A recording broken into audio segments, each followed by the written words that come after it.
came out 14 years ago. 14 years ago, people figured this shit out. They figured this shit out on a Pentium 3 processor, on an all-in-one e-machine, on a MacBook, sitting around using a mouse that still had a ball in it. And you can't figure it out on your fucking flat screen LED monitor with your 3090 with your 189 FPS?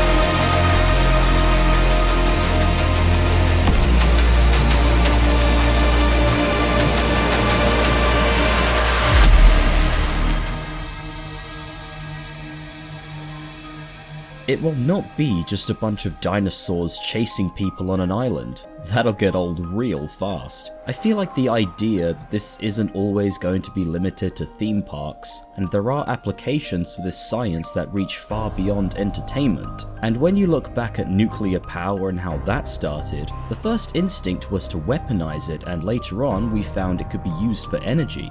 And this isn't something necessarily that was in the book, but as a seed that I wanted to plant in this movie is that might be able to grow in more of these movies if they decide to make more of them, is what if this went open source? It's almost like InGen is Mac, but what if PC gets their hands on it? What if there are 15 different entities around the world who can make a dinosaur? Dear viewer, it's time. The Jurassic Park franchise has always been one that's been close to my heart, and subsequently, it has been one of the most interesting set of films for me to dig into. And to this point, we've done pretty much an in-depth discussion on all of the sequels, save for one. And it is certainly one that carries a level of infamy. Are you ready for the best Jurassic Park movie? I know nothing. You know nothing. I know I too have much. zero It's not clue. very much. I don't know, so hang on, I need to recap. Did dinosaurs get loose? There were pterodactyls flying at the end of the last movie, right? You're talking about those flying at the end of every movie. I've not seen this movie. You so, haven't wait, who has seen seen this movie? I have not either. Neither of you have seen Fallen Kingdom? I'm a Fallen Kingdom virgin. Right? Do you know what happens in Fallen Kingdom? Are you aware? I am No, I know there's some shit about. I know about the. There's a new super dinosaur with a yellow stripe. That's it. That's all you know about this, huh? All of these blur together for me.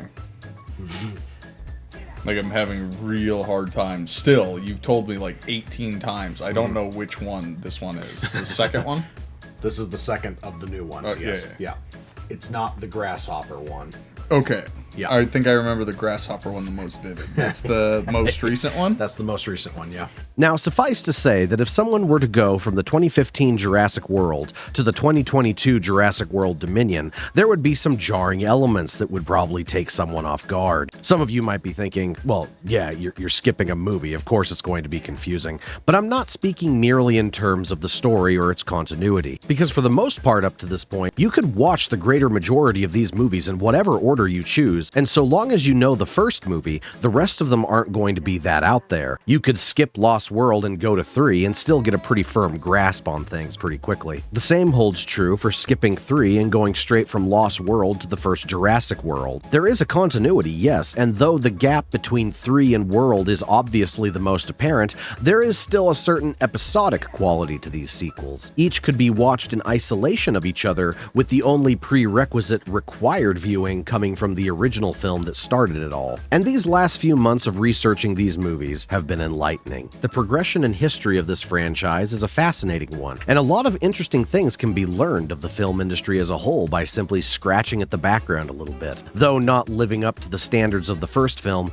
Lost World and Jurassic Park 3 are both brothers residing firmly and undisputed in the category of the franchise's legacy era. Jurassic World fancies itself the new cool kid on the block, and Dominion sits in its own unique spot of horrible. But what about the other one? The penultimate entry into the World trilogy. As I said, Dominion is a sequel that requires you to have seen other movies aside from just the first Jurassic Park if you want to get even remotely the full experience. A bridge is required for the first time in this IP to explain events that led us from one point to another. No longer can the larger world building be ignored by the casual fan. It is now a center stage element whose repercussions ring out violently throughout every aspect of its universe. Jurassic World Fallen Kingdom is that bridge. And boy oh boy, are there some things to say about it. It should come as no surprise that this movie came as quickly as it did. It is an understatement and a half to say that the first Jurassic World was a successful film. The only other movie that made more money than it in its respective release year was The Force Awakens. Because, Star Wars and all that. And at the point of its release, the only other movies that had ever made more money than it was Avatar and Titanic. It outperformed Minions. It outperformed Fast and the Furious. It outperformed Marvel. And this was back when that actually meant something. It nearly outperformed every single other movie that had ever existed prior to it. This stupid movie was breaking a not insubstantial amount of records, and as a result of that, writer-director Colin Trevorrow earned himself a nifty little badge of trust from Steven Spielberg and Universal Studios. Jurassic World was his test, his very own trial by fire, and it's not like they weren't watching closely to see how he did, but he passed it. He took the ruins of Jurassic Park 3 and then pretty much just did whatever the hell Spielberg told him to do. And now he gets to be a member of the In Club, a certified card carrier for the organization of bullying Jack Horner. Additionally, his reward for such a victory was a larger amount of leniency when it came to the production of the sequel, which began the very beginning stages of pre-production before World was even through with its theatrical run. And although Spielberg would still have the final say on whether or not Trevorrow's ideas would be in the movie, a noticeable step back was taken to allow him more room to do what he wanted with it. And make no mistake, Trevorrow took full advantage of that leniency, as merely a month and a half into Jurassic World's release, he revealed that the series would be taking a very different direction in its upcoming follow-up. Things were learned over the course of Jurassic World's production, and Colin had some notes for himself on what the audience as a whole did and didn't like about his first entry into the franchise. Of course, one of those things was him going to the proverbial podium so that he could say, "Sorry for being too obvious that we blacklisted Katie McGrath. We won't do it again, we promise." We made sure that every death was earned. Everybody deserves their death in this movie. A lesson learned. In 2018, everyone earns it. Horrible people. Beyond that, Fallen Kingdom would be welcoming a new director to the franchise once again. While Colin was originally slated to direct, he later decided he wanted someone else to do it in order to bring a different perspective to the movie. And who will we be bringing in to direct such an important follow-up? Well, we need somebody who's going to do whatever the hell we tell him to do. Kind of erases most of the well-known ones. That's a departed due to creative differences headline waiting to happen. All right, Steven, time to break out the trusty dartboard, as Colin so eloquently put it himself. Kids who saw the first movie will be 3 years older in 2018. And if you saw Jurassic World when you were 9, you're 12. When this one comes out, and I'm watching my own kids grow up and how their needs and in their entertainment is changing, and I know that that generation of kids will be ready for something different. And so, following that exact line of logic, it was determined that the best man for the job was a Spanish horror director. Yes, since the dart landed on the top left side of the board today, it was decided that they wanted to make this one a horror movie. Or at the very least, horror adjacent, mind you. Let's not be getting too crazy with this now. Horror is a bit of a niche genre. We're not going to be making $1 billion again if we turn this into what a horror movie actually is. No. This is a horror movie in the same way that the second Doctor Strange was a horror movie.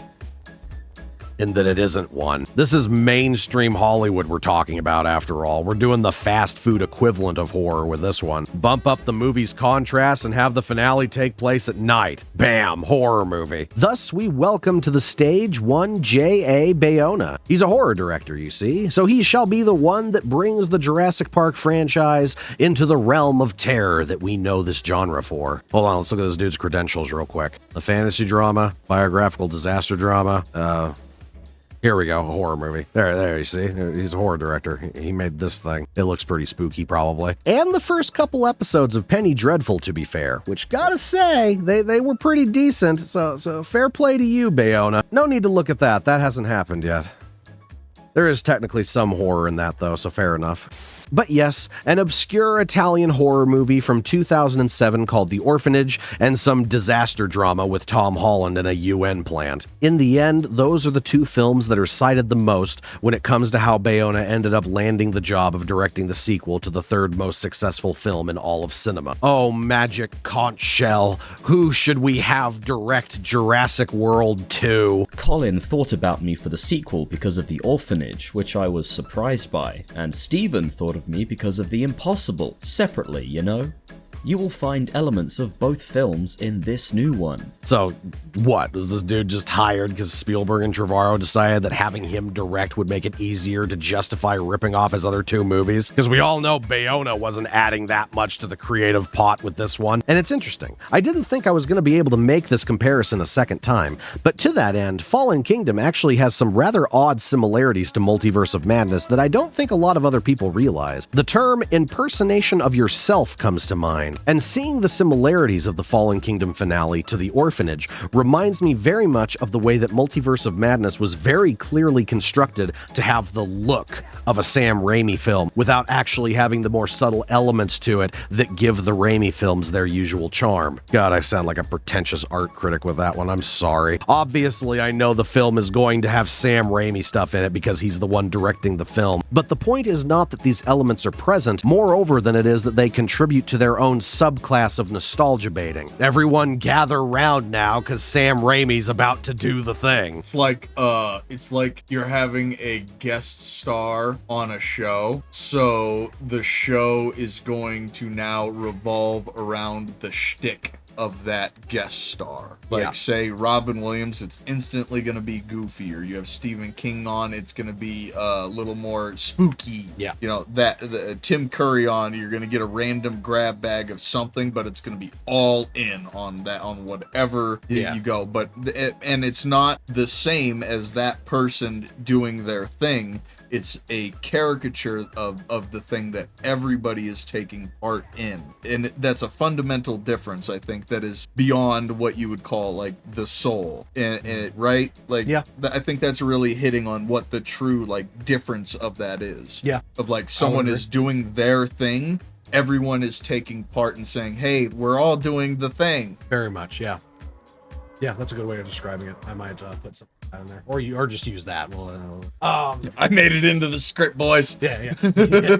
It's odd because the same seems to hold true in this movie. And had The Orphanage not been a film under J.A.'s belt, the finale would have been completely different.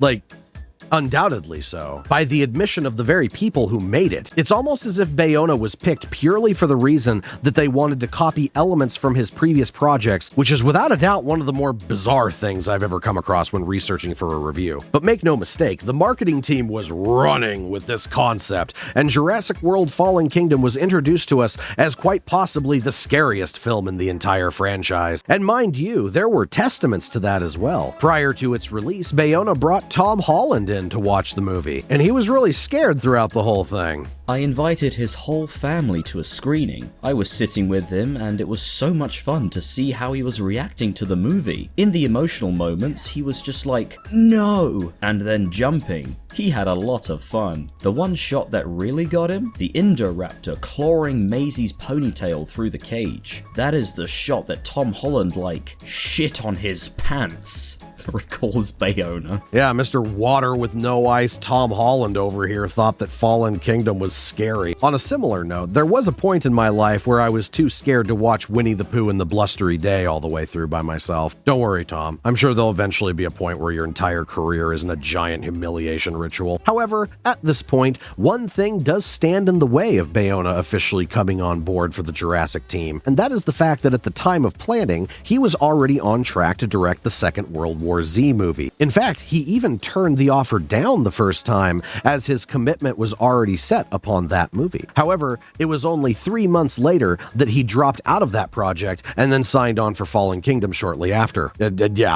I don't know what to tell you there, Paramount. You were competing with Universal on that one. Jurassic World 2 versus World War Z 2. Gee, I wonder which one was offering Bayona a bigger paycheck. Now, there is a reason for the choice of leaning this into the horror-adjacent direction that they decided to go in with this one. Mainly that it complements the symbolism that they wanted to integrate with the story regarding the tippy-top priority of making sure that they emulate the events and themes of the first movie. Basically, Jurassic Park followed a string of events in very open areas with a lot of room to run around in, but then by the end of the film, it became more closed off. We were trapped in narrow corridors and enclosed spaces with velociraptors. There were less places to go, and thus you might even say an element of horror was present. So, yeah, not like it really needs to be said, but people liked the first movie.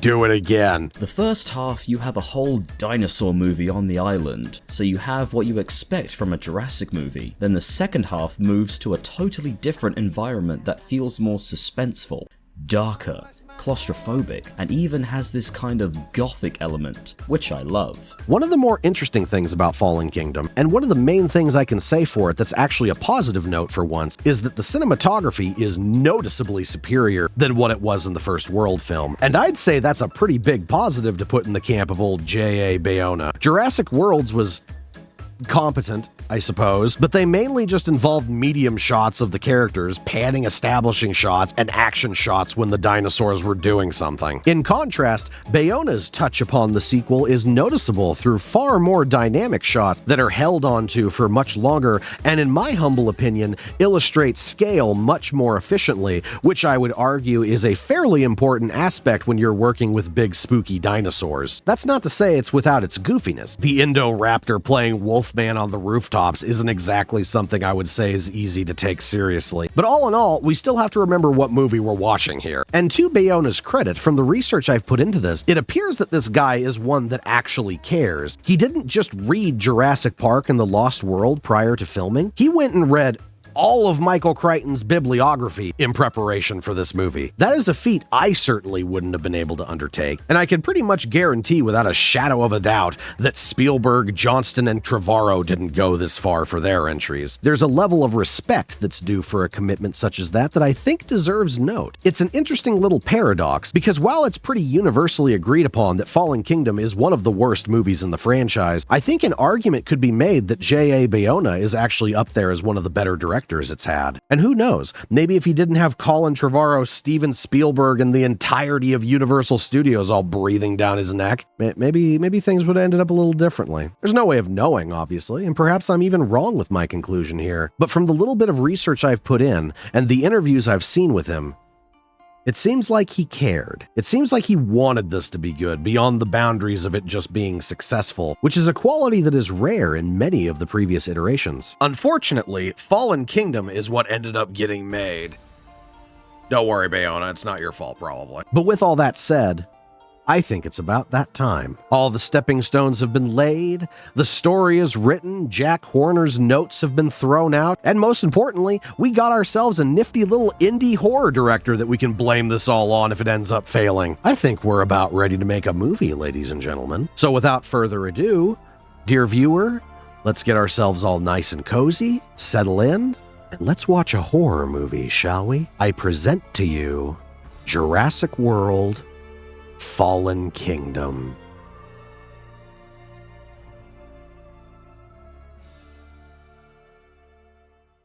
Oh, this is scary. This one was marketed as a horror movie, so it makes sense. Why? Unlike the other ones. It was, yeah. They wanted. I didn't know that. Yeah. Why? I don't know. From my understanding, neither of the plots of this movie had anything to do with horror at all. It's because, like, I guess people thought that the raptor scene at the end of the first movie was scary, so they were like, okay. It's like the only that's all I got on why they did that. But it was tense because they're fucking raptors, but yeah. But like the next one's gonna be a horror film because of that. I was like, that's stupid. All right, first things first, we need to let the Mosasaur out so it's arbitrarily around if we ever want to use it again. Retcon the placement of its enclosure so it's next to the ocean now.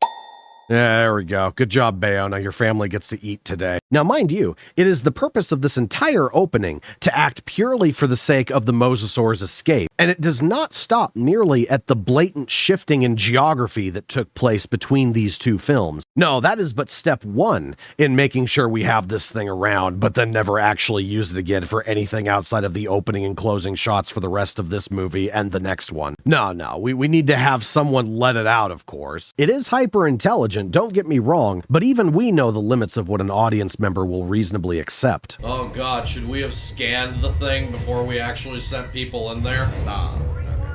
They know Spread no there was a expense. giant fucking fish dying up in there. And so while there are a plethora of deeply stupid things about all of this, they are all merely symptoms of the overall grander chucklehead goal of preemptively letting this thing out so it can also be out in the world with the rest of the dinosaurs at the end of the movie. Point one. Retcon or not, why the hell would this park build this enclosure with a giant mosasaur-sized gate that leads out to open water? What Daffy Duck bonehead intention could even exist in any fashion for that to exist? Point two, if you do absolutely need a mosasaur-sized gate that leads out to open water for whatever stupid dumbass reason, why would you not also have a smaller submarine-sized door that would act as an entry point for anyone who needs to go in there for whatever reason, so that you would not have to then open the big one? Some may say, oh, well, obviously they couldn't do that. If people go in there, the mosasaur might eat them. Well, then what the hell is the point of having the gate in the first place? Like, why? What is this here for? Point three, these morons, in addition to carrying out this mission at night for some stupid reason, also just assumed that this thing was dead, even though they very obviously would have the technology and the capability to check and see if it was or not before going in there. Relax. Anything in here be dead by now. Oh my god, I wonder if he's wrong and nothing is dead. No. Nothing is alive. Even the fucking actors look bored. The Indominus is going to be down there and it's going to attack them. It's gonna grow gills. I mean, fair point to the extra here. It has been 3 years since the events of Jurassic World, and evidently, InGen and Mizrani Global just abandoned everything here after the Indominus broke out. More on that in a little bit. But I suppose if I were to try and steelman this in any fashion whatsoever, the Mosasaur would absolutely be dead at this point, because, you know, 3 years of not getting fed and all that. Animals tend to start having problems with that after about a month. I know everyone's asked this question, but like, what the fuck was the crocodile eating? Well, it was it was like every now and Is that then. like- is Every that- is that now meant and to be then. like the Indoraptor, and you meant to be like, oh. Yeah. So, like, hear me out here, Asa. A seagull will occasionally fly over its water thingy, and it would jump up and grab the seagull, and that's what. One entire seagull. Yeah. Yep. Yeah. It was a lot of seagulls fly over. Yeah, a seagull has a lot of calories. That's why you can't eat them. You eat one seagull, you die of constipation. Have you not seen it? Like their diet consists mostly of stealing chips off tourists. Like, of course, they're high calories. Well, end of the video of a Canadian goose attacking someone, so it doesn't have any continuity. Yeah, when we say seagull, so a goose. Yeah. Oh, hell! Oh, shit! Oh, fuck! Oh, shit, you motherfucker! So in the end, fair point. You still should have checked before going in there. And unfortunately, since the Mosasaur ate the Indominus Rex in the last movie, it absorbed its power, and as such, is able to hide from the sonar that the sub is using when it enters the enclosure. And what are these idiots doing in here, you may be asking? Well, even though they can't find the giant whale thing and are kind of just assuming that it isn't there anymore, they do in fact have a pinpoint set of coordinates for where the Indominus Rex's skeleton is at. And their mission is to saw off a piece of its bone for the bad guys later in the movie. I'm sorry, no, the Indominus Rex would not be that decayed. Fuck off. All its bones are perfectly aligned. A couple years, Jake. The Mosasaur ate everything but the bones, Jake, clearly. Yeah, just put him in perfect condition and perfect spot too. So Yeah, exactly. He I mean, posed if a him. Mosasaur ate it, then it would be in a lot worse condition. No. And why do they need the bone, you may be asking? Well, because they need the DNA from it so they can make the Indoraptor. Oh, but what about the entire sequence from the last movie where we see Hoskins' men packing up all the equipment and samples from the labs before they evacuated the island? Was literally none of that Indominus Rex related, even though that would be a top priority to transport since this was InGen's top secret super cool magnum opus thing? Correct, yes. You're learning the Hollywood ways very well, dear viewer. Now, apparently this is the only place these idiots can get Indominus Rex DNA from. You know, the dinosaur that they themselves made. They don't have the ability to make it again. They have to go to the end product so they can copy and paste it. Why did they have to go and dig it up on the dinosaur bone one when they made this thing? Right? Yeah. Right? Yeah. Yeah, you'd think they'd have a backup somewhere. Maybe they forgot to get it when they left the first time. That's preposterous, Will. That's preposterous. It is preposterous to think that the only DNA samples of this dinosaur is on this island. It is foolish to think that. Yeah. Like, nuh-uh. Yeah. They have a miniature one in some Rothschild house. Well, that's the other thing. It's like, No, you're send not back to telling Mother Base, yeah. There is no way that these people don't have Indominus DNA somewhere else. Like, it's like, no, we have to get it from here. This is the only place it exists. You made this place. You didn't keep backups of the DNA. No, they sure didn't. We make one batch, we make one egg. No backups. Else, you would actually assume the extraction would be in the old lab, wouldn't you? Not the bottom of a lake. Yeah. We'll grab the literal bodies instead of going into the laboratory. Yeah. Which might have less dinosaurs in it. Yeah. And of course, you would assume that the plan here would be to retrieve the bone fragment and then leave the enclosure with it. But since we're about to get eaten, that would put a little bit of a kink in the Indoraptor plan. So we're going to attach a floaty to it and send it to the surface so that we can have Team B make a second helicopter trip to go get it. Spooky. Oh no. So spooky. Oh no, but the Mosasaurus. So, it's okay, guys. The Mosasaurus was choked to death on the submarine. It's fine.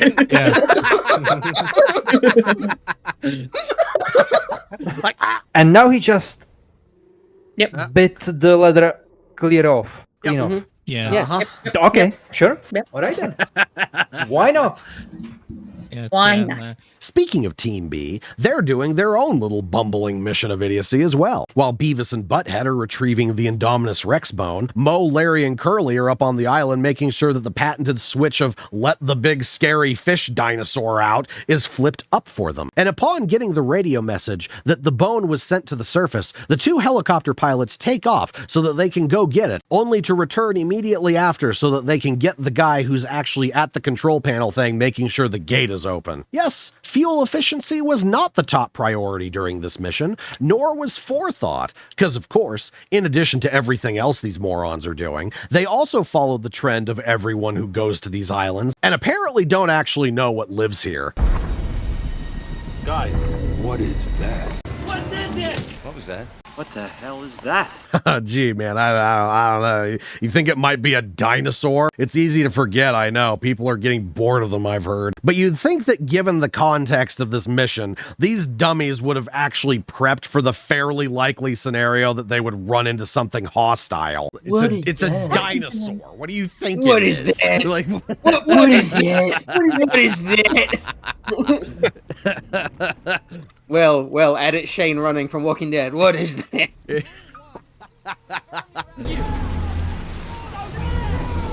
Stop screaming and speak clearly. Showtime! Showtime! Is that what they're doing here? Probably. Oh, look, they're doing They're doing a dinosaur. What is going on? I can't hear you. I can't hear you. My radio is in my ear. I have my AirPods in. Yeah, I'll have way more fun with this movie than this time around. Fuck yeah, dude. That's so stupid. It was just gone. Like, But it's also, I can't hear you. I can only see you gesticulating wildly for me to come closer on with Dinosaur Island. What could this possibly mean? What could this mean, Shammy?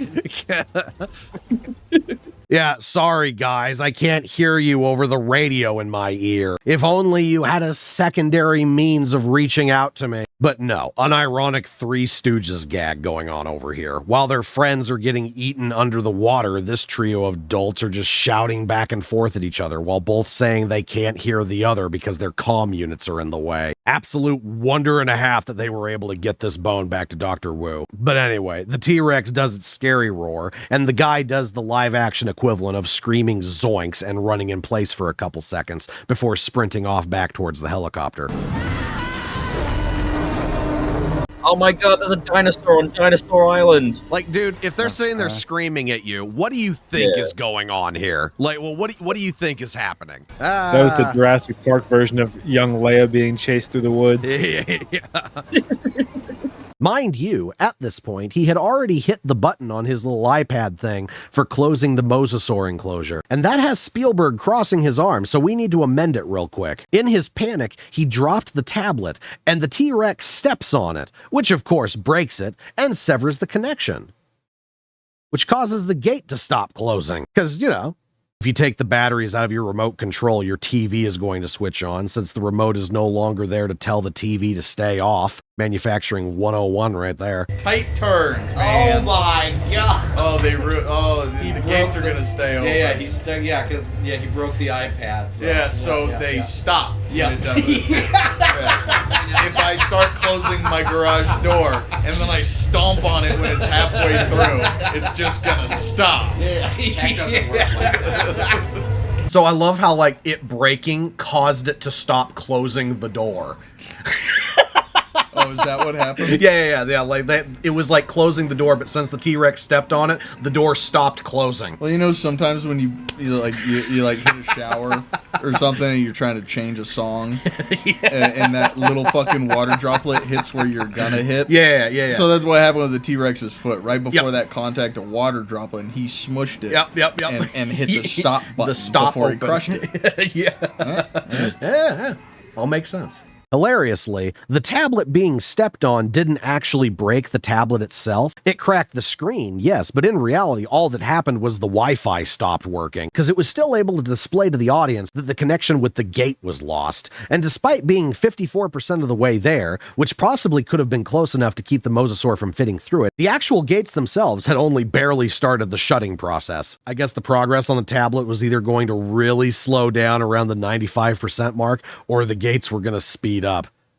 Take your pick on what's funnier on that front. But our heroes initiate their daring escape, throwing a ladder down for Curly to grab onto as they're doing so. But of course, as they do this, the ladder inexplicably becomes longer for no reason, so the T-Rex can grab onto it and keep the tension up for a few seconds. No, they're definitely not getting away now. You guys are missing something. He grabbed the end of the ladder, and then magically the fucking ladder got longer. Yeah, that's what I was about to say.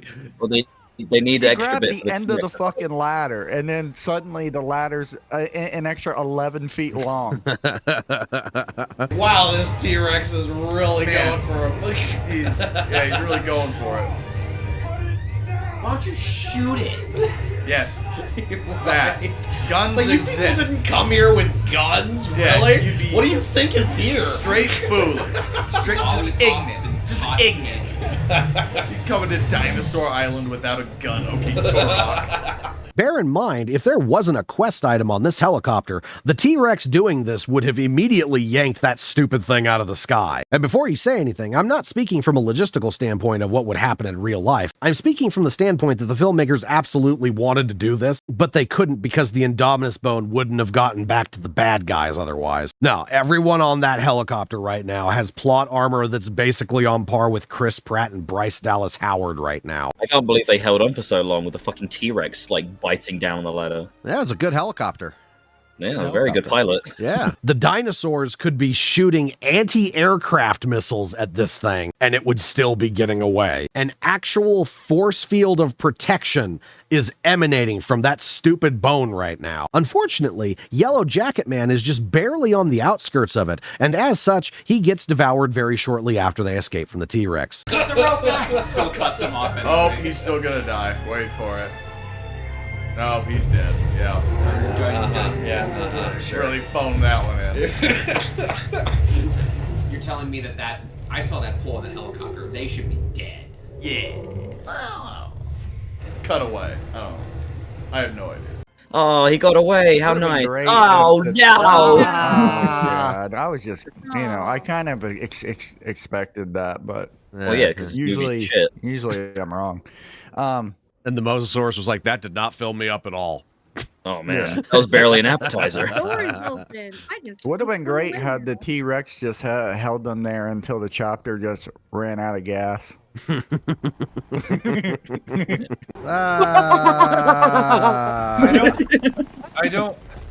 hate the fact that this. I hate the fact that they made the Mosasaur so big. So fucking funny. How did he fucking pick him out? And also, what the fuck? Then the Mosasaur got out. Because,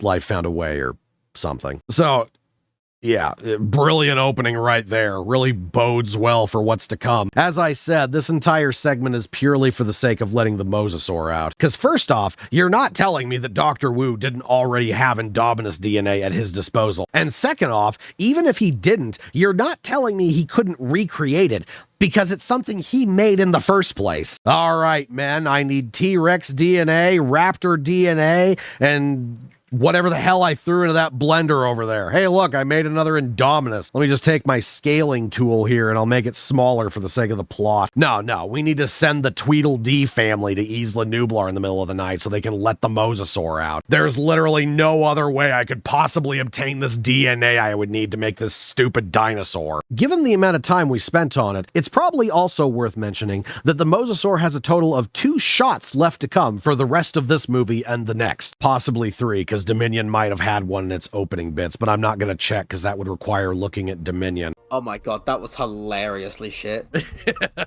Dude, that was just like the opening 7 minutes. Oh boy! Bwom!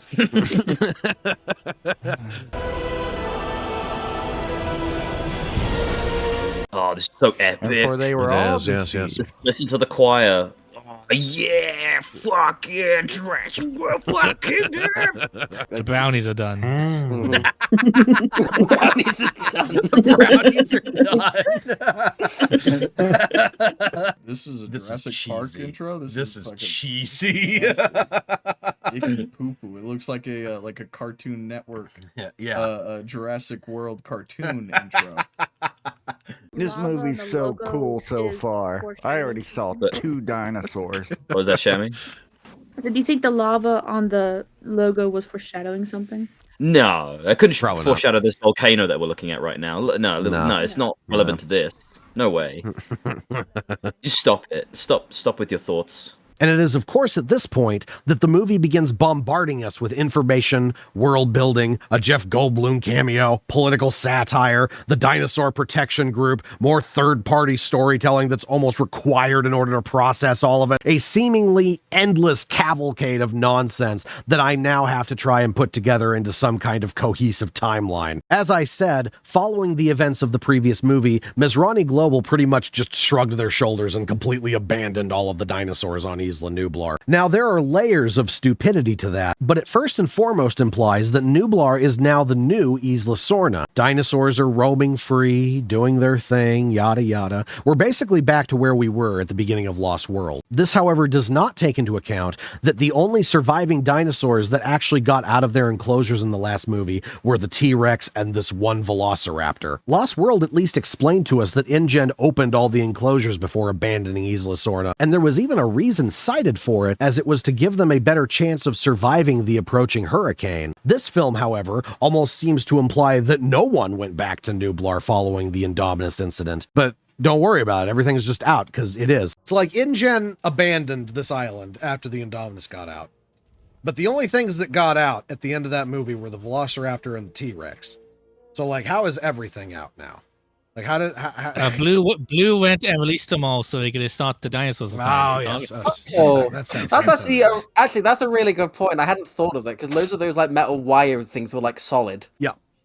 Like, yeah. So even like the herbivores would be fucked because obviously they have like grazing areas, so they would just run out of grass. Yeah. Yes, and they wouldn't be easy to break because it's a theme park and you don't want people to die. So it would be tough, I would assume. You would hope so, wouldn't you? Yeah. Yeah.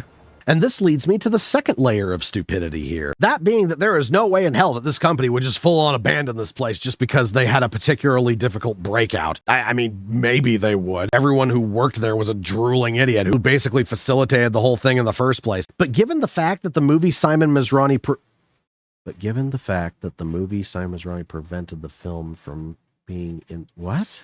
But given the fact that Simon Masrani prevented the film from being instantly solved because he went, we can't kill that, it costs money, then I pose you this question, dear viewer. If InGen was that hesitant to deal with the Indominus because of how much money it cost to make, why are they then instantly apathetic to everything else they made, which also cost them money? We put $26 million into the Indominus. We can't just kill it. Also, the entire resurrection of dinosaurs as a whole likely cost us billions altogether, stretching all the way back to the late 80s, but now it's hard, so we give up. Also, keep in mind that Isla Nublar is quite a bit smaller than Isla Sorna, and the idea that we're running on is that now all of the dinosaurs that were previously on that island are now just on this one. But there are also gaps with that are never explained. We get exposition later on that Blue is the last living velociraptor, so I guess all the other ones died or something. But does this hold true for the other T-Rexes that were on Sorna? Apparently there were 6 of them, but we only ever see Samantha here because she's from the first movie, and don't you remember the first movie? I know the Spinosaurus never existed and all, but with that said, where the hell did that thing go? You'd think that would have been a noticeable presence on Nublar, since it was apparently disrupting the ecosystem that somehow existed on Sorna. The sailfish crocodile thing that hunted T-Rexes because it was funny. Yeah, apparently it was off doing something else at the time. Despite storyboards existing that showed us that they wanted it to be there so that they could show it getting killed, because, we're sorry for Jurassic Park 3, but no, don't worry about it. Every single dinosaur that does exist and will ever exist currently is chilling on this tiny little island here. Keep that in mind. It's important for later. Oh, wait, here we go. Apparently it was there, but it died off screen, even though it didn't, because it's also in a season of Camp Cretaceous that takes place after Fallen Kingdom, and supposedly that show is canon. Damn, it's almost like I said this might happen, because who the hell is going to notice a retcon when the original story bit isn't even in the movie? Oh no, look at all these other dinosaurs that audience members won't instantly recognize from the other movies that are arbitrarily dead too. What horrible cruelty hath man brought upon the hapless lives of the innocent? I have combined the DNA of the world's most evil animals to make the most evil creature of them all. It turns out it's man. But yeah, truly horrible all around. Dinosaurs are people too, and Masrani just kind of left them there because they were bored. Thankfully, not a single poacher or otherwise ill-intended human being ever went to Nublar in those 3 years, because man, that probably would have put a bit of a dent in the old dinosaur population, huh? Basically, just insert all of my criticisms from the end of The Lost World here. Everyone knows where these stupid things are. Everyone knows how valuable they are. This island is completely unprotected, as these goofballs just showed us. If the strained environment from overpopulation on a smaller island didn't kill these animals off first, then Buffalo Bill would have. But don't worry about it, because that didn't happen. However, what did happen was that in 2017, Costa Rica started noticing that Isla Nublar's resident volcano, Mount Cibo, was suddenly active again for the first time in 500 years. Oh, is it the dinosaur island now is the volcano island? Yeah. Oh, neat. It's gonna wrap up a nice little bow. Yeah, they built a failsafe. Yeah, well, yeah. On their public park. In case they really need to get rid of the evidence, they drilled down and they put a nuke there. Yeah, they're triggering it to they're exfoliate.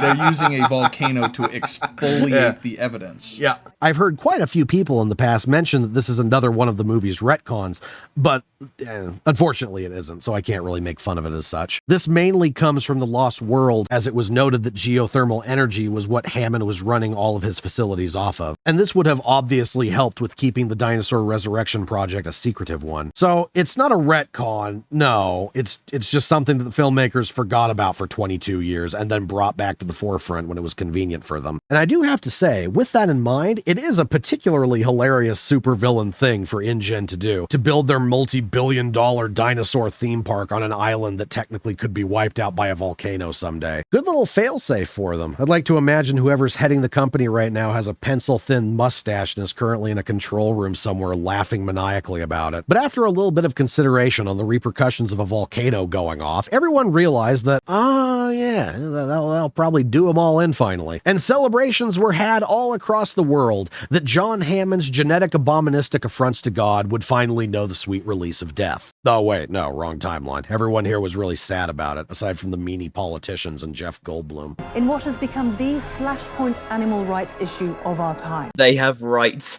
too. Yeah. The dinosaurs have rights. Save our dinos, eat shit.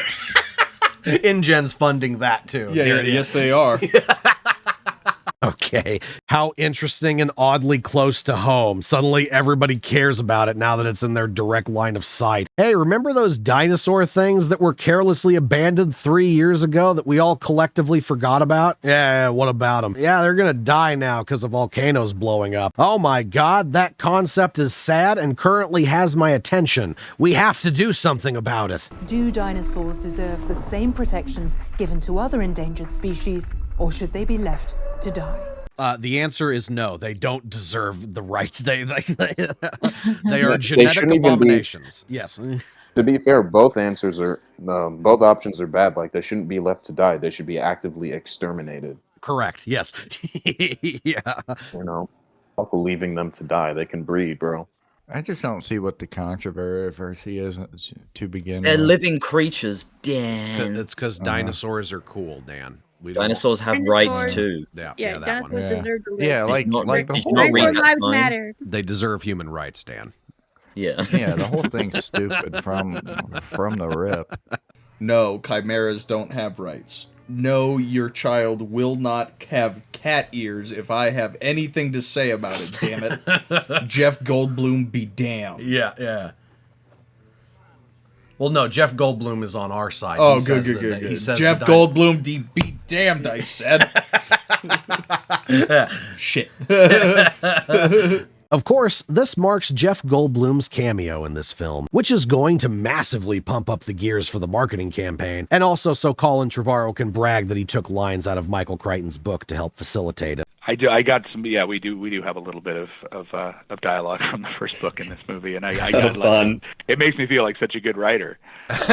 Be typing though, like, and you know, I imagine that's how Kep felt when he wrote the first movie. There's a lot of dialogue from the books in Jurassic Park, and you know, you write out that paragraph, you're like, well, look at me. That's a hell of a sentence, isn't it? It's entirely irrelevant to the story. We can move on. Oh my god, it's him! Oh my god, I remember. He's from that shit. Yeah, he was in The Fly. Yeah. Yeah. He was an Independence Day resurgence. He was. And now we've got genetic power, so how long is it going to take for that to spread around the globe? And what's going to be done with it? Yeah, because that's not happening already for sure. Definitely, completely confirmed. All I'm saying is the elves at Santa's workshop are really oppressed. Like, if genetic power has been going on since the early 90s, I have a hard time believing that it hasn't already. You know, like, people were cloning dinosaurs in the early 90s, but then that's all that anybody ever did with genetic technology in those almost 30 years. Yep. No, of course. Oh, yeah, well, they cloned a sheep and then they stopped. Yep. Yeah, nothing else was achieved. We have gone too far with this sheep, and everybody on the planet just decided we're never going to do this again. We'll never again. Change is like death. You don't know what it looks like until you're standing at the gates. Shut the fuck up. Shut the fuck up, you pompous prick. Changes like death. Cool, man. Yeah. So is life. It's great. Oh, that's it. I remember. This guy was in Wicked. Unfortunately, to the shock and terror of all those around the world, the meanie politicians decided to not save the dinosaurs from the volcano. And as such, since Colin forgot about Isla Sorna and the PR team had to try and course correct for him, we are informed that every single dinosaur that InGen ever made is currently stuffed on that island, and they're all going to go extinct again once the volcano goes off. Yep. All gone. Forever. Even though the entire point of these movies from the very start of the franchise is that genetic power is a Pandora's box and it's going to eventually get out to the entire world. But no, if dinosaurs die now, they'll be gone forever and nobody will ever make more of them ever again. Ever. Never ever? Never, ever, ever. Never, never, ever, ever for never ever? Never, ever, never, never, ever, ever, never. Never, ever, ever, ever, ever, ever, ever, ever? The committee has resolved not to recommend any legislative action regarding the de-extinct creatures on Isla Nublar. This is an act of God. Yeah, sure. That's the excuse they'd use. I believe you, Jurassic World Fallen Kingdom. We cannot condone government involvement on what amounts to a privately owned venture. Excellent point, Colin. The federal government would definitely never get involved with those, as if the UN didn't immediately perk up when a T-Rex rampaged through San Diego. What? Excuse me? Dinosaurs exist again? Ayo, China, what kind of cool things can we do with a T-Rex? What? The state not doing something when they could do something and fuck with people? It's like, oh, they would absolutely be like, it is our responsibility as a moral people leading the world. Blah, blah, blah, blah. It's a good thing that there's like an entire other island that has dinosaurs on it, so this doesn't actually really matter that much. Like you know. Are the dinosaurs still on that other island? They retconned it later and said no. Oh, okay. I guess because they say so, yeah. Yeah. Why not? Because we said so. Because they forgot that Isla Sorna existed in this movie. Well, yeah, that's the real answer. Yeah. What a horrible tragedy that the BBC here is making sure that we're all informed on. If only there was some hero who could rise from the ashes of apathy to rescue these man-eating death lizards. Yeah, for our children or whatever. Every single dinosaur interaction that has ever happened in this universe has ended in horrible death and destruction. But, you know, kids think they look cool, so we should keep them around, really. Ugh. Okay, let's talk about Dinosaur PETA now. The fallout after a disaster like the one at the park always brings about public outrage, political agendas, and way too many conspiracies to count. Laws are broken. Morals are tested, people are lied to, and mistakes have to be lived with. But what can we do? Speaking as someone who has decided to devote her life to this cause, I believe we humans must realize that no matter our shortcomings, we should not further abuse the animals we gave life to. We owe them at least that. Oh, goody. I get to play the morality game with Claire Deering. And speaking of, into the fold once again she comes. And as you can imagine, she's in the camp that dinosaurs dying is sad. So she's facilitated the existence of the Dinosaur Protection Group. And lucky for me, I have a whole website of context about it. I like how they introduced Claire's character literally the exact same way in the first one, like her going up an elevator and like the pan-up shot. Yeah. It's like, look how far her character has come. She's holding coffee and she's wearing a coat. Remember in Jurassic World when she wasn't holding coffee? Whoa. You see, it's character growth because in the first movie, she would have someone delivering coffee to her. Now she's delivering coffee to other people. And she's an activist now. Yeah. It's so Trying to cool. save the dinosaurs that tried to kill her. That's so awesome. She It's such a doesn't see natural dinosaurs as numbers anymore. She has progressed as a character.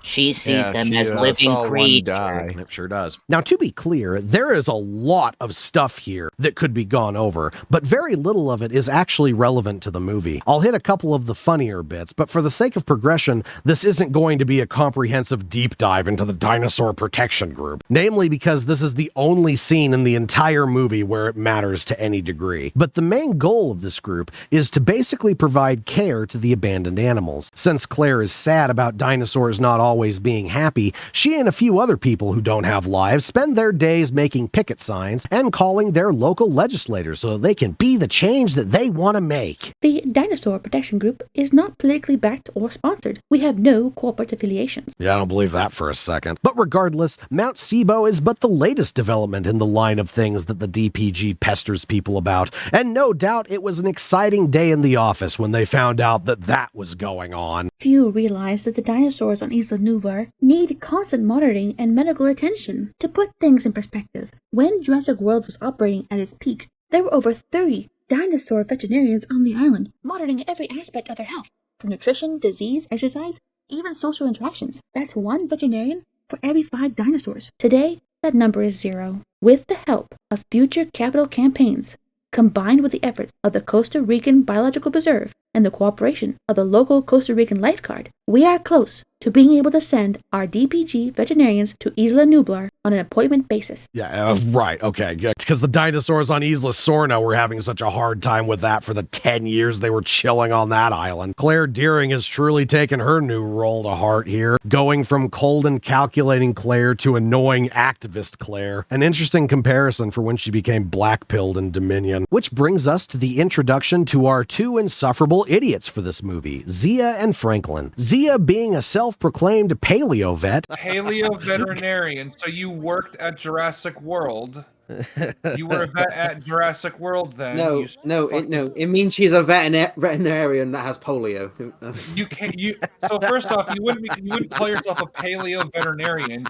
You would just call yourself a veterinarian specializing in dinosaurs. You fucking ham. That doesn't sound pretentious mongoloid. enough. And Franklin just kind of being there, because they need a secondary character for Zia to bounce off of. I'll be your beta for this movie. Roasted. It's that guy, you're like, oh my god, he's a good actor. He was in Detective Pikachu. Conversely, he's a bad actor. He was in Fallen Kingdom. What a shame. Oh, these people are so retarded. Isn't he a Fed? He's a Fed in Dominion. He becomes a Fed. Oh, so this is about him getting recruited. So she's the Fed. Yeah, she's the current Fed. Oh, is she actually? No. Oh. No. I was like, yeah, nailed it. Start watching her. Her gap tooth is actually a spy device. Yes. There's a camera it's a between camera. those things. Yep. Justice Smith really is a fucking one-trick pony actor, isn't he? Yeah. He's one of those same character actors. He's the same person in every movie. He is exactly in his career where he will be for the rest of his life. Yes. Yeah. He will be in like multiple like big budget movies and then fall off the face of the earth not long after. Yeah. You remember the Dilophosaurus, Tom? What the fuck? I guess we should probably give him one of those personality templates or something. Hold on, let me see here.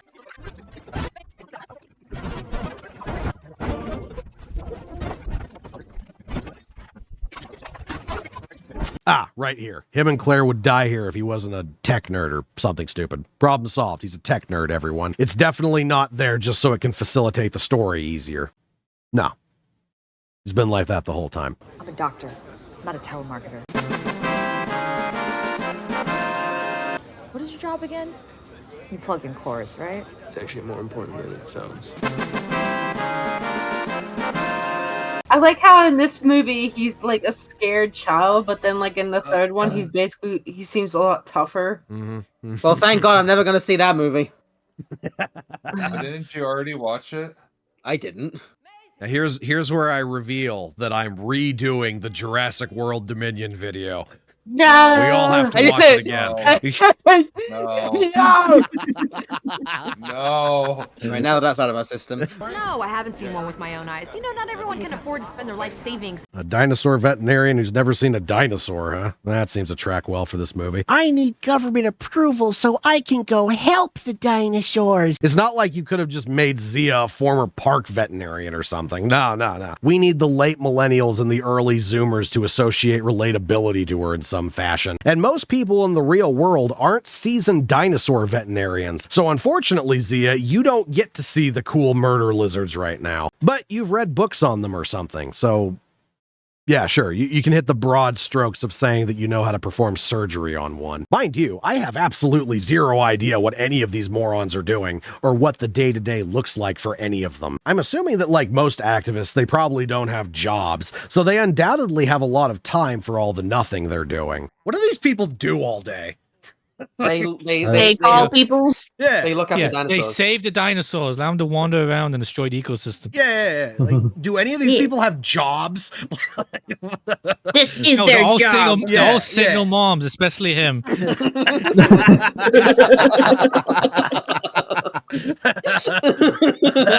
meant to say stay-at-home moms, but the joke still stands. They watch TV and like, we have to save that puppy. Yeah. He's not neutered. We have to kill him.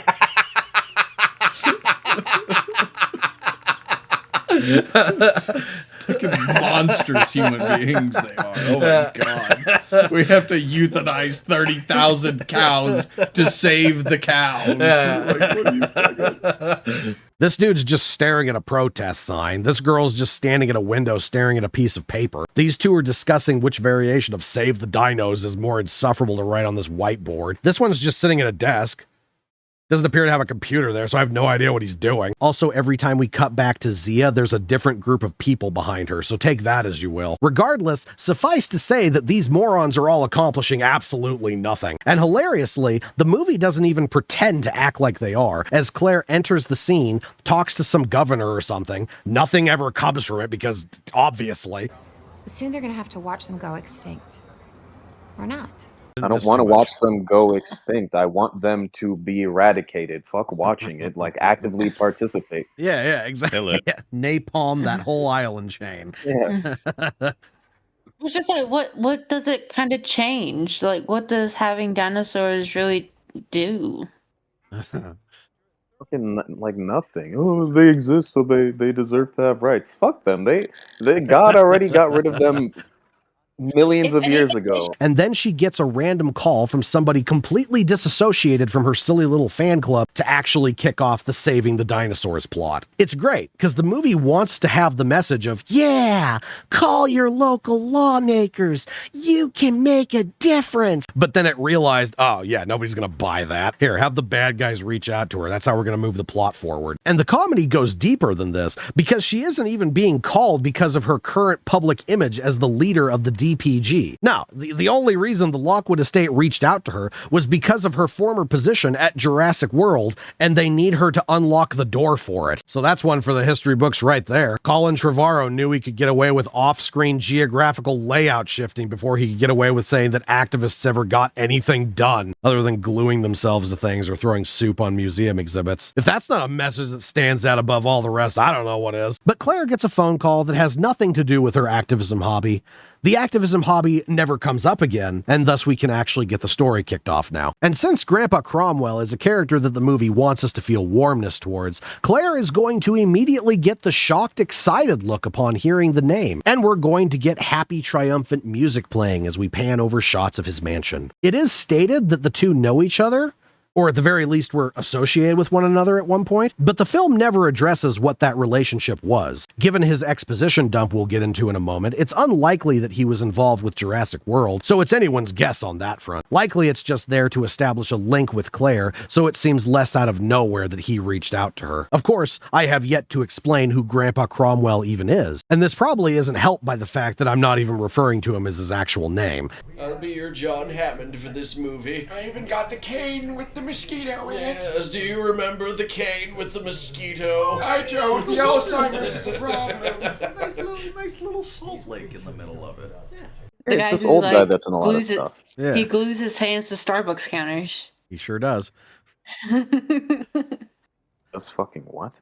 Yeah, you didn't hear about that, Isaiah? Yeah, this dude like went like fairly recently, within the last couple of years, he went to a Starbucks and glued his hand to the counter to protest milk. Was it like they upped the price or something like that? They like upped the price of milk or something. It was like almond or some like vegan shit. Yeah, that's what it was. It was specifically like almond or coconut milk that had like its price increase, and he was mad about it. The actor The actor himself, the little actor. What the fuck? Like, that's this guy. Was that before or after this? That was after this. Oh, fuck yeah.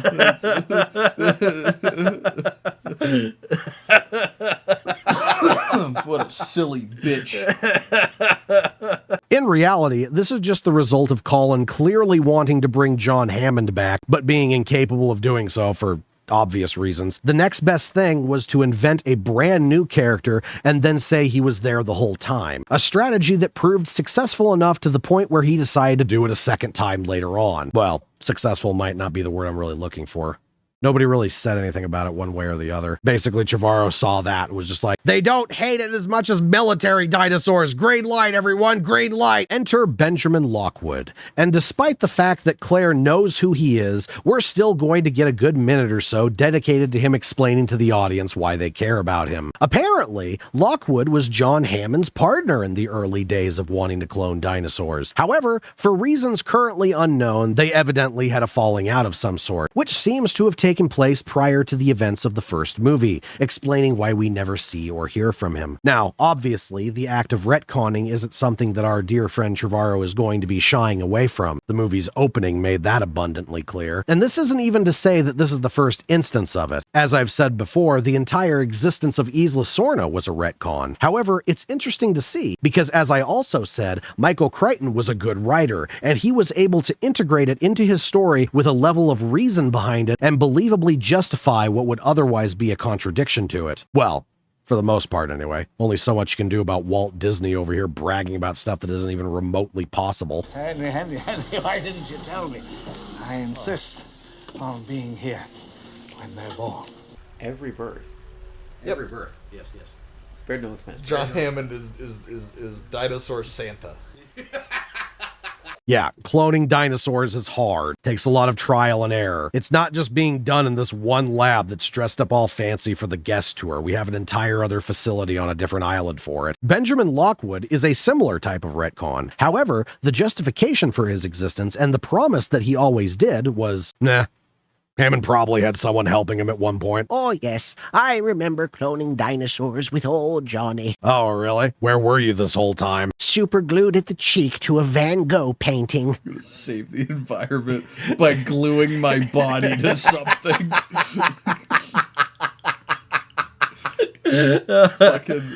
Fucking goober.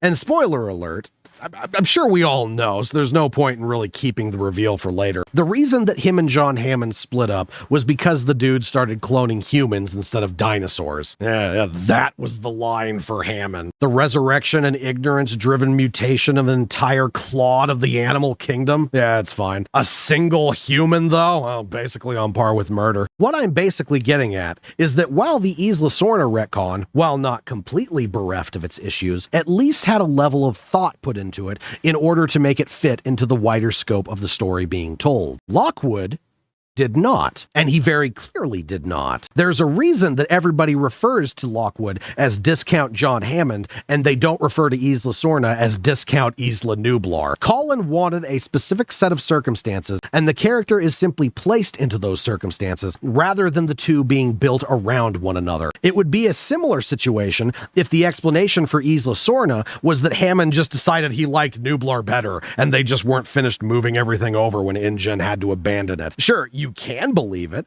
and sure, there aren't necessarily that many things that would contradict it in the grand scheme of things, but at that point, it's just that little bit more obvious that you're just making up a new island for the sake of a sequel.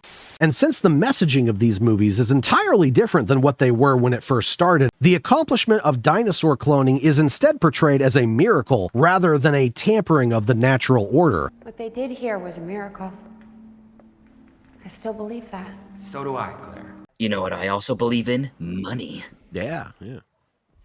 I would never sell dinosaurs for money. I would never do that. Sure, we had the be amazed at dinosaur bits of the first movie, but that was merely the illusion. That was merely the veil that was ripped away by the midway point of the movie once we realized the repercussions of dealing with things that we do not understand. Lockwood is portrayed as a man who helped accomplish the impossible, and now he wants to save the lives that he helped bring back into this world, which is strangely contrasted against Ian Malcolm's cameo, in which he states that the dinosaurs should be left to die. But since we wanted to take lines from the book, and there's no way to do that and still put Malcolm in the pro-dinosaur corner, he is merely spouting these lines without the actual thematic weight to back them up. The whole point of the first movie was that Malcolm was proven right in the end. Bringing back dinosaurs was a bad idea. There are horrible repercussions to messing with things we do not understand and have no business to try to. Not all of these things want to kill us, but that is so far from the point, it barely even seems worth bringing up. But the Jurassic World movies have made it the primary focal point,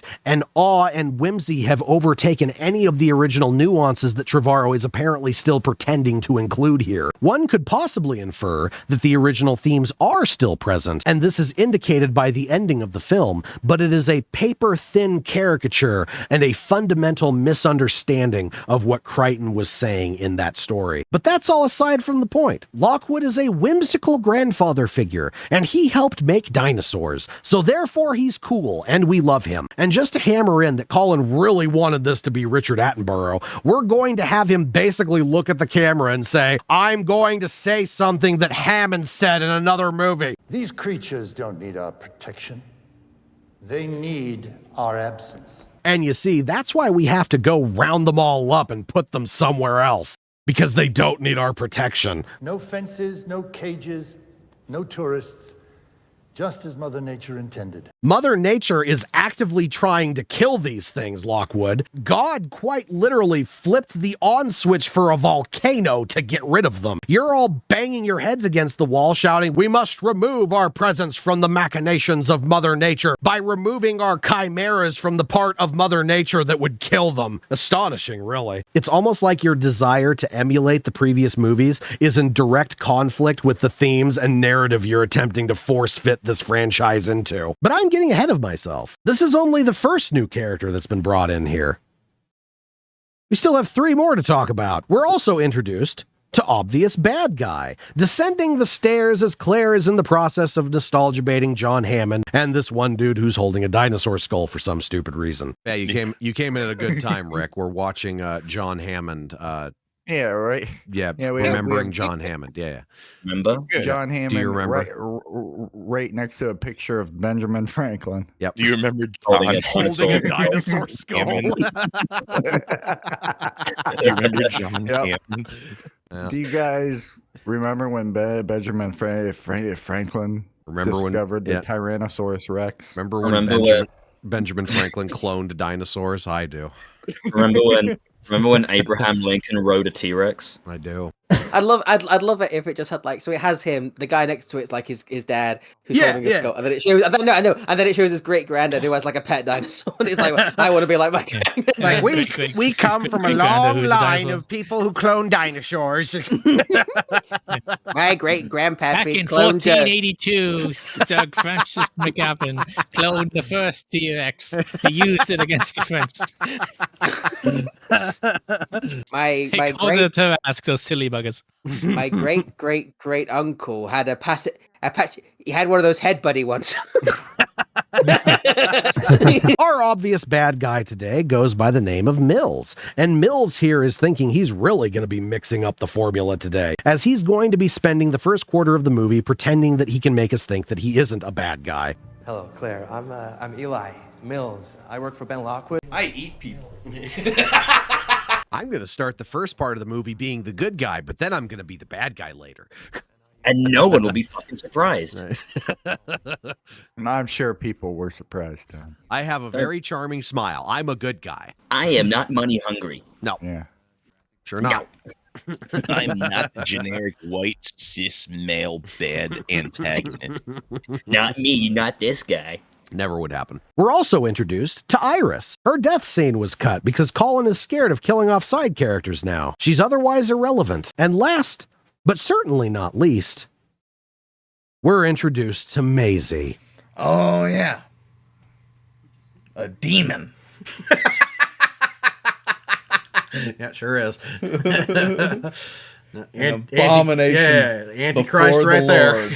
No, I don't think it's the Antichrist. I think it's it's a minion of the Antichrist. The power of Christ compels you all. And truth be told, despite the fact that there are quite a few things to talk about regarding Maisie, you'll have to forgive me for procrastinating it because I really just don't want to right now. We all know her story. We all know how this ends up. We all know that Colin made her the most wildly insufferable kid in the whole franchise. Like, my God, this poor actress. You're already at the disadvantage of being a child character in a Jurassic Park movie, but on top of that, you're playing this one. Anyway, Maisie is a character in this movie. Colin is very excited to share what brilliant ideas he has in store for her. You silly sausage. You silly fucking sausage. Or you silly little twat. You're not a wild animal. I'll get it because she's part dinosaur. It'd be great if she fell on the ground and just had a heart attack. Dan hasn't seen this movie, Will. Now who's scaring who? Don't spoil. That's true. That's true. I don't think Dan was listening, so we're okay. Don't worry, Dan. I haven't spoiled this. I haven't spoiled the movie for you, Dan. It's okay. That's okay. He was just joking. I didn't hear anything anyway. He was just joking. Dan wasn't listening to me. Honestly, I didn't. I don't listen when you guys talk. Anyways, I'm just here for. I'm here to hear my own jokes. Nothing else. I was on safari all the way through the Cretaceous to the Jurassic in one day. No, you didn't. Yeah, but not. Yeah, he did. Nuh-uh. It's called imagination, Will. Yeah. Did you have imagination? Did you have Calvin's cardboard box time machine? I don't think so. Do I look like her? Oh, yes. You could be her mirror image. Oh no, she's never seen a picture of her mother. Why not? Oh, that's weird. Foreshadowing. You could be her mirror. No, I don't imagine that'll come back again at all. He just goes, "This is your mother," and shows a picture of the T-Rex. Alan. Yeah. Alan. And then the picture says Alan. Okay, that would be fucking great though. So there's no way that would happen because that would be actually funny. Subsequently, this basically covers all of the characterization they attempted here, at least for now, so we can happily focus on the plan from here on out. Miles meets with Claire, and we have a brief dinosaurs or whimsical scene before we finally get to the bit where the explanation is given on how they plan on saving the dinosaurs. If I had the money to have such a big mansion, just the drastic use, like, look at all this empty space. Yeah. It would be server space. I could put up figurines of cool shit. Look at all this room. What are you hosting goddamn museums of this bullshit? Don't you live can't here. you can't sacrifice people without drawing a giant pentagram first. Yeah, you need area, man. No, they're just shitty at making use of area. We have created sanctuary. No fences, no cages, no tourists. Okay, so what the other island was. It was Scorna. Yeah. Like, we already have one of those. Why do we need another? The one that was full of poachers. Yeah. You know. The retcon says that they went to Isla Sorna and took all of the dinosaurs off of it and then brought them over to Isla Nublar for the Jurassic World Park. So why don't they just take all of the dinosaurs back off of Isla Nublar and just put them back on Isla Sorna? I got a better idea. Why don't they just move the volcano? Wouldn't that be easier? You may have a All point they there. do is plug the volcano Yeah. Yeah, what if they just take the volcano, drop it into the ocean? Problem solved. Or if they can just get a really big hose and they just stick it into the top of the volcano and just turn it on, and they suck that lava out. I got you. Yeah. Exactly that. like a siphon, like a giant siphon. Well, I was going to say like put a lot of water in there, but yeah, that works. Well, yeah, we need a guy at the end of the hose trying to suck the lava out. Look at this place where we're going to not sell dinosaurs in. Look at that. Look at that. Look at it. Look at it. I just love how they have this whole thing. It was like, oh, we're going to put the dinosaurs over here on this island, and this island just never comes up again. Like, this isn't relevant to anything. It will be in the new movie, though. Yeah, watch it be this island. It will be where Scarlett Johansson came from. Yeah. Zach and I now have a $1 bet going. That's a lot of money. He is saying You can buy ice cream. He is thinking that Scarlett Johansson is going to be a clone. Oh my god! I haven't seen the trailer, so I have no idea. Yeah, he's calling that. We have a $1 bet. Let's go. It's that is the official. Yeah. It's just. I gotta remember the Jurassic Park. Remember the first movie. That is not how the pens were arranged. My nostalgia is ruined. I hate this movie. 1 out of 10. Yep. 1 out of 10 movie. Yep. And as we know from the last movie, all of the dinosaurs have tracking chips in them. And needless to say, accessing this system will facilitate a quicker and more efficient roundup and transport of the dinosaurs that are left on that island. But with that said, it cannot be accessed without Claire's handprint for some stupid reason. Wait, what? What? What? So what the fuck is the plan? Okay, so they have the tracking chips, right? Right. But they need her to activate the tracking chips because because the system has her palm print in it. She's just some bitch. No, she was the director. Yeah. What about all the other people that worked at the park besides Claire? No, it's fine. No. Only she has access. Only her. She's the boss, even though she's not the boss, but she's the boss. She's the key to everything. Yeah. There is literally no other way for them to access this system. None. Completely useless without Claire. Therefore, she has to be with them when they go to this island. All right, Claire is now involved in the story-relevant event. Place a little check mark right there. However, there is one dinosaur that is apparently taking precedence over the other ones. Sure, we're going to save as many as we can, but this one is the top priority because the movie said so. There is one animal in particular that poses a real challenge for us. That's such it's so inconvenient to have to sit there and flip through all those different pages just to get to the Velociraptor. You can't just look up Velociraptor just for this point that he's trying to make of this is the last Velociraptor. We need to get this one. Like, yeah, all that they don't have a search function. Yeah, no search function on this holographic computer interface. No, it doesn't pose a threat at all. You know why? Because you drop a helicopter and you get 5 guys with a fucking machine gun for each one, and then you just walk up and you put your handprint on the thing, and the movie's over. Or, I have an idea, white phosphorus the island. But they want the animals to live. I don't. They're hippie bitches. They're Vince Vaughn from the second movie, but they are in power now. We're gonna help Real the dinosaurs. This is what happens if PETA wins. Then go down there with like a good couple grenade launchers, and then as soon as the dinosaur peeks its head up, you blow it off. Yeah, acceptable they losses.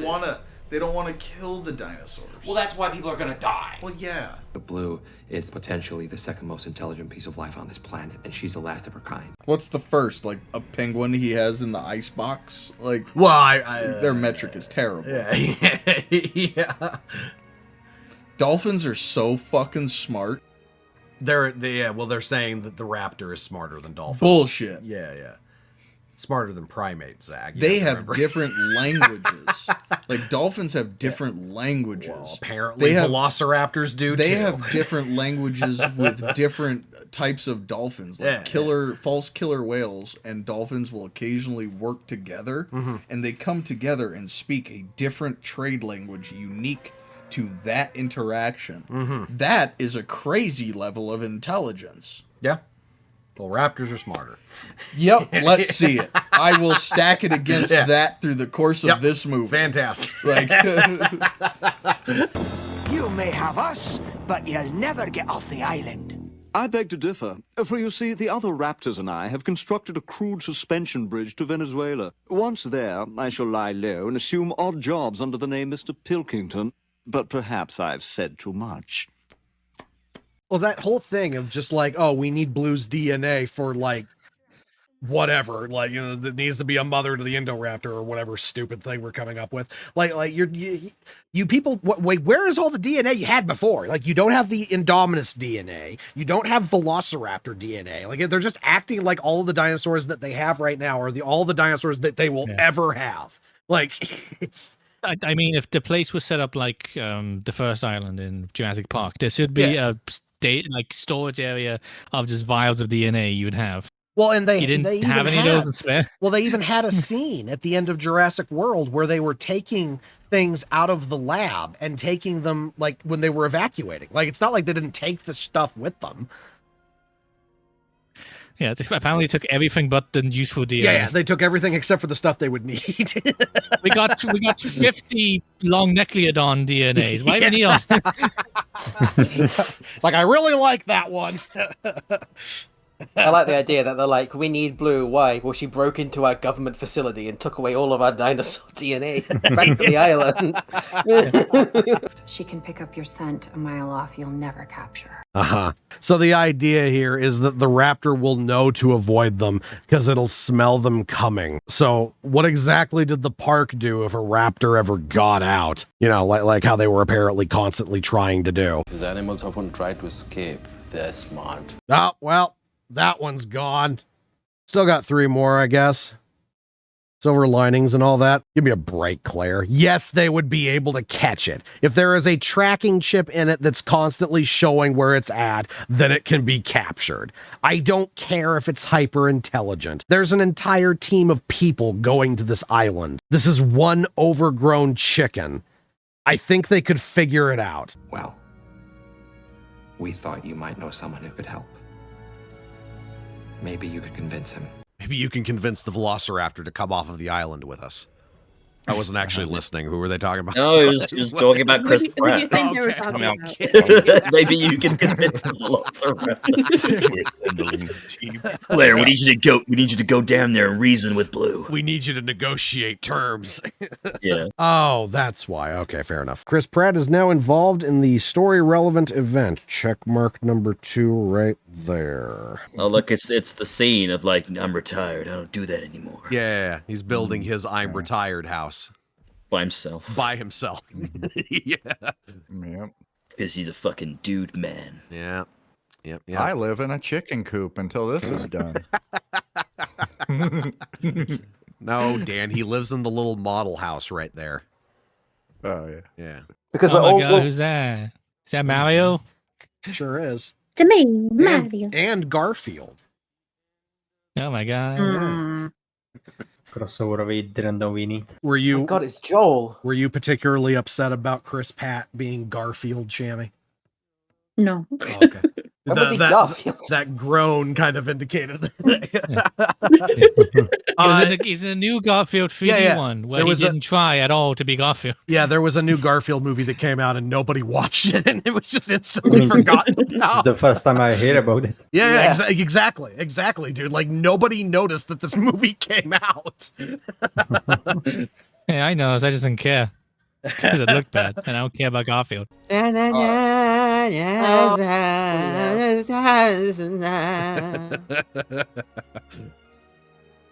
you love it, like in a movie that's good where you like the soundtrack, and in every other one it sounds like it's kind of the musical score directors just taking the piss. Yeah. And it's not fair, but I still feel that way. Yeah.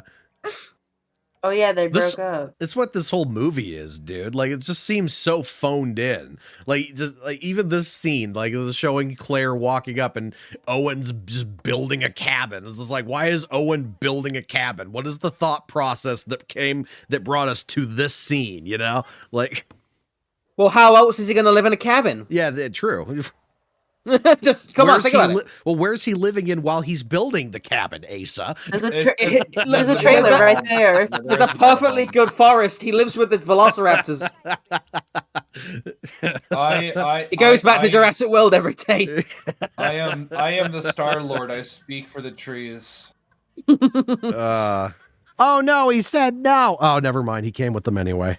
Cool. I'm glad we dedicated almost 5 minutes worth of runtime to that. Guess it was necessary to continue pretending like Owen has any single character trait whatsoever. Also a nifty little metaphor altogether, given they decided to do the Claire and Owen reconcile and get back together storyline again. It's heartwarming and makes you all fuzzy inside or whatever. Definitely not a blaring red alarm system that if you broke up twice, it probably means that there are some compatibility issues. No, it just means that I don't know what they want us to think that means. Regardless, it's what we're doing, so yippee for us, right? You want to go live in your van like a bum?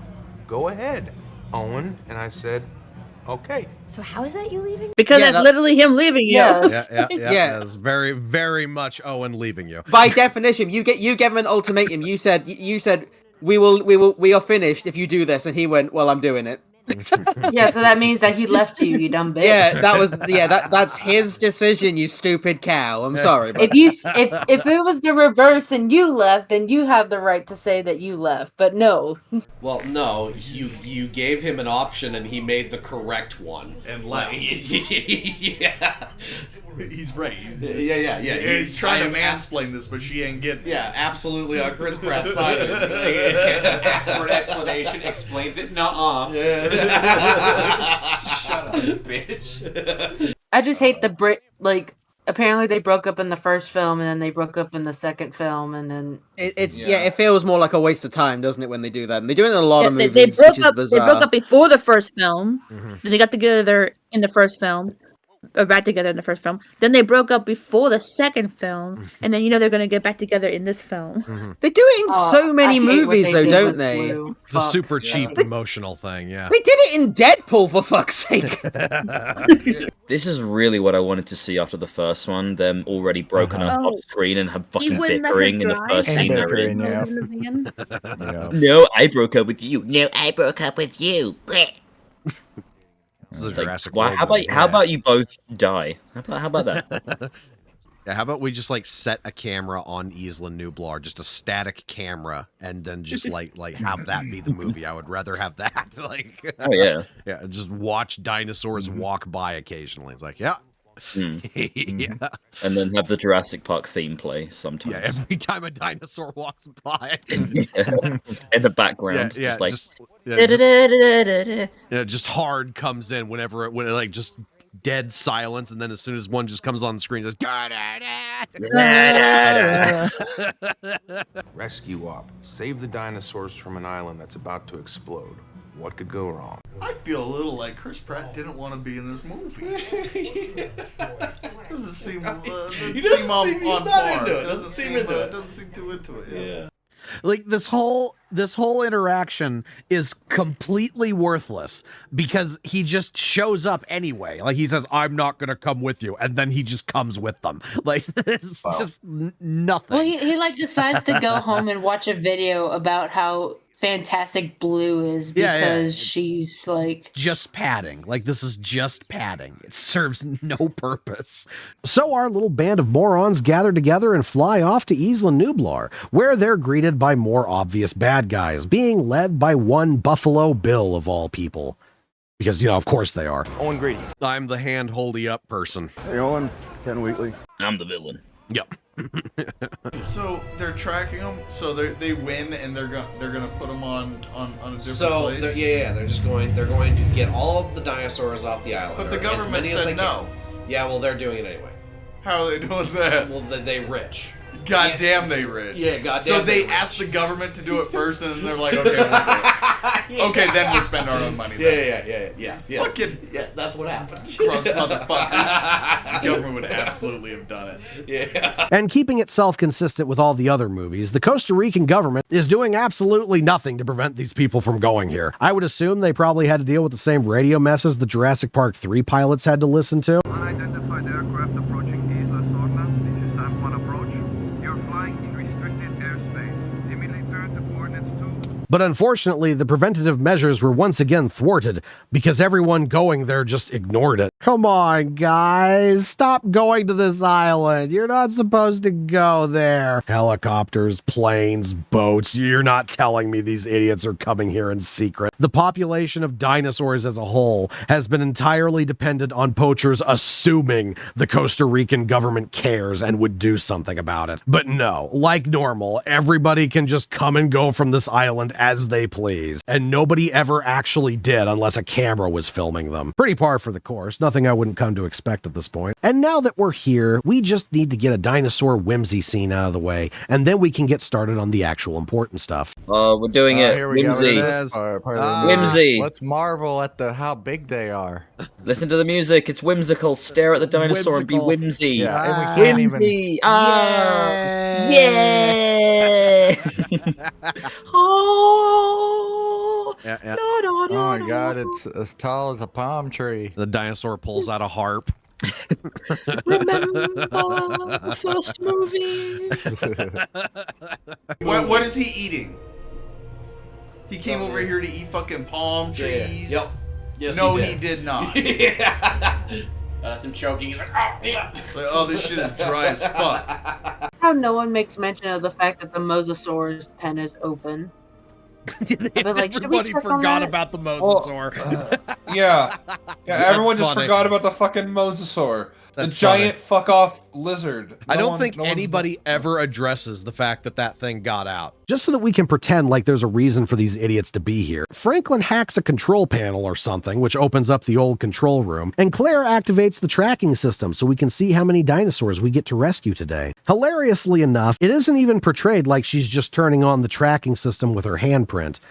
It looks more like she's just straight up turning the power back on. Instead of just having a breaker box like a normal person, Simon Masrani made an independently powered hand scanner that turns everything else in the building on specifically when Claire Deering uses it. Not how I would have designed the park personally, but I also can't say I've been fully on board with the other random-ass rules this dude had for this place. And the movie doesn't want us to think about this, but keep in mind that this is only tracking the dinosaurs that were already chipped prior to the closing of the park 3 years earlier. It does not take into account any of the dinosaurs that have died in that span of time, which the DPG website notes is quite a few, or any of the dinosaurs that were born in the wild, as we know that this is a thing that they can do at this point. So in reality, we are only able to reliably rescue the dinosaurs that have been able to survive all the way through this 3-year absence, and we need to filter out the ones that are still alive from that category. We've already captured a bunch of them. Without the tracking system? Yes.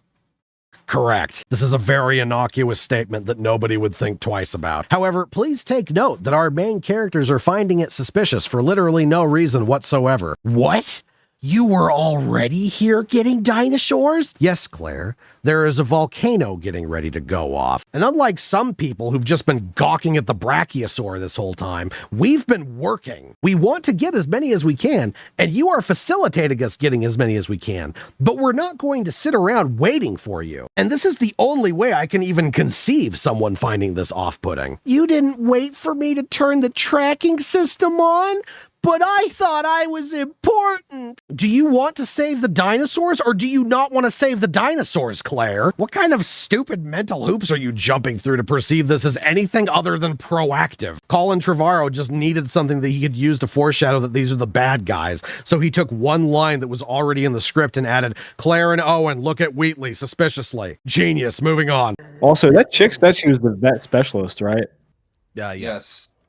No, because she just said she never saw a dinosaur before. Yeah, I know. Wait, she did? I missed that. What? Yeah. Yeah, she says she's Yeah, never the seen veterinarian that specializes in dinosaur health has never seen a dinosaur before. Hey guys, It's like being a doctor and never having a seen patient a person, before. but you know, like I'm a professional, but I've never seen a human. You know. You know, all you need to do is you say, by the way, I'm a veterinarian. I specialize in birds, and it's like, Okay, well, at least you specialize in a kind of dinosaur, but like... I love the idea that you're like, well, no, but in this case, it'd be like, I specialize in birds, and then a pigeon lands, they just go, what the hell is that? Oh, God. Pigeonotosaurus. The group isolates Blue in the sea of dinosaur trackers, and Owen and Zia head off with some muscle men to go get her. Prior to this, of course, Buffalo Bill does a sexism, because of course he does. Gotta have even-tempered Zia here defending her ego from the king of benign statements that everyone overreacts to. Things could get hairy out there. These are powerful sedatives. One too many and she could have respiratory failure. Also, I'm not as soft and witless as your comment implies. Lady, it's not that. Why did... Lady, it's not that. He was telling you it could be dangerous out there, which it could be. Yeah. Well, I'm assuming that like this, like we know the soldiers are going to be the bad guys because of the first movie, but like still, you don't know that. Yeah. Dude, let me throw you one elbow and we can check that question. You have fun out there with the dinosaurs. Yeah. I'll wait here. You go trank it. I can manhandle you with one hand, and I'm terrified of the little dinosaur because I've seen a monkey rip off somebody's genitals. How do you know so much about his fucking tranquilizer darts? Because she's a doctor, that's why. That's true. She knows the dosage level and the concentration of and every single... of everything. It reminds me of like in the first movie when Laura Dern's character was like, because Hammond offered to go instead of her, and she's like, we'll talk about your sexism later. And it's like, I don't think it's sexism. He just doesn't want a woman to get hurt. It's called chivalry. Whereas we are very much all for equal rights here, and we will throw Shammy and Hero to the wolves first, just because they will not stop us. I have no doubt that Hero and Shammy could both take a velociraptor in hand-to-hand combat. Shammy, you distracted, I'll sneak up behind it and just whack the shit out of it. Yeah. Hero, it's dangerous to go alone. Take this. This is the foam hand, and it'll be useful. Like, here is your pool noodle. Stop showing these things. I don't care. They're lame. No, Tom, they're cool. They are. They killed a man in one movie. They killed Dr. Hill. Yeah. Somehow. That one time. Yeah. It took forever. Or maybe they keep showing them just to show us, look, there's so much life on the island. No, it's like remember what it is. No, I think it's like remember the Lost World. Every 3 seconds, Tom? I gotta I gotta remember them every 3 seconds. Yes. Do you understand what franchise you're watching right now, Dan? Have you watched a modern movie? No, Dan? I don't. That's why I don't watch these. I don't give a fuck about this. We're not gonna get any closer to her in this thing. We should stop here. Yeah, we're not gonna catch up with her in this vehicle. We need to get on foot to do it. Well, move faster on foot. Yeah. Cover more ground. Now bear in mind that according to the wisdom of Claire earlier on, She can pick up your scent a mile off. You'll never capture her. but thankfully, since Chris Pratt is here, that means they will catch her. Or something, even though it's implied that she doesn't recognize him at first, but don't worry about it. She's hyper intelligent. And what is the plan for how they're going to capture this highly dangerous animal that can just leap out of the tree line and eviscerate you if it feels like it? I don't think that point is really driven in enough, especially in these recent movies. Velociraptors are a touch on the hostile side, a little irritable, one might say. Might even be able to argue aggressive is an appropriate adjective for them. Ill-tempered, ornery, not particularly agreeable, prone to quarrelsome behavior if we wanted to get really out there. What do we have in mind for how we're going to approach acquiring this thing? Well, they're going to send Chris Pratt unarmed into the middle of its territory so that he can negotiate with it. Brilliant! Meanwhile, all of the muscle men are going to be hiding in the bushes like cartoon characters, and this raptor that can pick up your scent from a mile off, you'll never catch her, isn't going to notice. Jump scare dinosaur. That was easy. I've been here 5 minutes. Put your hand up. Do it. Why shouldn't I have found him already. Put your hand up, Chris. Do it. Oh, he's doing it. Oh my God. He's using the force. He's completely safe now. Yep. Father, you have returned. As you can see, this is my domain. I'm smarter than a primate. Eyes on me. It's so stupid. Imagine. Yes. Oh my yes. god. Yeah. Like, this was my bear I raised when it was a little cub. How long has it been? Oh, since she last saw him? Yeah. 4 years? Oh, fuck no. Oh my god.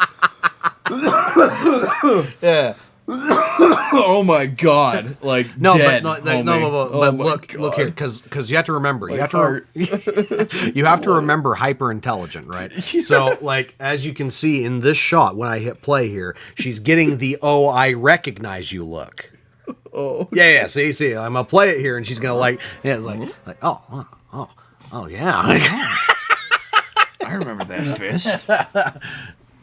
Dad? Yeah. Now, mind you, this is apparently where the plan starts to fall off, because evidently the bad guys didn't follow it from here on out to the expectations of Owen. He steps into a clearing. Blue doesn't instantly kill him. They have their moment of nostalgia with each other, and then to the horror of everyone watching, he begins reaching forward to pet it. So someone with a tranq gun takes the initiative to move this along before Chris Pratt stupidly loses his hand. Wait for your signal. Man, when were you going to make the signal? You had Blue's full attention on you, which was the entire point of whatever stupid thing you were trying to do here. What the hell else were you waiting for? Trying to lose some fingers before he's like, and now. And like the cartoon villains that they are, everybody emerges from the bushes and surrounds Blue, rather than having it planned where Owen retreats after Blue's been hit, because why the hell would you surround it in the first place? Mind you, this is still operating under the stupid plan of sending Owen in as bait, which doesn't make any kind of sense to begin with. But they're the bad guys, I guess, so oh well. Maybe I should be shifting my criticisms over to Owen, who didn't once question the giggling Bond villains being like, yeah, Grady, you should totally go out there and see if Blue recognizes you. Sending Owen into a raptor nest with no weapons under the pretense that they'll wait for his signal. Yeah, it's completely normal. Learning that the red carpet wasn't rolled out for Claire before they started rounding up dinosaurs. I don't know. Something's kind of fishy about that one. But, since Blue is disoriented and taken off guard, she immediately jumps one of the mercenaries and begins tearing at him. Reasonably enough, he thinks to himself, a dinosaur is eating me. Something should probably be done about that. And then something is. These guys are gonna run straight into the enemy's teeth and eat them, belt buckle and all. Nature gave us the most effective killing machines 75 million years ago. Able to hide from the most advanced military technology.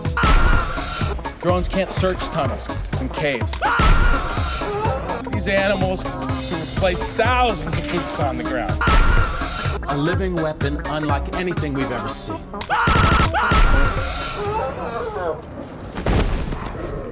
Now bear with me here, because things begin moving very quickly and very stupidly from this point, starting off with Chris Pratt deciding to charge Buffalo Bill for some stupid reason. Not the guy who actually shot the raptor, no, the dude who told him not to. This poor bastard can't say basically anything without being reprimanded, scorned, or looked upon suspiciously for. And since he sees that someone is coming to try and beat him up, the self-defense mechanism also kicks in for him, and he immediately shoots Pratt with his own tranq gun. Why have they turned on each other? Why have they...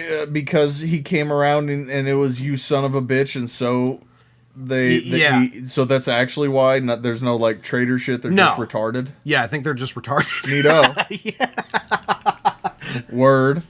Like, it doesn't seem like there has been anything awry other than them just freaking out for no reason. Yeah, you son of a bitch, I told you to wait for my signal, and then pop. Which, to be fair, is uncalled for, Buffalo Bill. You didn't need to trank them. Like, hey, that's all you need. Like, calm down. Like, we got her. We'll figure it out. Yeah. I don't think it should be near Chris Pratt, not because it was the pistol of that guy. Yeah. All of that was nonsense. Like, none of that correlates to that being them bad guys. I was gonna say that whole scene was just like how to do every little bit wrong, so it doesn't add up to anything that makes sense. No one did anything wrong, but they all hate each other now. Like, we need to let the audience know that these are the bad guys. So we're gonna have Chris Pratt charge at this guy so that he'll shoot him, and then she's gonna point a gun. To see what bad thing did he do? He didn't do shit. So basically, the only thing that happened was a guy got attacked because he was going to shoot it with a trank. And then next thing you know, the guy was protecting himself. And then Chris Pratt's just like, "Oh, you son of a bitch!" It's like there's no reason for it. You could have had a better betrayal. That he shot because he was being attacked. I bet Owen's anti two-way. You know, he doesn't believe in the right to self-defense. Yeah. This prompts Zia to think to herself, I want to be the center of attention now. So she runs over and grabs Owen's gun and starts aiming it at Buffalo Bill. I know it's like a universe thing, but I don't know why, but it really winds me up the trank that instantly works. It didn't really work on the dinosaur. Yeah, it took a second for it to work. What are you doing? What the fuck are you gonna do? And this, of course, kicks in the self-defense mechanism for everybody as they all raise their guns at the person who is now threatening their team leader. Guns, mind you, that I'm pretty sure are switching back and forth between being regular guns and trank guns, but I digress. All right, we're clearly outgunned here, boys. Yeah. So yeah, unfortunately for you, dude who was being mauled by a dinosaur, you didn't try to escape before shooting the thing that was killing you. So therefore, you and everyone you've ever talked to, save for the main characters of course, are evil. Now look what you've done. The paleo vet that doesn't know what a dinosaur looks like is mad at us now.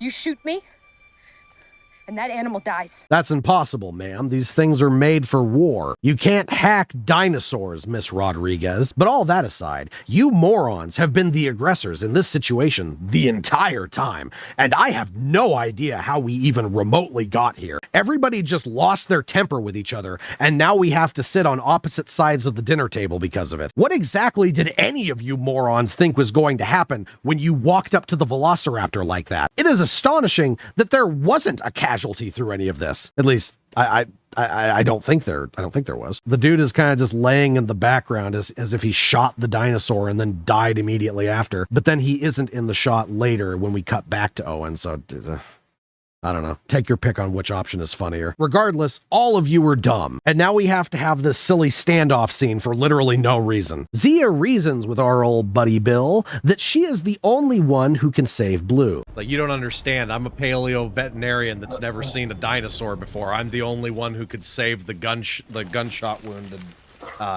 dinosaur. They go like, so anyone got access to YouTube? Googles how to stop bleeding in a dinosaur. To stop bleeding in a dinosaur. Yeah. To which he thinks to himself, well, I am randomly the villain now. I guess this could be construed as taking a hostage or something. That's something a villain would do. All right, men, let's resume our evil plan of continuing to do the exact same thing we've been doing that the main characters have all been okay with up until now. If only they had trusted the signs. We could have avoided all of this had our heroes realized it was mean for them to not wait for Claire first. Hey, Bill, we got her done! Mission accomplished! We got the blue one. It has a hole in it, but we got it.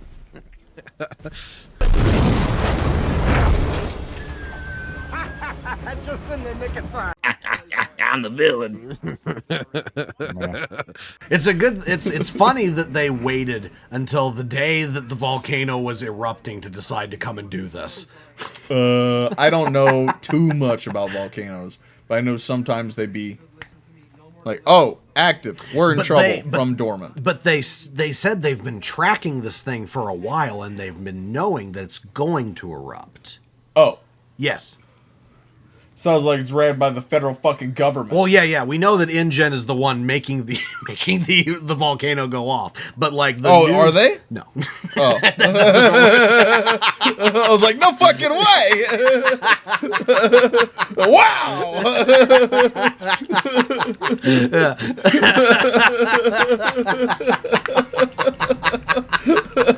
Shit. This is much more fun.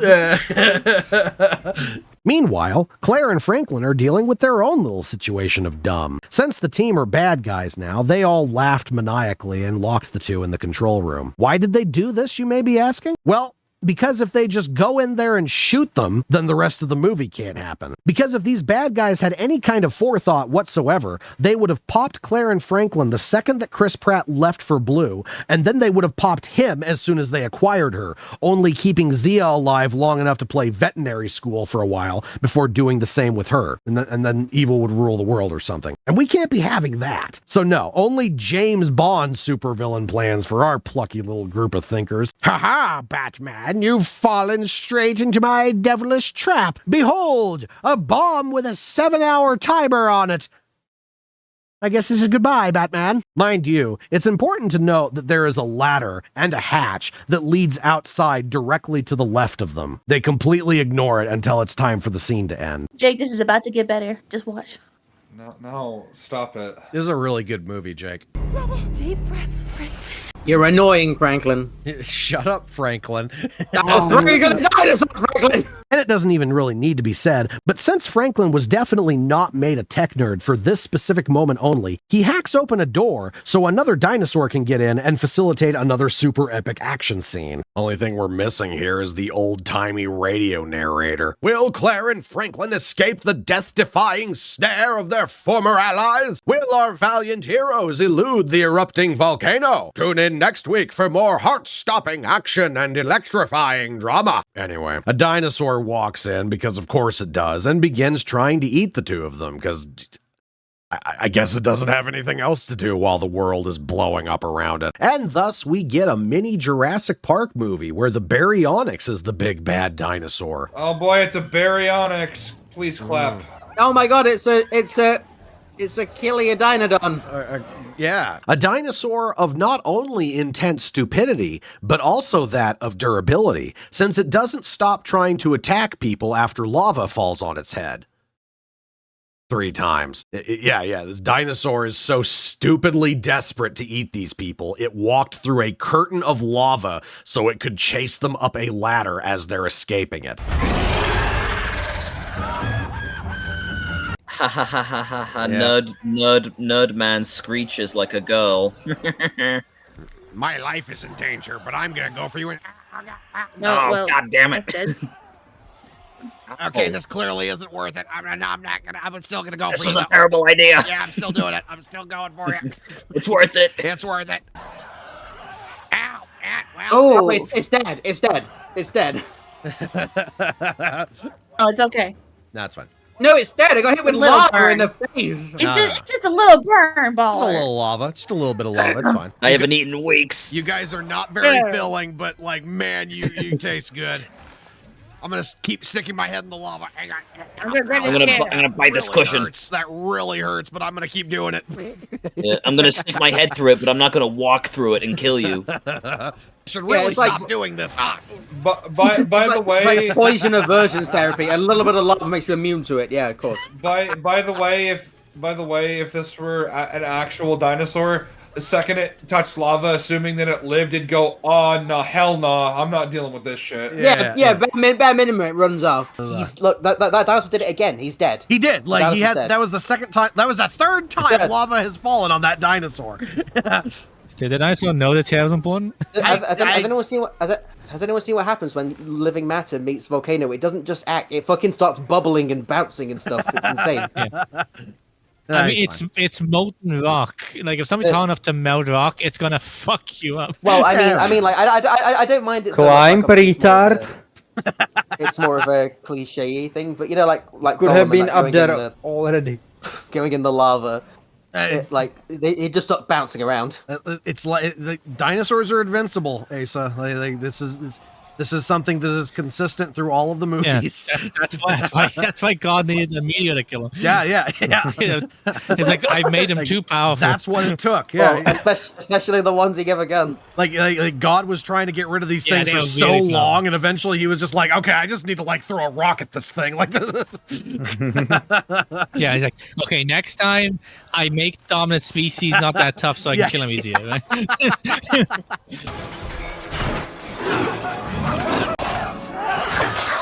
Oh, he's dead. No, Yeah, okay. man, no, this dinosaur is like really like he is going for it. Like he really wants these two. I don't think animals do this. You know, call me crazy, but they're smarter than primates. They are smarter than primates. That's fair. Not like it really matters, but like always something that I thought was kind of funny about like especially these later movies was that like in the book, Michael Crichton made it like really clear that most animals, like lions and such, don't try to kill humans unless they find out beforehand that humans are easy to kill. Like they have to like accidentally kill one before they become man killers, right? And it's just like it's always just instantly implied that every carnivore is going to be instantly hostile towards a human no matter what. It's something I've always kind of chuckled at that a little bit. Well, I always find it funny as well, like they're like carnivores, like you see it in the wild a lot where carnivores just avoid their prey because they've already eaten as well, you know? Yeah. Like in reality, most carnivores are going to like, you know, try and stay away from people. Meanwhile, we get whatever the hell this is supposed to be because some idiot in the writing room decided that Marvel humor was needed in the current situation. Why is this Pachyrhinosaurus doing this? You can't because say it that has word. to wake him up. Jacob. Why is he trying to wake him up? Because the plot needed him to wake up, and they thought this was the perfect solution. Why did it do that? It was a certain dominance. Yes. I don't know why the Pachyrhinosaurus decided to do that. I don't know why the Pachyrhinosaurus wouldn't just like walk around him. I don't know what you're going on about, Jake. That's a Triceratops. Wait, did they shoot this guy and just leave him? Yes, they shot him with a trank. There are dinosaurs here. For a dinosaur. Well, they're the bad guys, Isaiah. They weren't bad before. Well, they're the bad guys now. Another thing that was haphazardly pulled from the books for the mere sake of being able to say that it was pulled from the books, with any of the actual context or tonality of the original scene being stripped away or altered, of course. So in the end, the bare bones concept of dinosaur licking unconscious person is the only thing actually necessary for the label of, we adapted a scene from the Lost World novel, guys. Can only imagine what Crichton would be thinking about that. Wrote an entire section of Lost World where a pack of velociraptors saw the hide in a tree and proceeded to take it the hell down. But in the end, the 2-paragraph scene of a dinosaur licking Sarah Harding awake is what ended up getting adapted. Poorly adapted, mind you. Let's not forget the insult to that gashing injury now. So according to my movie logic, that car should have exploded. Why didn't it? Why didn't it, Tom? 1 out of 10. I don't know. It had already exploded in a previous movie. That's fair. That's okay. That's fair. Yeah. It was a pre-exploded car. Yeah. Like that would stop them, Rick. Yeah. Oh, you see that burned out old junker over there? It's a time bomb. But upon our heroes escaping from their respective set pieces, they reunite so that they can facilitate a runaway from the volcano scene. And yeah, this is another scene I'm going to have to take a moment to break down because this movie can't go 3 seconds without obliterating its own tone that it's trying to set. We're all scared and running away from Mount Vesuvius over here, but since we're a Jurassic Park movie, we still have to jam in dinosaurs trying to eat everyone. Out of my way, out of my way. Can't you see he's gonna kick my butt? So, you like kicking butts, do you? We'll show you, old man. I love the young people. You know, I'm sure this kid's like half black, right? And I'm half black too. But I'm glad that I'm like the cool, athletic-looking half black. Yeah.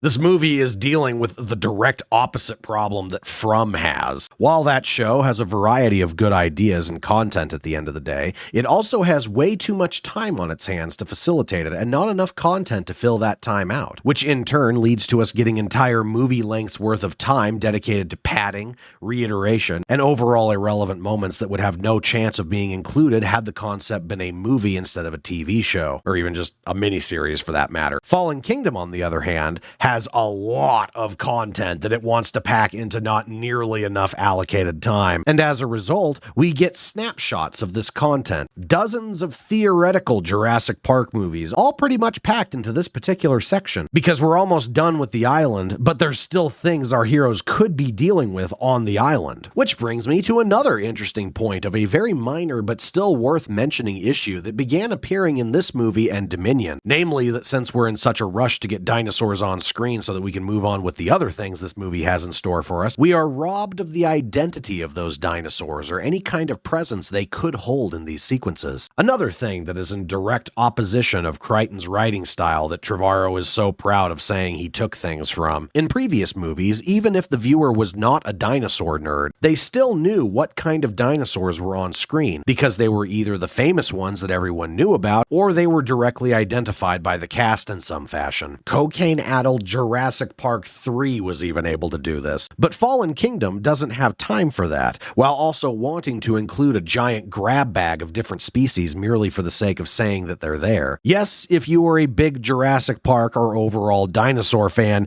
you would know that this is a Baryonyx. This is a Carnotaurus. This is a Stygimoloch. But again, this isn't something we learn in the movies themselves. This is something we learn in the marketing material. As I said, it isn't exactly a deal breaker on the movie being good or not, but it's just an interesting thing that began becoming more prevalent here. Regardless, we're almost done with Isla Nublar for the foreseeable future, so we have to cram in as much dinosaur nonsense as possible into this final action sequence here. Because dinosaurs are the only animals in existence, apparently, that will continue trying to eat things while also trying to run for their lives. And just so that we can make this look as staged as physically possible, we'll have Owen, Claire, and Franklin run into an old gyrosphere. Oh, Claire, do you remember these things? Remember the sphere? Remember the ball sphere in Jurassic World? Claire, let's get into this.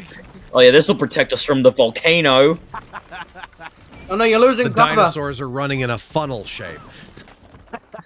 Yeah. Oh, that's so hit that guy. They're honing in. Hurry, get in. This absolutely still works. But now that all the nice dinosaurs are done running by, they're going to encounter a random Carnotaurus that doesn't realize a volcano is going off. And thus we're going to have a mini Jurassic Park movie where the Carnotaurus is the big bad dinosaur, complete with a random fight that it has with another rando that just happened by in the process. Girl, get in this bubble. You're gonna sit on your lap. You can get in. Yeah, what are you like? Why are you freezing up? You have time to get in and close the door. No, more specifically, why is this Carnotaurus hunting instead of trying to find safety? Because they want to put it in danger and also have this next moment. Yeah. You've seen it in real life. When America gets nuked, all the fat people are going to run straight to McDonald's rather than leave, you know. I know I will. I feel like Chris Pratt could get in and fit in there if he wanted to. Like, no, he has to be cool. Let me sit on your lap. Also, this dinosaur is Put like your hand lava. up. What's lava? Look. What you guys doing? I don't have life preservation instincts. I'm immune to lava. So the herbivores are running from the lava. Oh my god. Ah, what are you doing? But the carnivores are stupid. There's a volcano. Going off. Get off of it. Come on, man. This is not the time. Like this, we can do this later, Frank. Thank you for saving us, Mr. Triceratops. He saw that they were getting mugged by a hoodlum. It's like, hey, that's the dude who owes me $5. Yeah. Like, bro, the world's ending right now. Like, no. Give me my $5. Yeah, exactly. It's about to end for him. Yeah. The world's gonna end a lot quicker for you if you don't give me my $5. It's like 2012. The disaster waits for the character. Yeah, because they didn't trigger the next scripted event. Yeah, there was an updraft, so the smoke is being held back for a second. Yeah, the lava is being held back because of the updraft.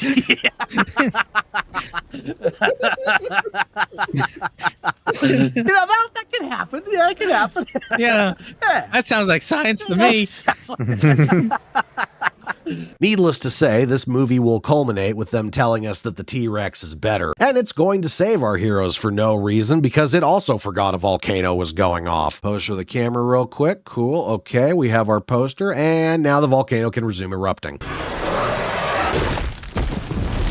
Shut up. My God. Stop it. Goofball shit. Oh, the music. Rexy, Oh, where did these you come T-Rexes are so sneaky. They are. Oh, look at that shot. Isn't So it amazing? cool. So fucking cool. Fucking T-Rex roared with the volcano exploding, and he just walks away. Well, it obviously hurt his ears. That's why he left. Yeah. Yeah. Anyway, oh yeah, volcano's going off. Oh my god. I'm here to save you again. I am a paladin. Yeah, it kills the Carnotaurus, then goes, lol, leaves. Oh yeah, now the pyroclastic flow remembered it existed. Yeah, the updraft ended. Yeah. Now it's a downdraft. The wind shifted. Yeah. You see, Lion, the volcano didn't decide to start chasing them yet, but now it's angry. Yeah, it's Yeah, volcanoes are when the Earth's angry. Gaia is pissed and wants. I love it. This movie is so dumb. It's just like, look, the T-Rex. Like an 8-year-old wrote this shit, honestly. And It's then like- the T-Rex yeah, jumps the and he roars. T-Rex appears, The volcano explodes, and Yeah, then the- he says, "Good job, team," and he runs off. Yeah, the T-Rex appears to help our heroes and kills a dinosaur, roars, and then runs away. Yeah. It's like, cool. Anyway, continuing on with the movie. Yeah. This lawful Stupid good movie. This is such a stupid movie. He lawful good. He came to slay the demon one that was chaotic evil. Now he's on his way. Dispense justice, move along. Now the caravan can move. Yeah. Like The dinosaur trail volcano of tears. Yeah, the volcano paused from erupting so that the T-Rex could come save them. And now that nothing else important is going on, another giant group of dinosaurs are going to appear out of nowhere that are all running from the volcano too. Yes, we had group 1 that was running away at first, then the Carnotaurus, T-Rex, and whatever the hell this thing was. They were all running by themselves in this giant gap in between group 1 and 2. And now we have group 2, to include a bunch of pterosaurs that would absolutely be ahead of everyone else, but I guess they just decided to hang back with the second group for whatever stupid reason. And within group 2, there's an Allosaurus running alongside everyone, who briefly ends up next to the gyrosphere, and thus we get a mini Jurassic Park movie where the Allosaurus is the big bad dinosaur. This one is a really short movie, mind you. Our buddy Mr. Allosaurus didn't really get to do much, but he was there, and he was a threat probably for like a quarter of a second. Hey, you live right here. That one got fucked. Yeah, the dinosaur is just like, oh, I see something I can eat, and it's completely forgets a volcano is going off. And remember, they were going to add in another mini Jurassic Park movie where the Spinosaurus was going to be the big bad dinosaur again. But I guess the Allosaurus one showed us that they were starting to run out of space for them. Chris Pratt gets Pompeyed here while this is going on, by the way. Don't worry about it though, he's fine. Yeah, you know what happens. Well, you're sprinting for your life. You see a 7-Eleven, you No, run. you were through, dead. You know. You were dead if you were caught in that. No, he's fine. Yeah, pyroclastic flows are very hot. You are Yeah, dead. fucking. You are instantly fried chicken. Nope. Yeah, people in Pompeii are pussies, that's it. Yeah, rub some dirt in it. Walk it off. The thing is with pyroclastic flow, it's supposed to be like over 1,000 degrees. It's probably pretty this hot. man's dead. It's probably pretty hot. Yep. That glass isn't glass anymore, you know? Yeah. To be fair, lava and volcanic ash aren't that hot. I mean, remember the baryonyx movie we had earlier? Lava's basically on par with a particularly hot cup of coffee, it would seem. So this is probably no worse than California during fire season. Now, I do want to say, all of the other stupidity aside, I mentioned earlier that the cinematography of this movie is notably superior than it was in Jurassic World. And dare I say, I might even extend that to include Jurassic Park 3 and Lost World. Context aside, and let me reiterate that, context aside, the shot of the T-Rex roaring is one of the better shots of the film, as it's the first time since the first movie where we get to properly appreciate the scale of this thing compared to our characters and the other dinosaur that was just attacking them. The shot of the cliff the dinosaurs arrive at while the volcanic ash is rushing towards them is another good one in terms of the scale, and we hold on this shot for a good amount of time while the camera swings into it. That in and of itself is more of an actual dynamic dynamic moment than the greater majority of the previous film. And following up on even that, we have the shot of Claire and Franklin in the gyrosphere as it tumbles off of the cliff and into the water. It is all one continuous shot moving back and forth between the two as the ball is sinking. Dinosaurs and volcanic rock are falling into the water all around them, and the gyrosphere itself is slowly approaching a point of no return. And the reason this is so good isn't solely reliant on the gimmick of it being one continuous shot. Thought was put into this, and it clearly shows. We spend the entire ordeal zoomed into Claire and Franklin's faces, which adds to the claustrophobic nature of what's going on, and the type of panic that these two would be feeling in this situation. Water is starting to leak in, volcano debris is hitting them, all the while the light of the day is slowly starting to fade as they are quite literally sinking into the darkness. And through it all, this shot is held the entire time the gyrosphere is filling with water, all the way up to the point of their escape. Actually and unironically fantastically done, Bayona. This is easily up there as some of the best camera and direction work in this entire IP. I've actually, surprisingly, I'm pretty okay with how this movie's been shot so far. Yeah, the movie is like, I've been... there's decent cinematography in it. Like, I feel like this movie is hitting goofy enough that I think I could watch this like I watch Jurassic Park 3. With a kind of fondness at its stupidity, you know? Like, yeah. It's hitting. Just don't pay attention to the story. No. The story's as retarded as the thing that are happening on the screen. Yeah, yeah. Like right now, these guys are going. Oh my gosh! I hope. God, like I bet 2 out of 3 of them got the bends right now. That's a pretty yeah. deep dive that they yeah. did. They never got to clear their air. They never equalized pressure That from that all ball down into there. That is all irrelevant. My God, they're like, huh? My ear hurts really bad. Yeah. Like, blood trickling, nose bleeding. Yeah. And hilariously enough, I now get to compare this movie to From again, and the time that they tried to do this. In one episode, where a character gets stabbed, there is another continuous shot that takes place wherein we see one of our characters, Elgin, driving our happy little stabbing victim through the night to their local hospital so that he can be saved. The intention behind this shot is the same as it is in Fallen Kingdom, as this is meant to be a high-stakes and tense moment. Monsters come out at night, after all, so it's a very dangerous thing for these people to be leaving the safety of their houses for any reason. And to help portray the panic and hysteria of the situation, we're going to be seeing every second of the drive between these 2 points with a constant and uncutting camera shot. Oh my God! Look, guys! It's the one-er. It's one shot. Look how cool it is. Look. Look! It's filming them in the back seat, and then it's going to turn around and film him driving. Now it's him driving. Oh, now it shows him driving. Oh, and it's going to go them. back. Oh, look! Back to them. Whoa!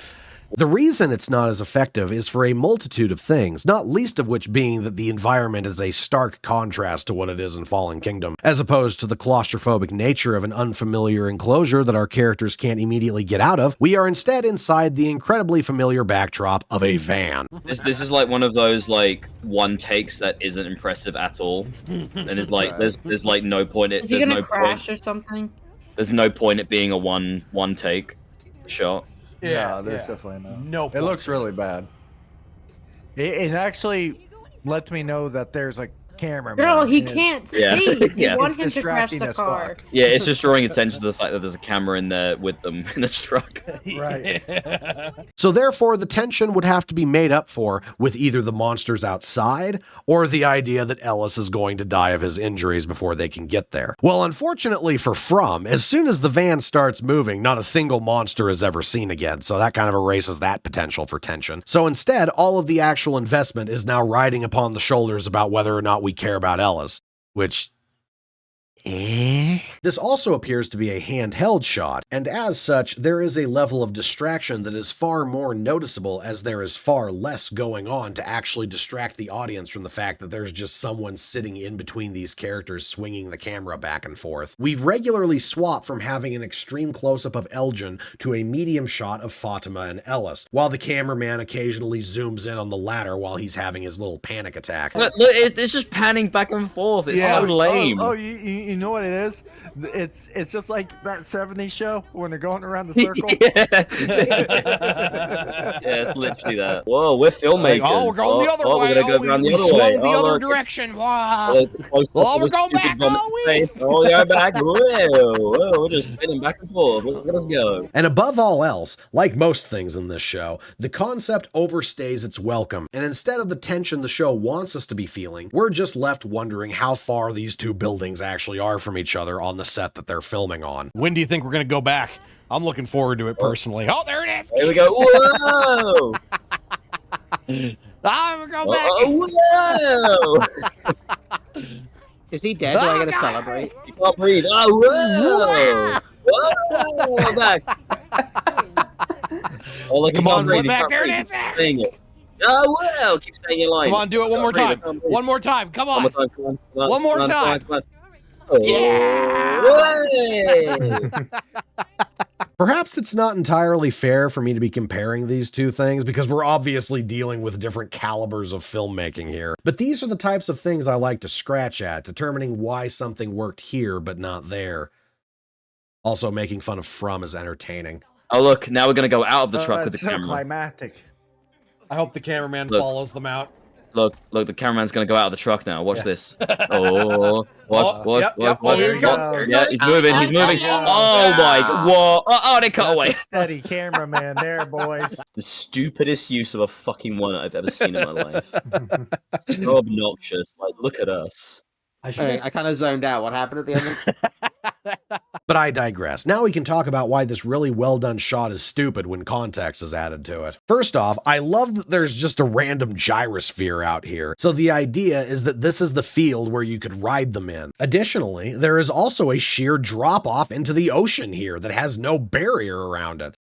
So that's kind of funny. Then there is all this nonsense regarding Claire and Franklin living through their drop off of the cliff. So physics-wise, right? Yeah. If you were to do that, like, astronauts got to be strapped down and shit because it's akin to like hitting concrete. Yeah. And if you think about it, they weren't strapped in, and their momentum is the same momentum as the ball until it hits the water, and then it isn't for a very short period of time, right? Owen living through his drop off of the cliff and then subsequently rescuing them with a pocket knife. So, you know, that's always fun. Guys, by the way, we just saw a bit of molten lava fall through the water, not thing, hit through the glass and go through the thing. However, it does not harm a dinosaur if it hits it. Correct. No. Also, he somehow survived the pyroclastic flow and then jumped in the water and is fine. Well, he jumped into the water, so all the heat went away. Yes, and all the force went away. Yeah. The updraft helped him. Yeah, the updraft put the fires out on him, and then he was able to jump into the water and cool himself off, and that's why he's okay. Yeah, because the updraft slowed him down, so it wasn't like hitting concrete. Yeah. But I thought that bullets didn't work on that thing, Chris Pratt. Well, now they do because it's underwater. Well, they do if they're underwater. Fair enough. Weird feature. Faster acceleration. Yeah, that's fair. Yeah. He's like, don't worry, I'll go off screen. I'll be safe there. He's like, don't worry, I'll go get some help. He's like, I should have just continued making my cabin. And then the hero comes, Dad, and I want Chris Pratt to open the giant hamster ball with his knife. Yeah, and I want him to shoot at the ball. Yeah, and now a Brachiosaurus is going to land on them. Well, little Timmy, where did Chris Pratt get a gun? I don't know. He just has it. So I'm pretty sure I said this last time, but there is no fucking way this would work. Yes, this is the most ridiculous thing happening in the scene. Unironically, kinda. He gets a shitty knife to pry this fucking thing open, and it's not a thing that pulls off. It turns. He just broke it. Yeah, he just broke it somehow with a little knife, with a little pocket knife. Didn't he shoot that glass twice? Where the gun holes there? Well, they didn't work, so they don't count. It's kind of funny that the bullet just despawned. Don't know yeah, what yeah, else it to broke call the glass and then despawned. Yeah. But yeah, to the surprise and shock of no one, the trio gets out of this situation alive. And we can have our quick little scene where they inform the audience that those people that we came with sure are the bad guys. It was a double cross, they took her. Oh, it was? Oh, well, I guess that explains a few things. When did that happen, Owen? Was it before or after Buffalo Bill said, no, don't shoot the raptor, and you got mad at him for it? Just for the sake of reference, Owen, kind of want to pinpoint exactly where we decided we didn't like the take the dinosaurs off the island plan. Because right now it seems like we're pretty well on track with that, with the only difference being that we're mad about it now. I don't understand what the plan was. Like, why did they need to? Why did the bad guys need to bring the good guys here? Oh no! How did that happen? Yeah, they need her. How did they manage that? How on earth did they manage? Well, you know, I can't take it seriously, man. I just can't. When you see helicopters flying with What do you mean, Dad? This is super sad. This is super serious. Oh my god, that guy's speeding on the fucking dirt bike. Did you see that? I did, yeah. They had like a big cage, and they just like they let the T-Rex walk into the cage, and they closed the door, and that's how they did it. But they left Owen for dead. Well, yeah, I'm not denying that they're the bad guys now. The movie's making that more than clear enough. I'm just trying to figure out when it happened. Because obviously, if they were the good guys, the dinosaurs wouldn't be giving them this much trouble, and there'd be happy music playing right now instead of the Jurassic Park equivalent of the Imperial March. You know, it's just crazy to me. Like, these bad guys literally didn't do anything bad. So I'm really confused as to how it's supposed to be believable. A dude's getting eaten by a dinosaur. He does the right thing. Caps its bitch ass. Right? And then all of a sudden, these guys are all bad guys. Like, no, fuck that shit. Look how disorganized and clumsy everything is now that we know that they're evil. Like what the hell are you people even doing? Where the hell is this ankylosaur going? You just let it out of its cage on the dock, and this moron is standing here motioning for it to move forward like it's a pickup truck. I would have rather watched this whole thing unfolding instead of the running from the volcano clown show. What was that guy with the power washer washing then, by the way? He was like washing the floor. Yeah. We need to clean this before the lava destroys it. Yeah, exactly. Yeah. Look at that, like none of these dinosaurs are tranked. Like, what are you people doing? Like, yeah, they bought tranks, they're just not using them. Yeah. Well, how did they have that one that's on the crane? Where did the transfer? they only trank humans. Yeah. Oh yeah. This one's tranquilized, I guess. Yeah. We're using practical effects. That means we're good. Yeah, obligatory practical effect. I want to do something evil to it. It's not like the volcano has erupted or anything. We have time for this. Yep. Yeah, I stole your tooth because I'm a villain. What? Why? He removes their teeth. He takes like some of their teeth.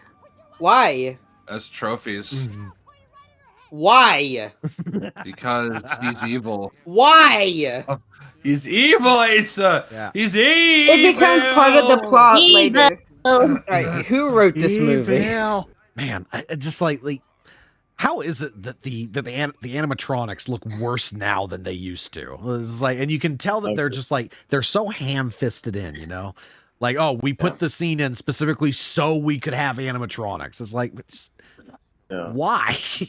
People used to care. Yeah. It seems like the rubber or whatever they use for it just seems more like plasticky, like the little dinosaurs in like the third film when they were in like that the Malta bit, because those look like they were just puppets.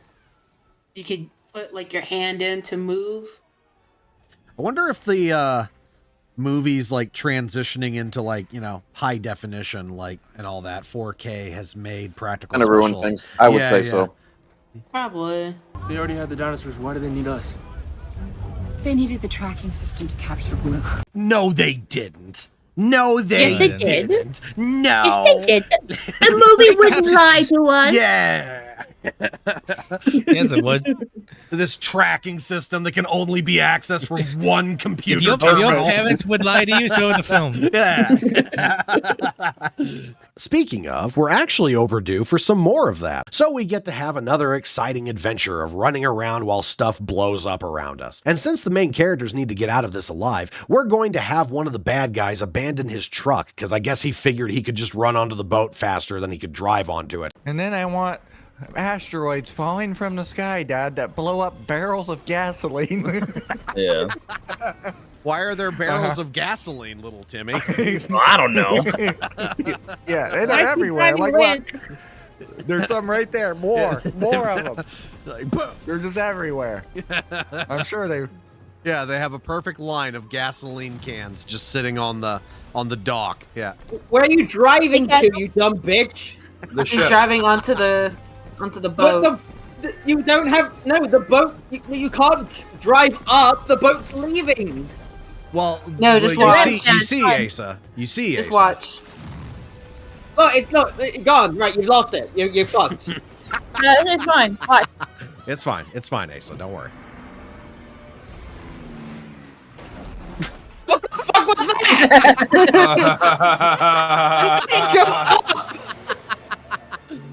He knows how to drive a stick. At least put a ramp there. It went up. And then, Dad, I want a Hold dump on. truck to ramp off of the pier. What? Yeah, why did What the are the car physics tilt of that? upwards there? Why did it go up like it went up a ramp? She put it in first gear, guys. There's a fucking invisible CGI ramp that they went up and it This just would never floated. happen. What do you mean? I don't know what you're Would talking never about, be Dan. able to pull off putting it in first gear. To Oh, get that's more what you meant. traction. I'm sorry. Oh, yeah, nobody's going to notice that they got onto the boat. Complete invisibility for our trio, because I don't know, because if they get caught, it'll be hard for the movie to progress how we want it to. Remember, we're barely even halfway through this thing. We need all the help we can get for keeping this lunacy on track. So, like, everybody in the car just kind of leaned back a little bit, and that's why the car went up when it hit the end of the No, but no dock. one notices that there's a random car here that they left. Yeah, nobody saw that. Also, yeah, it's not even like it was abandoned. We saw people in the same room, and they're like, "Oh yeah, Steve made it. Thank God for that." Anyway.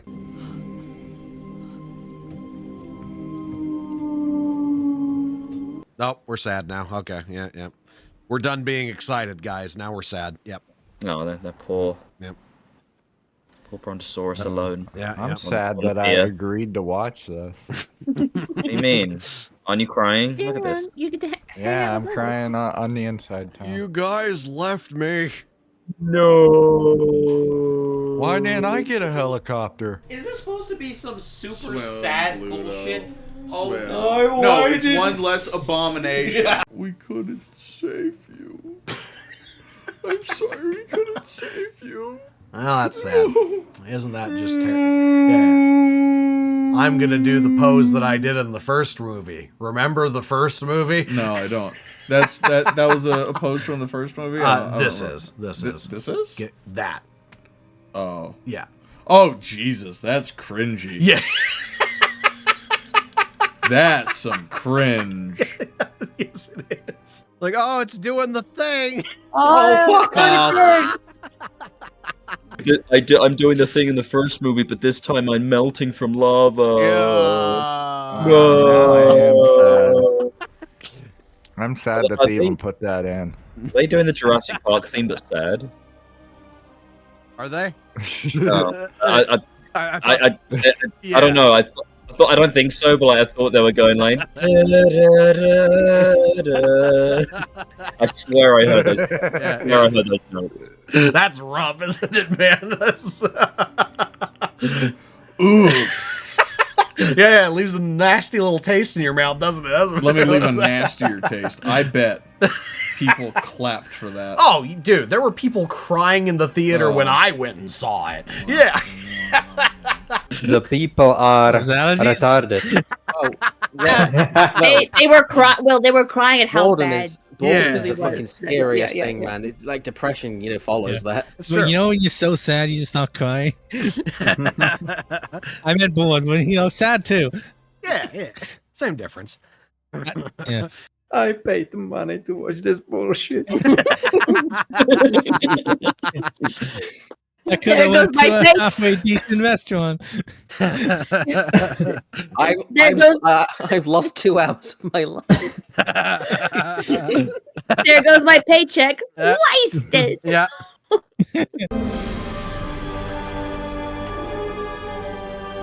Damn, bitch, you care a lot about that creature, huh? It even did the wimpy noises from the first movie. I wouldn't know. I've never seen it. Oh, it's great.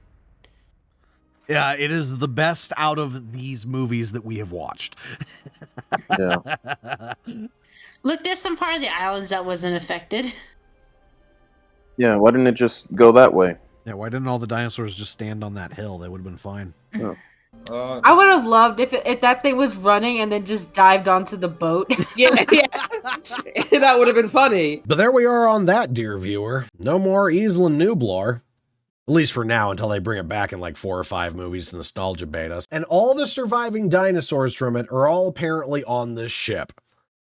And I don't know, maybe whatever other ships they might have had filled up from beforehand. I don't know, the movie never says. More or less, the mission was a success, but we still only captured enough to fill this boat. A number magically unbeknownst to the audience, somewhere in between 25 and infinity. Don't worry about it, it's exactly enough for what we need for more movies after this. This marks an interesting point of Fallen Kingdom. A noticeable split between the two stories that Trevorrow wanted to tell here. The running from dinosaurs scary bit of the film that we've come to know these movies for is now finished, almost as though it acted merely as an obligatory sequence so people didn't find it offensively unfamiliar. Movie number 1 in a hastily wrapped up 2-pack of idiocy. We are now 51 minutes into this 2-hour feature, and as such, we can now begin movie number 2. And now that we know that Mills is an evil, he's going to go meet with more evil people so that we can get a good look at his deeper motivations and the true nature of why whatever the hell happened on that island was a double cross. What's Peter Pettigrew up to? That is Peter Pettigrew, correct? I don't know, actually. And so, dear viewer, judging from what we've gotten from this story so far, what do you suppose the secret intentions are of the fiendish antagonist of Jurassic World Fallen Kingdom? I estimate 4 million per species. 4 million is a slow Tuesday where I'm from. You ever made 100 million on a Tuesday? Hello! I like money! What inspired you to rescue the dinosaurs off of Isla Nublar when a volcano was going to wipe them all out? Money! Congratulations, Mill. You are now Discount Ludlow. Except instead of having the understandable motivation of trying to save your sinking company, you just want money for no other reason than you are the villain. You are Peter Ludlow surface level edition. And that in and of itself is a pretty impressive thing to pull off, because I'm not going to be pretending that Ludlow had that much going on for him. I wish so badly that Colin Trevorrow had any modicum of self-awareness, because then you would have been played by Clancy Brown, and I would be having a far better time talking about you. However, as such, I will be referring to you as Mr. Krabs for the rest of this review. There's a pretty deep layer of ironic comedy that comes from the fact that this movie's plot could be converted to a SpongeBob episode with very little alterations to it. Wonderful. Wonderful bidding. What kind of monster is responsible for this horror? That's it, boys. Keep that gelatinous gold a-flowing. Mr. Krabs? No! Regardless, Mr. Krabs meets with his associate, Evil Dinosaur Auctioneer Guy, and the two have themselves a brief chat about why they're evil. A challenge is posed here in regards to the writing, specifically because we need this to be an exposition piece, but at the same time, it'll be goofy if we just have them get together and say, "Soon the dinosaurs will arrive and we will sell them for money." So instead, we're going to have this dude be angry that the dinosaurs aren't here already, and he's going to get ready to cancel the auction altogether, meaning that Mr. Krabs has to sell him on the idea of it again. No, don't cancel our evil auction! That's apparently scheduled for later anyway, so I have no idea what your stupid dumbass problem is. Here are all the reasons we're doing this and what the audience has been unaware of up until now. I'm having trouble concentrating because of the capped teeth. It's so bad. They're so bad. Yeah. Like, even the good ones are cringy. He talks like he just got them, too. Like, listen to him. I'll give you 10 minutes. 10 minutes. So I'll give you 10 minutes. Like, that is kind of what he sounds like. No. Yeah. I'm being serious. You can actually tell that he just got those bad boys. Yeah. He probably That's got funny. those for this movie because he's been out of work for a while, and he's like, you want to be back? Yeah. To be an actor again. Like, I have to fix my crack teeth. I get to play the evil dinosaur auctioneer. Okay, in I Fallen Kingdom. don't think that's Peter Pettigrew. It's not, but Peter I'm Pettigrew. pretty sure that dude is in Harry Potter. He probably is. I don't know. I am almost positive I that don't- dude's in Harry Potter. I don't know. I will throw something up on the screen to confirm or deny. Thank you. It's gonna drive me crazy. Yeah. Basically, although the dinosaurs have just been chilling on that island this whole time and nobody's ever actually done anything about it, the plan has been this for quite a while. Round them all up, sell them on the black market, and then use the funds from that to continue funding the research of what's going on here. And there are, needless to say, a lot of world building issues that come from this. One of which being the thing that I've repeated so many times at this point, and I know, I'm sorry, but its absence is so incredibly apparent that it's hard not to bring it up again. The nebulous entirety of the black market only just now started caring about the kinds of profits that they could make off of the thing that InGen had a monopoly on for the last 30 years. It was even a point that other genetic companies couldn't do it, and thus the entire reason that the events of the first movie took place to begin with. Why was Mr. Krabs the only person on the planet that decided to take advantage of this? Man, those dinosaurs sure could be worth a lot of money. That island's pretty far away, though. I don't know if we could pull that trip off, honestly. Yeah, but you get the idea. We're not going into that again. And by that, I mean, I'll probably bring it up again once we get to the actual auction scene, because God almighty, it irritates me. But all that aside, let's get back to Mr. Krabs and his devilish plots. I mentioned earlier that the auction is meant to further the funding for research that's going on there at the mansion. And what research is that, you may be asking? Well, I'm glad you asked, because the answer is really silly. You see, in the most original of concepts that nobody thinks is a stupid idea whatsoever, the plan is to use dinosaurs in war. That man is inevitably drawn to war and is willing to use any means necessary to win it. You're gonna weaponize them? Yeah. Of course we are. We're gonna ride them like elephants. What else would we do with them? Oh yes, here's the weaponize the dinosaurs plot. hell yeah. Oh yeah, they are actually guiding the dinosaurs by fucking laser, don't they? Yep. I was gonna say, so Red. My Oh yeah, thing they bring was- up like they use elephants and horses as They like did. yes, as cavalry because they didn't have fucking trucks. Yeah, or Yeah, bikes. they didn't and, have tanks. They didn't have fucking artillery They with didn't range of send the 20 horses kilometers. in. They didn't send the horses in to like stomp the enemies to death. See, Red, I understand the way these guys are coming from, because like if I imagine you had some technology, right, and you could like point it at something, and then when you press the button, it would like do something to like, you know, attack it. Like that doesn't exist, that technology. So you need to have a dinosaur as the middleman when you press the button to make the laser point happen. Yeah, we've come full circle on that one. Mr. Krabs gets to join Vic Hoskins on the list of people who've stuck their heads in fan blades enough times to the point where they think that's a good idea. Let's see where he can exceed where Hoskins did not, shall we? What ever so brilliant rationale could you possibly have up your sleeve for this one? We've been using animals in combat for centuries. Oh. Basically the same arguments from before. That's disappointing. Colin Trevorrow doubling down because, nah, we've done it before. That's stupid. And we stopped. Yeah. We stopped. Yeah, I was gonna say, we used them before, like we had technology to replace them because they were the best thing. Then we got better shit. Yeah, then we got an upgrade. Yeah. We still like horses. People that ride horses do it for fun now. Cars are better. Yeah, like on a pragmatic sense. Like horses are still cool. Don't get me wrong, but the most usefulness wise, the most we use is like dogs for like bomb sniffing or search and rescue and stuff. yeah, we do. But at the same time, though, if we had like a device that would detect is better than they would, we'd use that instead. That's why we still use them. Yeah, well, now we're using velociraptors to do it. So you know. Don't get me wrong, like I would be fine if they would give a reason as to why the dinosaurs are better, but they just said we always used animals, Lamau. How come you suppose you don't? How come we don't use hippos in war? Oh well, they're not dangerous enough. That's true. Yeah.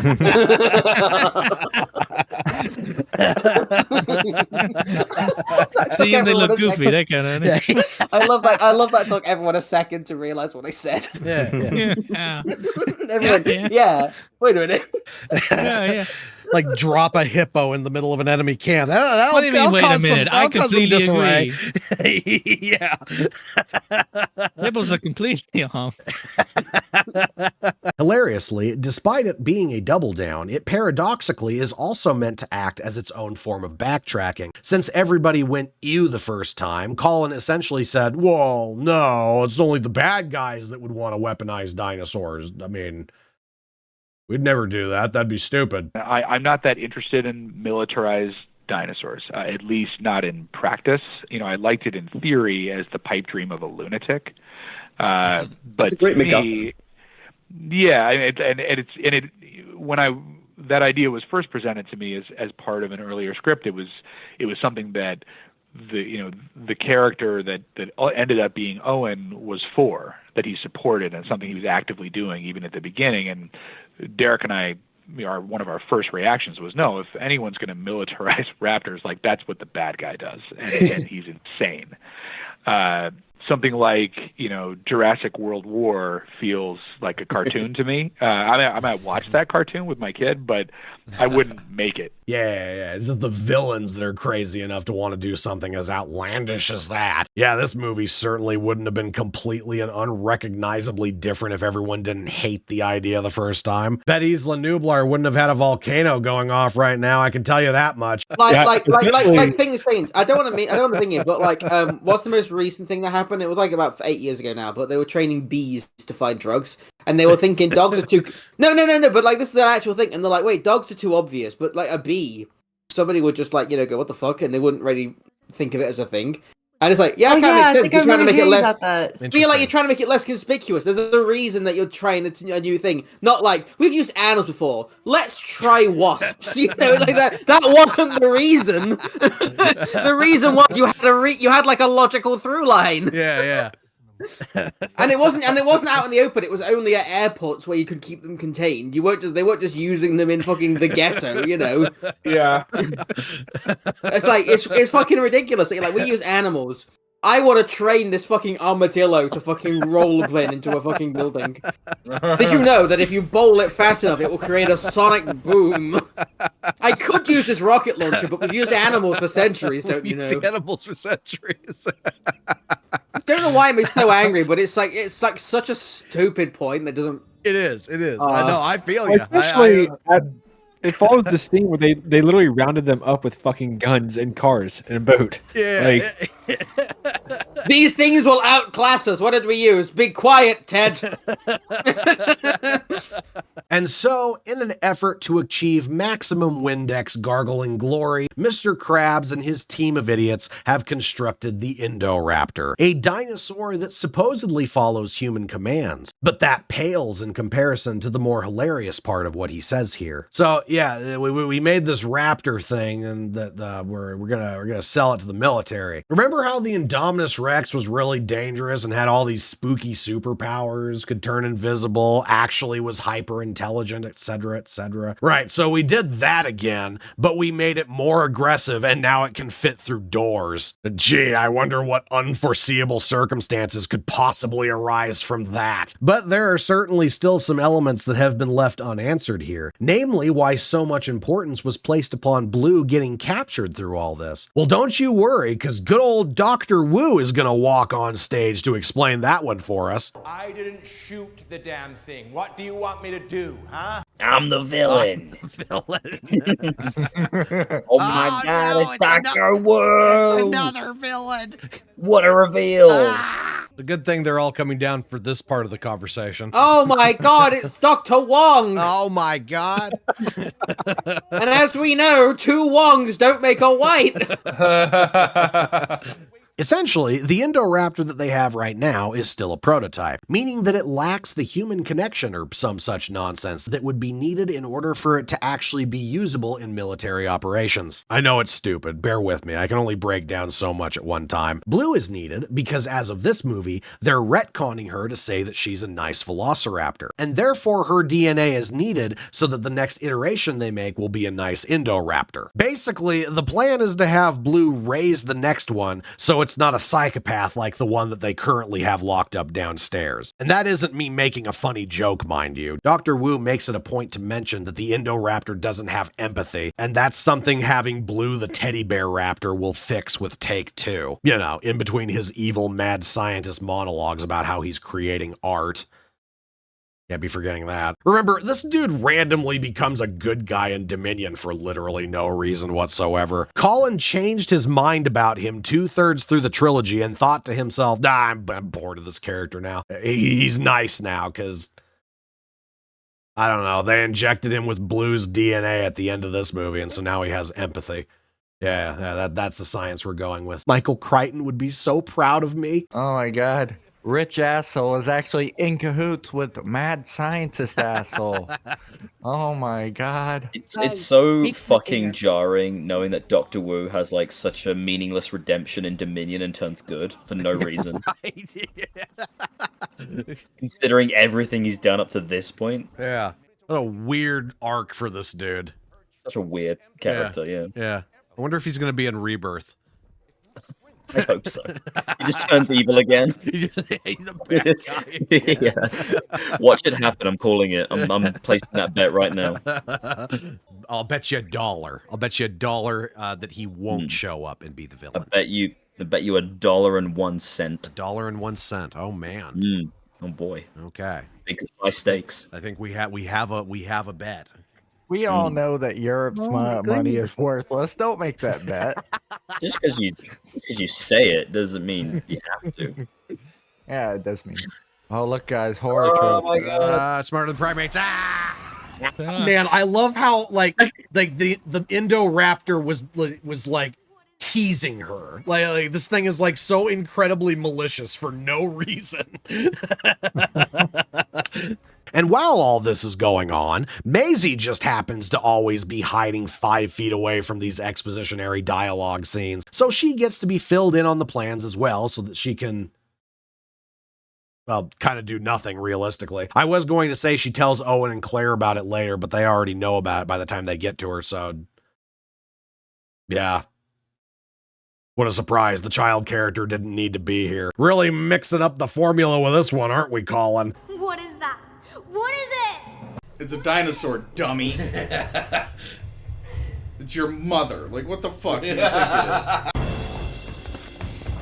Yeah, now you're locked in here. You're grounded. Yeah. And if anything, Maisie's pretty much only here so that she can tell Grandpa Cromwell about it, which helps facilitate him dying later. So I guess that's something. Maisie's existence in this movie is relegated specifically for killing her pretend grandpa and then dooming the world to dinosaur invasion afterwards. How thematically appropriate for her. Don't steal. God damn it, I was almost dead. Are you stealing my things? He's old. I heard them talking. They're going to sell the dinosaurs. They're bringing them here. What dinosaurs? Dinosaurs aren't real. Go to bed. Oh yeah, that's another thing that's worth mentioning. Apparently Lockwood is completely unaware that all of this is going on. Mr. Krabs has a full-on genetic science operation going on underneath the mansion, sitting alongside his dinosaur prison camp, and Lockwood, Iris, and Maisie were all completely unaware that it was going on. All of them were actually under the impression that they were going to rescue the dinosaurs and put them on Isla Sorna too, and none of them ever noticed or questioned that there were constantly people in lab coats coming and going from the genetics lab in the mansion's basement. No, it wasn't until Maisie suddenly started caring because Mr. Krabs made the grave error of slightly raising his voice at her because she was trying to talk to him while he was on the phone. If we don't get those animals, not now, Maisie, thank you. If we don't get those animals, The dinosaurs I said not now. Oh no, you're the villain. Fucking dinosaurs on the phone, god damn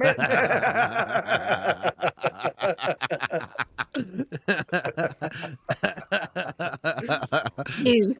You shouted at me. You're the villain. Yeah. Because no parent does that. Yeah. Nice people don't shout. Bleh. Yeah. Oh my god, you were mean to me. No, I'm people are just dying, trying- sweetie. I'm busy. But the dinosaurs. Fuck off, Daddy. baby. People are dying. I'm busy. Thank you. I love you. Bye-bye. And from what I would fully come to expect from Maisie, given what she was like in Dominion, she then dedicated the rest of her day to enacting vengeance upon this dude. And as such, she then began caring when Donald Trump metaphors started walking into the house. And so she began hiding out and listening to everything that they talk about with one another until she had something that she could use against them. But yeah, that's what we have to look forward to in Act 3 of this stupid movie. So now that all that's nice and established, we can take a moment to check in on the geniuses on the dinosaur boat. I was gonna say, wouldn't you have known this about them before going on the trip with them? Like, But like just I like did you more. didn't even give them a chance to rescue them anyway. They were selling it as, oh, we're going to take the dinosaurs and put them somewhere else. That's how they See, were but selling it. I do more research in a girl before I go on a date with her than these people apparently do before fucking going with them having guns and shit. Like, come on. Yeah, right. Yeah. Girl, no. Like, they don't even need to be bad guys. They could literally just be, we want to do something different than what the main characters want to do. Like, that's conflict in and of itself. They don't have to be evil. Yeah. You know? Like they've gone so far out of their way to just like make these bad guys that they're just like having them act nonsensical just cause. And I'll be honest, like the worst thing that these people have done really was when they left Owen Pratt laying on the floor after he was tranquilized, knowing that they're man-eating like. Who are these assholes? Animal traffickers. Look how they're treating them. They're not going to take them to a sanctuary. They're going to sell them. Man, I really don't want to talk about the saving Blue scene, because it's really dumb. And it's not particularly a fun kind of dumb either. Aside from the point where Blue started crying, that was certainly a highlight. But other than that, it's pretty lackluster. Oh, fuck off. It's feeling love. It's feeling empathy. It knows they're trying to help it. Like, I every That's so stupid. The Velociraptor's crying. That bullet was not shot. Like, I'll have you know, that was not a fired bullet. Yeah. Eat my ass. If it was shot into gelatin. And like, even then. Basically, as Zia is staring at Blue thinking, holy crap, I have no idea what I'm doing. I thought this thing was a bird. It's some kind of weirdo dragon lizard. Owen, Claire, and Franklin arrive on the scene to watch her panic about it. She's hemorrhaging and I don't have instruments. I want to keep her alive. Asa, you're a nurse. Can a human hemorrhage for hours? I'm actually a paleotentalist nurse, so I don't know that. So. And during such, she informs the group that Blue needs a blood transfusion because she's lost too much blood. Unfortunately, as the movie has pointed out, Blue is the last remaining velociraptor, which means that an interspecies blood transfusion is their only option.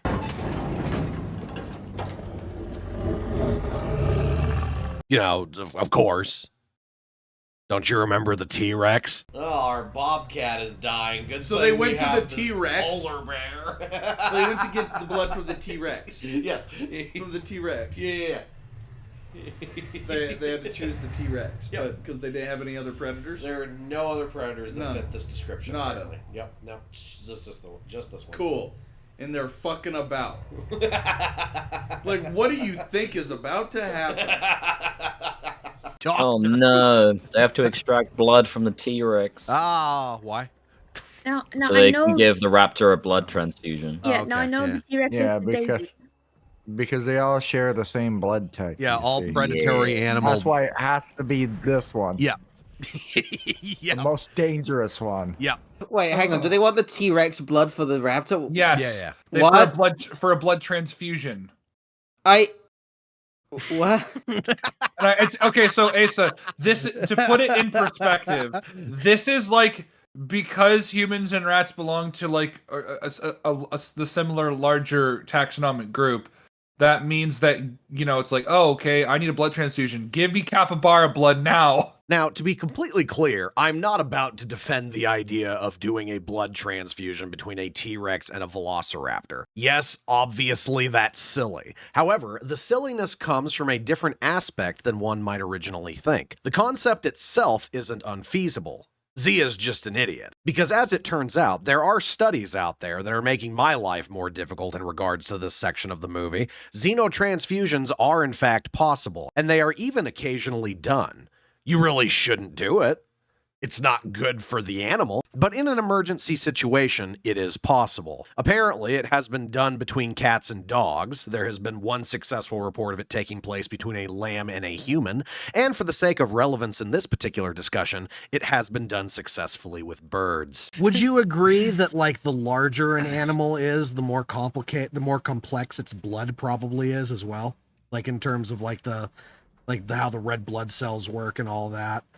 And so, like, I am shooting entirely in the dark here. I could be completely wrong, but like, for something for something that is larger, wouldn't it be like the blood would have to be different because of how it like pumps through the body, right? I'm trying to think. The red blood cells would have to be bigger. They would have to be, and it's like, and well, like, they wouldn't have to be, but I think that And like, if something like, yeah, working on that's true, you can't take an elephant's blood, put it in a mouse, because like I think the blood, if that is true, the blood cells would be so big that they couldn't like go through the arteries. I've just looked it up. So yeah, basically, the larger the mammal, the bigger the red blood cells are, which makes sense. But you know, when you think maybe it's not, maybe it's the amount, but no, it is that, and they have slightly different shapes as well. Interesting. Oh, here we go. So yeah, that would definitely fuck with a body of something smaller. Yeah, and I was just like, I'd be like, what the hell is this? That's cool. I was just completely like shooting entirely from the hip there. I could have been completely wrong. That's cool that I was right. So yeah, so I just like to just as we're on the curious bit of it, and we'll look at something interesting rather than this. Yeah. So like bovine animals and things like that, they have their own. They have their biconcave in shape, which is obviously different than our like human disc shaped. Mm-hmm. So yeah, that's interesting. I didn't know that. Yeah, learn something new. So I think maybe then I guess the finally shape, this video has value. I guess then that means the shape is more important than the size. I guess if it does the same function, then I guess as long as it's not going to get in the way of the arteries, I guess it wouldn't matter as long as it functionally worked. I guess you just wouldn't make more big ones. Yeah. I guess it would depend on like if it's foreign enough, will like the immune system goes like that's something. Well, if we're operating under the assumption that they're all birds, right? So like, would you be able to do a blood transfusion between like an ostrich and a chicken? I don't think so, but that's a really interesting question. I'm going to look it up. You definitely can do it. No, you could do it. Notice a different story. Living is the actual question. Will it live once you do it? Will it continue to walk around afterwards? Yeah. Honestly, isn't that all questions in like medical science? It's like not if we could do it, but would it live if we did? Yeah. Like on the same principle, did you know that actually every mushroom is edible? Once. True. Yeah, once. Right. So I've just looked it up. Apparently, you can do it in certain birds. You can do it in certain birds. However, they only ever use in like emergency to basically prevent shock, because usually they'll still have a reaction to the blood, which is also dangerous. So literally, you can try something like this, but you're literally doing it as if like it's going to die in like 10 seconds kind of logic. Mind you, this does not take into account other aspects such as the differences in blood complexity and how certain species would technically be more close to each other than others. Zia pretty much lumps all theropod dinosaurs into having a close enough blood type. Actually, no, it's worse than that, really. She basically just says the compatibility of blood coincides with the amount of fingers a dinosaur has. But for any kind of tetanura, their blood type should be close enough. But for carnivores with 2 or 3 fingers, no more than 3. What's more, her flippant demeanor towards the whole thing makes it all the more absurd. T-Rex blood, that'll probably be close enough. Like, my God, poor Crichton. I can't even imagine what this poor man would be thinking about that line. The dinosaur veterinarian who's never seen a dinosaur before, let's not forget that fun little fact, basically shrugged her shoulders and said, I don't know, do that one. Oh, do you need to do any tests to make sure the body will accept? No, it'll be close enough. Can you get someone else to do it since we're technically hiding from these people and you aren't? You're not doing this in secret. You could just go up to them and say you need T-Rex blood. No, you need to do it. And obviously, I have no idea what dinosaur blood is like or what a xenotransfusion between two of them would be like. But since this stems from the fact that the filmmakers wanted to have a T-Rex scene, the science behind this was absolutely taking a back seat to that priority. It would have been more believable, albeit less pleasing to the audience, had Zia sent them to retrieve blood from a different dromaeosaur or something. But no. We'd have to make some new terrible looking animatronic and people wouldn't like it as much because it's not a dinosaur they know about. So yeah, obviously poor Jack Horner's gonna get called a nerd again and they're gonna go take blood from the T-Rex. Come to think of it, now that it's all written down, I don't even know why I'm putting this much research into this to begin with. All of these things are horrible mutations with different animal DNA blended in with one another. None of them probably have blood that's compatible with one another, even if they are the same species or not. So in the end, we came full circle. Good job all around. In a real-life scenario, interspecies blood transfusions could be possible if you don't have any other choice. However, it does not apply to man-made horrors beyond our comprehension. And in the end, it doesn't matter anyway because they didn't put this much thought into it to begin with. They just did it because they wanted a T-Rex scene. We're done with science class, don't worry. We're back to pointing and laughing now. The T-Rex scene in question is stupid. Yeah, surprise, surprise, right? Also, what happened to dinosaurs having rights, Claire? This T-Rex did not consent to you taking its blood. I, for one, am shocked at your lack of consideration, Claire. Anyway, I don't really feel like talking about this scene because it's mostly just slapstick Marvel jokes. They didn't do a better job at restraining the T-Rex. Yeah, they put it in the back. When they close the door. Yeah, they close the door. What else do you want from them, hero? Like, they don't have opposable thumbs, okay? They can't open doors. Oh, look, you see those scars? It says Buddy, the T-Rex. Well, no, it's nostalgia baiting, Dan. This is the T-Rex from the first movie. The very first movie. Yeah. It's from... Isn't it the same one from Jurassic World, too? Yes. Yeah, which is the same one from the first Jurassic Park movie. Yeah. Because nostalgia baiting. Yeah, Dan. so I'm not wrong. It's his buddy, the T-Rex. Yeah. What? Okay.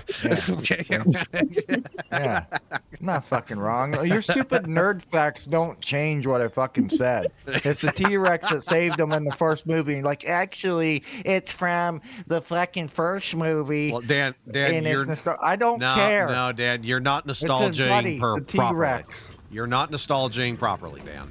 I wasn't nostalgia-ing. I was pointing out that they're a team, guys. See, they're friends. He cares about this fucking piece of shit, genetic fucking abomination. You think anybody can hear this?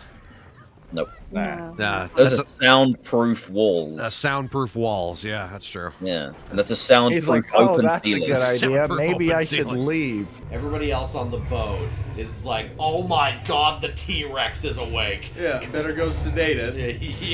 Yeah. No. What? No. See, those guys were like, we closed the door, it's fine.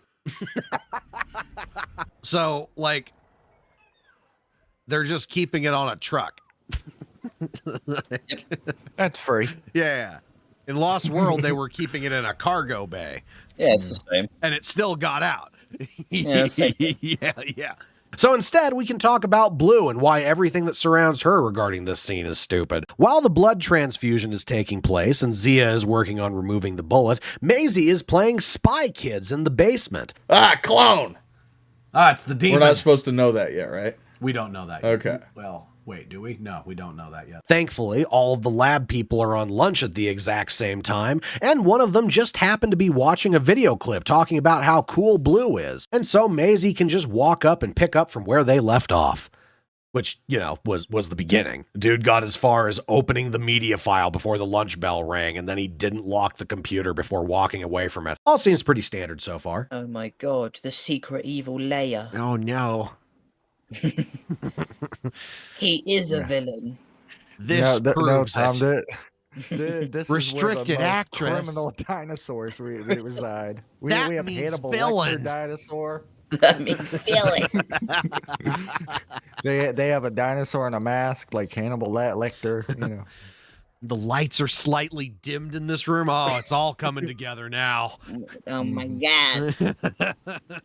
This scene is basically meant to connect the audience with Blue, because at this point, we've just been associating Velociraptor with her, when in reality, we should be associating Best Friend with her. Why yes, Fallen Kingdom, I will buy the Blue plushie. What an excellent suggestion. Can't believe I didn't think of it, really. And so despite the previous movies showing us absolutely nothing to indicate that Blue was any different than the other Raptors in that pack, Fallen Kingdom is now promising us that she was in fact different and special, and we should feel sad about her being shot and not realize that she has plot armor out the roof. The way the movie illustrates this is by showing us a video log of Owen first showing weakness to Delta and showcasing that she instantly attacked him once he did so. However, showing weakness to Blue prompted her to come in and start comforting him. We hear that Delta was part of a previous batch of Velociraptors, and Blue came from a more recent one, essentially implying that genetics were adjusted in some fashion in an attempt to alter the raptor's behavior. Blue is shown to be a success in that field, showing that she is empathetic,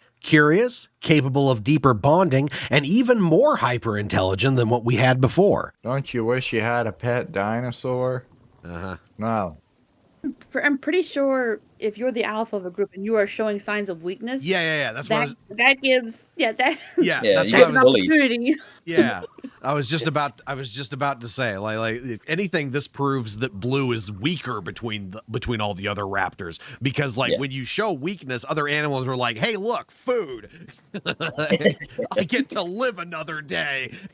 Also, I mean, like if Owen is pretending to be hurt and weak in front of these raptors, and he's supposed to be the alpha, then yeah. Yeah, I know, but like this is nice, like empathetic Velociraptor. Because she's smarter than primates. Because smarter than primates, yes. Don't you wish you had a pet alligator? We didn't see any of this in the last movie.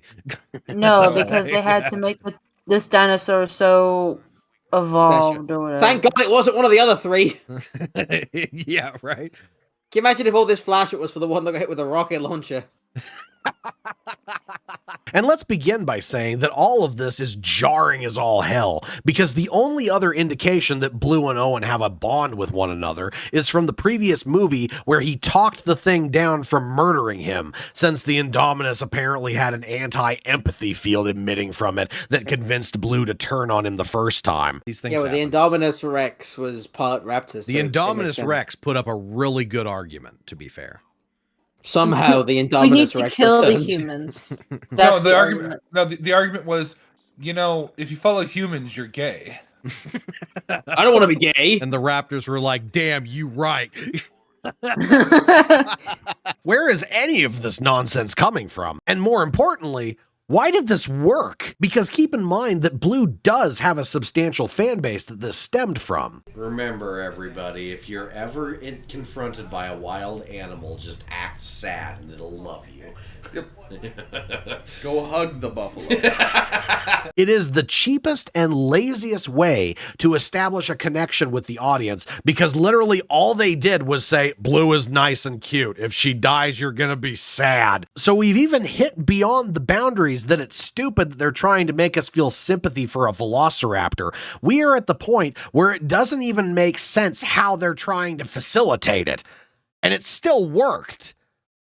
Or all of this is a psyop, I can't actually tell at this point. Regardless, it's very tense and sad, because Blue might die, probably not. And as you can see here, she's very cute, and Chris Pratt used to hug her. Let me just pull out this perfectly intact bullet here, and crisis averted. Look, we pulled out one piece of debris. The surgery was a success, everyone. So the bullet was in Blue's leg. Yeah, when he shot him through the stomach. Yep. Yeah, that's what I'm thinking. That's Like, where wait. the bullet wound up. Yeah, that's what I was confused. Like, Weird didn't thing, the gun bullets. shoot Blue in the chest? Yeah, it's a magic bullet. Yeah. You took a bullet eyes on the out. table. Yeah, that means everything is healed now. I'm like, if you get shot, you take the bullet out. It's step one. No, Asa, the surgery was a success. Look, her health bar is already regenerating now. The bleeding status effect has been successfully removed. Fucking hate movies. And would you look at that?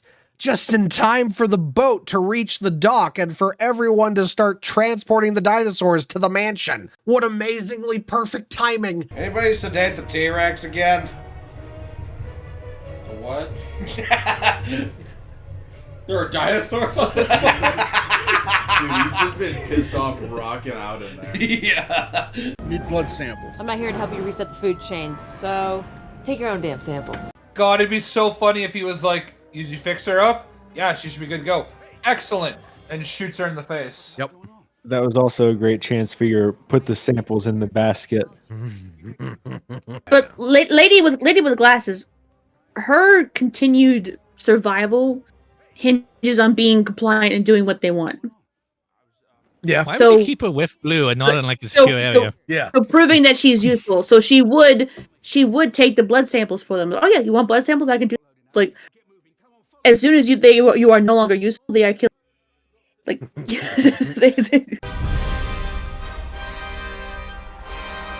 What is this fucking music?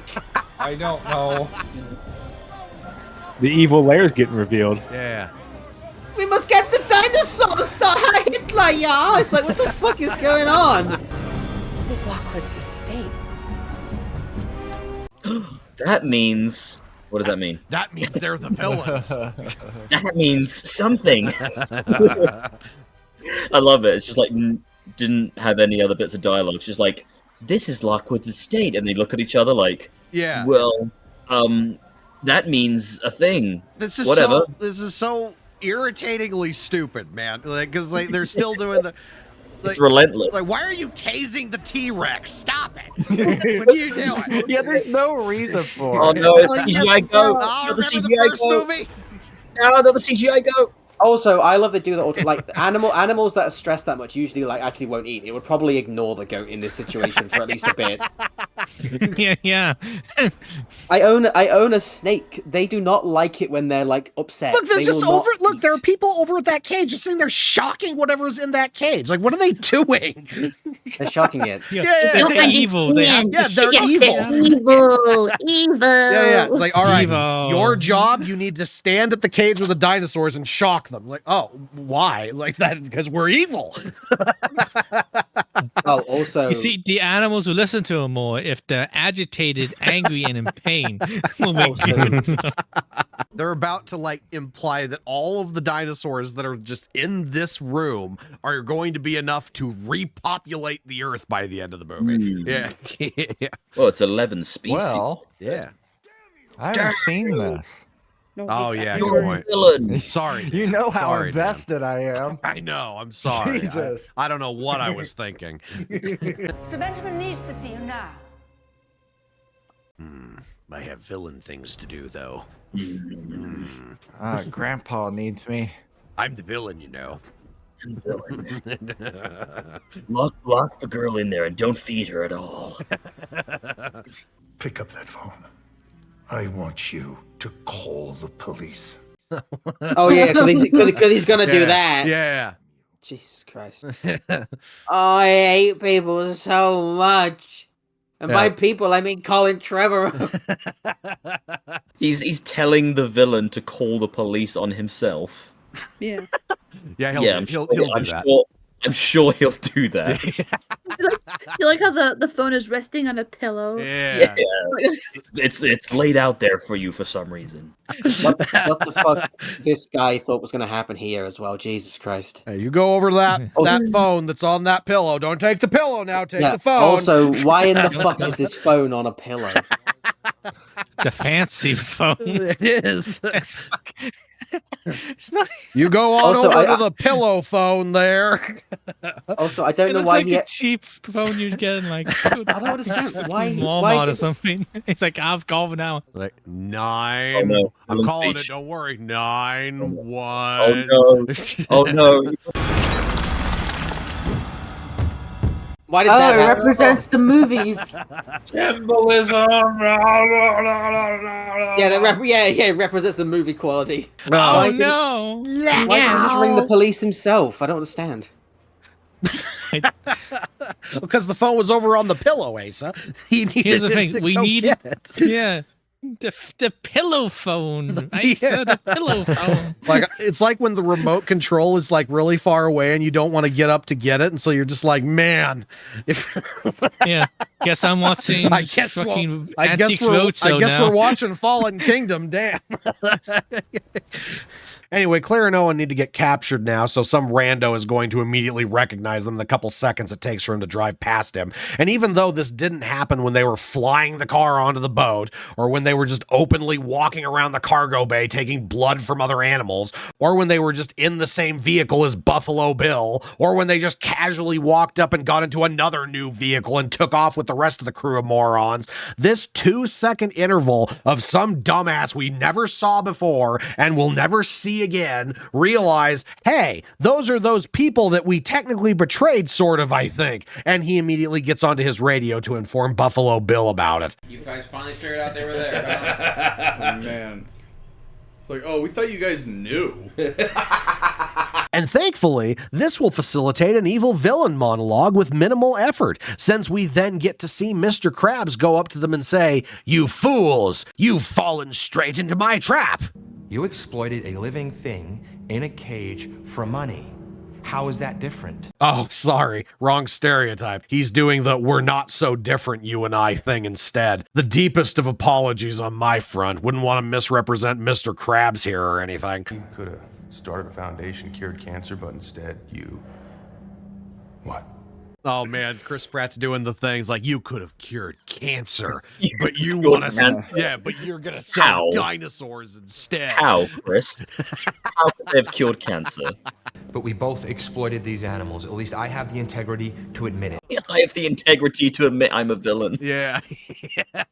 But also, to answer your question, you gigantic moron, Claire was a manager that signed off on something InGen was going to make regardless. You're trying to tell me that it was her specifically that allowed Dr. Wu to make the stupid thing? It wasn't Simon Mizrani, the owner of the company, that drunkenly sent Dr. Wu an email and said, "Hey, you should mix T-Rex and Velociraptor together to see what happens." No, it was Claire, the operations manager, the one in charge of making sure people take their lunches and the dinosaur exhibits are open on time. The formality she signed her name on is an indication that she herself is to blame for all of this. Now, I'm not saying she's without blame here. Keep in mind, she allowed the thing to rampage across the entire park and kind of single-handedly sank the entire company because of it, but I mean... Come on, movie. You're treating this like it's a giant gotcha moment, as if Claire is stopping to think, am I also the villain? The answer is yes, Claire, but it's not in the way that this idiot is trying to make you think. You tricked me. I wanted it for good reasons. I wanted to save it and release it on the environment. Right? Yes.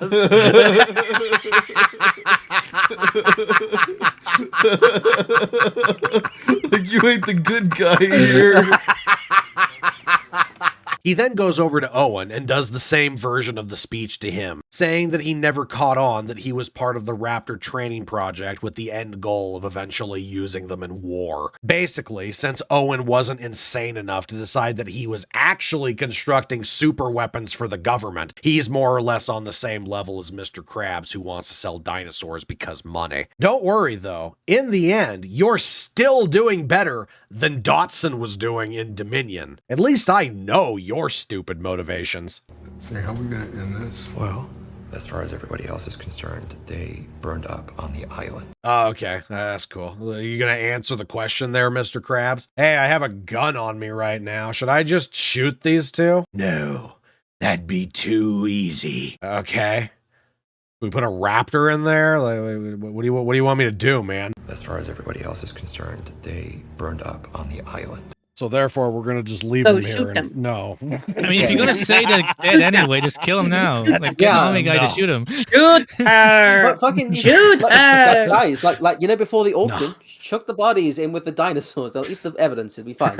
Yeah, there you go. It's like pigs, but more fish. Oh, okay, so we're just gonna keep them in there so they can escape later. Got it. Not even gonna put a bomb with a 7-hour timer in there, huh? Fair enough, I suppose. Guess we can move along. Skipping the Maisie scene like normal because it contributes nothing. dinosaurs She's and be fucking done with it. lockpicking the door with a Oh, Well, it they worked- left the key in the door. Of course. Yes. What the fuck? Yeah, on the other side of the door. She somehow At unlocked first. it with a coat hanger. Hyper intelligent, Tom. She's smarter than a primate. She's smarter than a primate. She's got raptor DNA in her Yeah. blood. Привет, Антон. Как дела? Хорошо. Oh, na zdrowie. I like how they're introducing everybody, and they're like, Yeah, and like this they is matter. Jimmy. Yeah. His Like kid they're- wants a pet triceratops. Yeah. The guy from the pharmaceutical company said he really wants a triceratops in his garden, don't you know? The fuck is happening?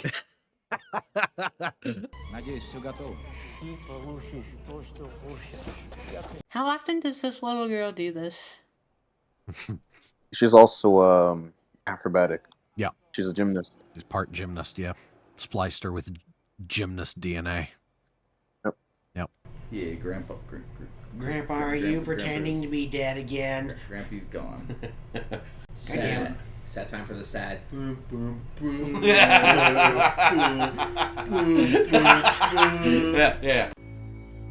Oh my god. Oh my god. Oh, it's just Oh, now now- flatlined. now it's Now it's yeah. flatlined. Yeah. Oh He no, died you were like an killed hour by the ago. villain. He died like an hour ago, and now the monitor's like, oh no, there's no pulse. Now the machine makes a noise.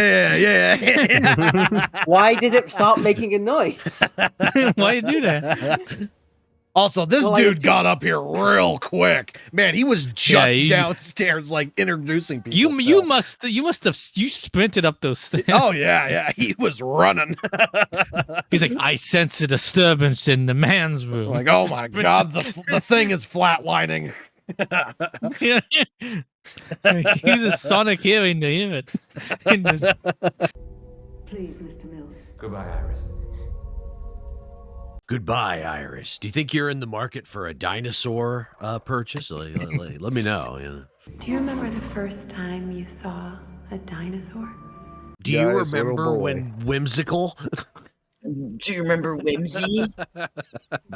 Claire, Do you you remember remember how the the first dinosaurs movie, were guys? Road as a. You guys. Never mind. Do you remember when we Whimsy? I don't even care. This You one's remember rough, when guys. we- I'm having a hard time staying focused, certainly, because I this is so much worse than I remember it being. Chris Pratt, do you remember when we whimsically stared at the Brontosaurus? You guys remember the petting zoo? Remember Jurassic Park? Remember Jurassic World? Remember Sam Neill? We should get Sam Neill back into this. Yeah. Yeah. Yeah.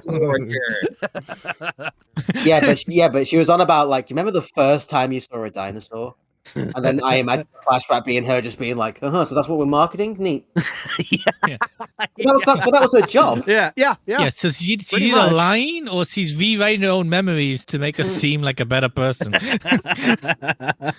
And thus we finally arrive at the auction scene. Arriving at the mansion are all the big spooky black market people. And to start off the evening, we get an idea of what kind of money we're working with here when an ankylosaur is sold for $10 million. Don't know what you could do with this, but there we are.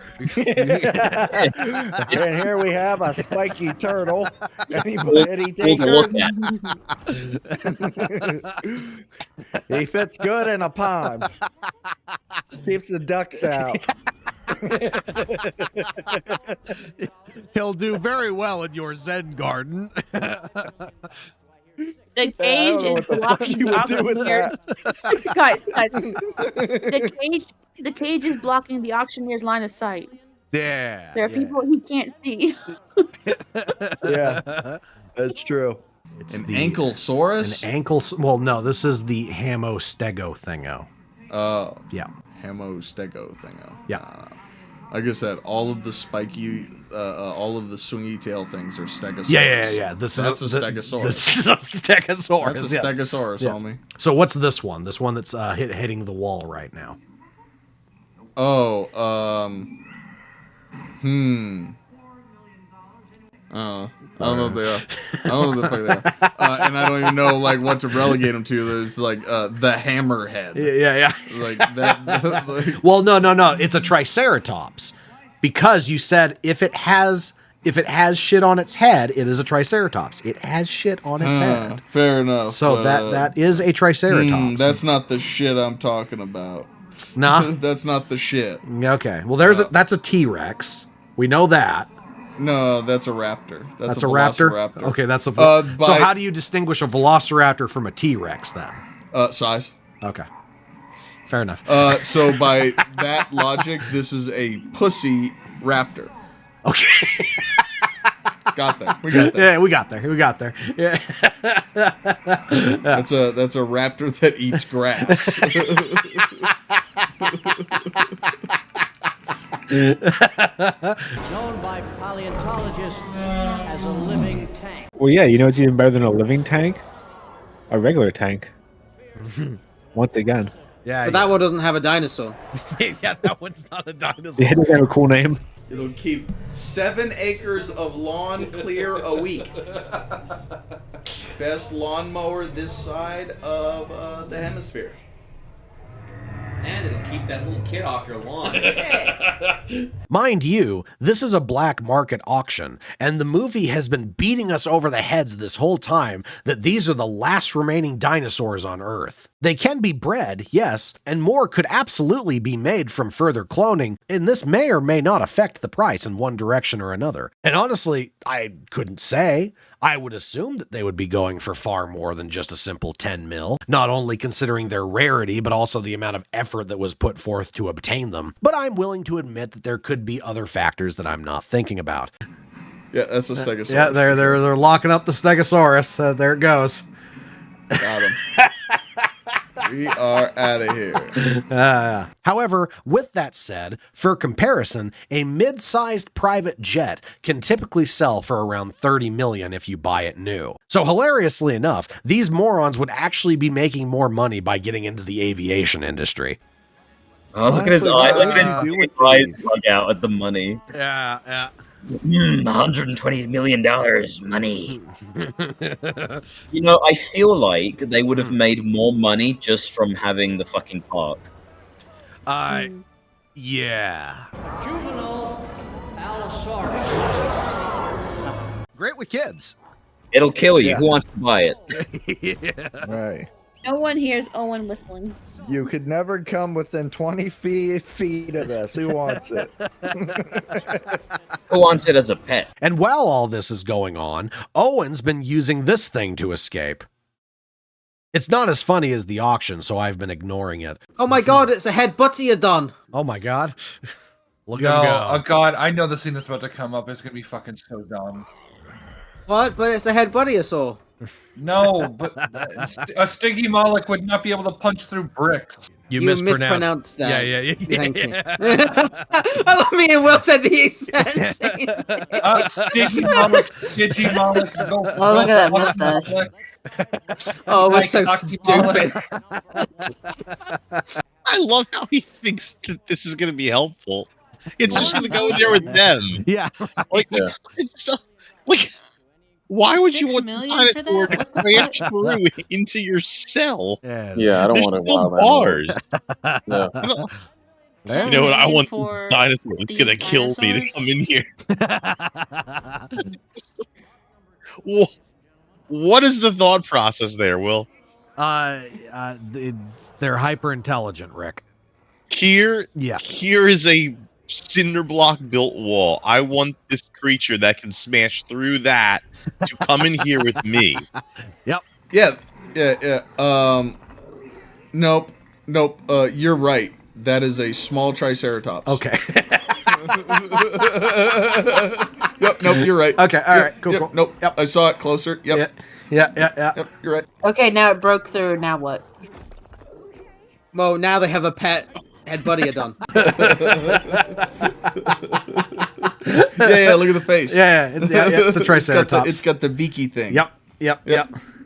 Just need a closer look at it. Yeah.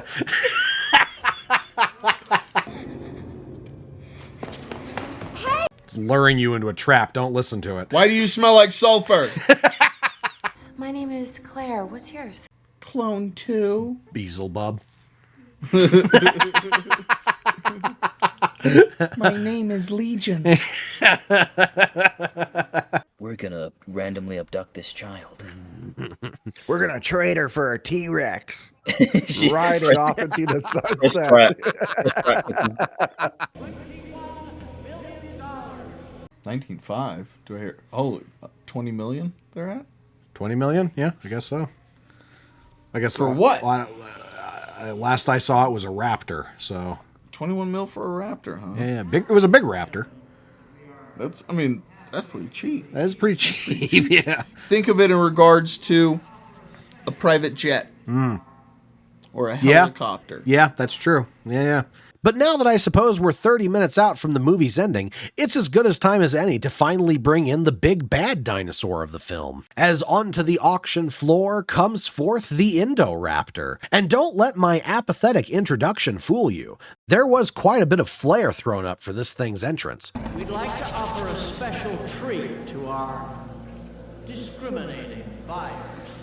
A screwed up mutated velociraptor, everyone. It comes out with gangly ass limbs and can't stand upright. We call it the Indoraptor. Sir, is there a reason you gave it such a stupid name? Why not call it Indominus Dromius? So Jake, is that what Indoraptors looked like in real life? I mean, they probably had feathers because they're too. Why are you shocking it? Look at that reveal with the lights. Oh. For the final boss. It's so fucking stupid too. Because it's so fucking stupid because the assumption is that they took doing Well, they want to see it roar, Tom. Will. I love the lighting. They're like, no, we need that lighting behind it. Yeah, That's turn the on all the Indominus lights Raptor. for this one. Yeah, the Indominus Raptor. Why are you We want to prodding it? blind the fuck Well, out 'cause of everybody. They want it to do stuff. They're poking it with it. They're doing the poke it with a stick method. Yeah, prod it while it's in a That thing cave. grabbed it and just chucked it out. It's so fucking stupid, guys. It was already They roaring. want us to assume they made this monster based on that they took the Indominus Rex's DNA and then fused it with the Raptor. But to make the fucking Indominus Rex, they had to Yeah, they use used the fucking Raptor. Raptor DNA. Yeah. But Dan, They this used a one has smaller Raptor. yellow. Yeah. Dan, this one has yellow painted on it. Yeah. Oh, okay. Well, that So, certainly makes yeah. a difference. Exactly. Argument destroyed. Mm-hmm.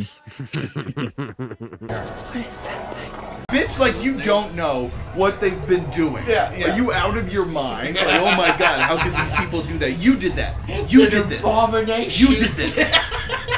You made this thing. Yeah. Like, do you think that they made this thing in 3 years? Get the fuck out of here. They were developing this when she was the director. With tactical responses more acute than any human soldier. Tactical response is more accurate than any human soldier. All you're doing is pissing it off. You're not really. This giant creature. It's an animal. This is Cut your hair and you don't want us to recognize you and remember that this is your fault. The way that she said that too is like, what is that thing? It's like it doesn't even look that much different than anything else that's been out here. No, it's the dinosaur they made, but it's got a yellow stripe on it this time. Esteemed buyers, we have essentially taken a Velociraptor and made it lame. Now instead it just kind of looks like a smaller Indominus with a little more raptor in it this time. And now it just makes generic growling sounds like all the dinosaurs in this franchise do now, because the creativity of their vocalization stopped at Jurassic Park 3 of all places. But never to fear, because we also made it a vampire or something. You scoff at my words, but it is the words of the very filmmakers themselves I am citing. Apparently, the hybridization is meant to represent a more Frankenstein-like metaphor than it was during the first Jurassic World, and many of the Indoraptor's actions later in the film are directly inspired by scenes of Dracula, Nosferatu, and the Wolfman. In addition to that, some early footage of the Indoraptor animatronic had a significant decayed look to it. Patches of skin were missing with a sickly mouth to indicate an overall appearance of rot. So in other words, they were planning on making it a zombie too. Pretty incredible, I do have to say. Vampire dinosaur. We made a cool new raptor that's better than the Velociraptor. We call it the Count Draculasaurus. Hell yeah. The Count Raptula. Smarter than a primate, faster than a bat. Yep. And I suppose technically, though this was scaled back in the final cut, the decay and sickliness could be attributed to the fact that, like all the dinosaurs here for some reason, the Indoraptor is constantly getting shocked and tortured by people. All right, better get to shocking because we're evil. Yeah. Why do they shock him? Because we're evil. Look how That's evil the we only are. explanation. They're fucking evil. Evil people do stupid things that do nothing to make the dinosaur angry. Yeah, I know this. I know these super evil people that are looking at their merchandise going, I better fucking make this worse. How is it's tactical? I would love it. It was like an estimated like how much it's worth, and every shock takes like 10,000 off it. I don't mean to be funny, right? But like, if I went to buy a dog and I saw somebody like fucking like stabbing it with a nail, I'd be like, "All right, I ain't giving you shit. In fact, I'm like fucking stealing this dog." Well, You know what I mean? well, everybody bidding is also evil, Asa. Yeah, but like, surely they wouldn't want the merchandise they're buying right now to be fucked up. There's a difference between evil and wanting good merchandise. Yeah, you can be evil and practical. You know what I mean? Like, like Jeff Bezos isn't looking at his millions, being like, "I need to make the products on Amazon worse." He's like, "No, I need to keep them to be cheap." This was something else that was originally meant to be fleshed out, where it would have been shown that the Indoraptor was being tortured and abused all of its life in order to make it a more ruthless killer when they started using it in war. This, of course, is hilariously contrasted to Dr. Wu complaining earlier about how the thing is too aggressive and can't form human bonds because of it. That being the entire reason they needed Blue in the first place, because they decided not poking it with shock sticks wasn't an option, so they had to get Blue to teach empathy to the new one. Yeah, I don't know. I just don't understand why this thing doesn't like humans. I don't know what its problem is, honestly. And the funny thing is, this is likely why that element was scaled back as far as it was in the final cut, but enough bits of it are still present to the point where the question arises, yeah, I don't know, Dr. Wu, maybe we should try just not torturing the next one. But similar to the Indominus, this was meant to contribute to the Indoraptor's character, for lack of a better term. And Colin and the VFX teams were even hinting that the Indoraptor was supposed to be mentally unstable or something stupid like that, which was illustrated in film through it twitching and jerking around involuntarily. And guess what we're going to be using it for?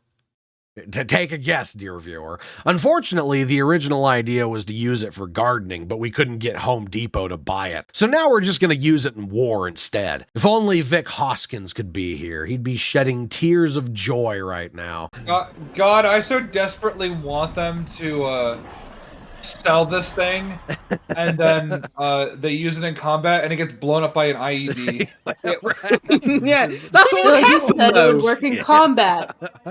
And since we need to give it a stupid gimmick in order to justify this lunatic idea, we're going to showcase how it attacks things that you shine a laser pointer at. And we're all going to do it with straight faces, which is the real accomplishment here. And just keep in mind that as you think about this, the entire concept is stemming from the baseline argument of we used to use animals in war, so therefore we're doing it again, Lamau.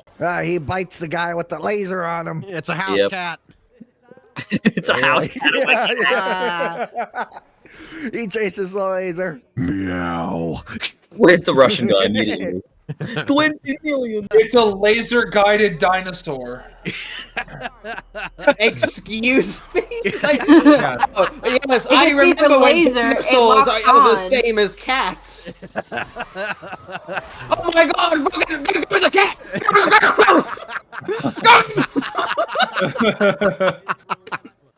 Yeah, because you have to be close enough to see the person with the gun. Yeah. And the laser has to be on it, and also the dinosaur has to be near the person. I also want to point out that that laser is literally just a normal laser aiming module that you Yeah, want but it on makes your the rifle noise. for night. Oh my god. Imagine it's like we gave our squad like all a laser dinosaur and it's just freaking the fuck out because there's nowhere to go. Oh yeah, that's a good point. Battlefield is full of laser guided munitions. Well, right, Yeah, everyone presses a button and it's like, I can't attack 3 people at once, guys. Yeah.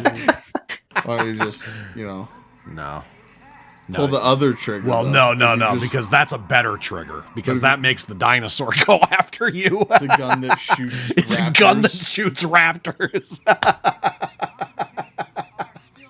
Just pull the other trigger. Again, my gun wins. That's the secondary fire. This there's the primary fire, but then you have the cool side ability. Right? It's like you want to be able to shoot the Velociraptor because that's the cooler thing you can do with it. So, like, if you take the laser off the person, does it still target them? There's a guy with a laser pointer going, oh no, he's hijacked the Indulgen! This is a prototype, not for sale. How could we have seen this? This not for sale? Why did you bring it out if it's not for sale? Why would you bring it out if it's not for sale? We didn't sell it. We thought it would be funny. 25 million. God, that guy's trying so hard to be Russian. Oh, but look, they're offering. But look, he's changing his mind because they're offering money. He's like, well, I guess we. Well, if you guys are Look at willing him. to pay for it, I didn't think about that. Wait a minute, I love money. Just imagine, like, we have this weapon that we have to feed and transport. Empty gun. That we point using a gun with bullets in it.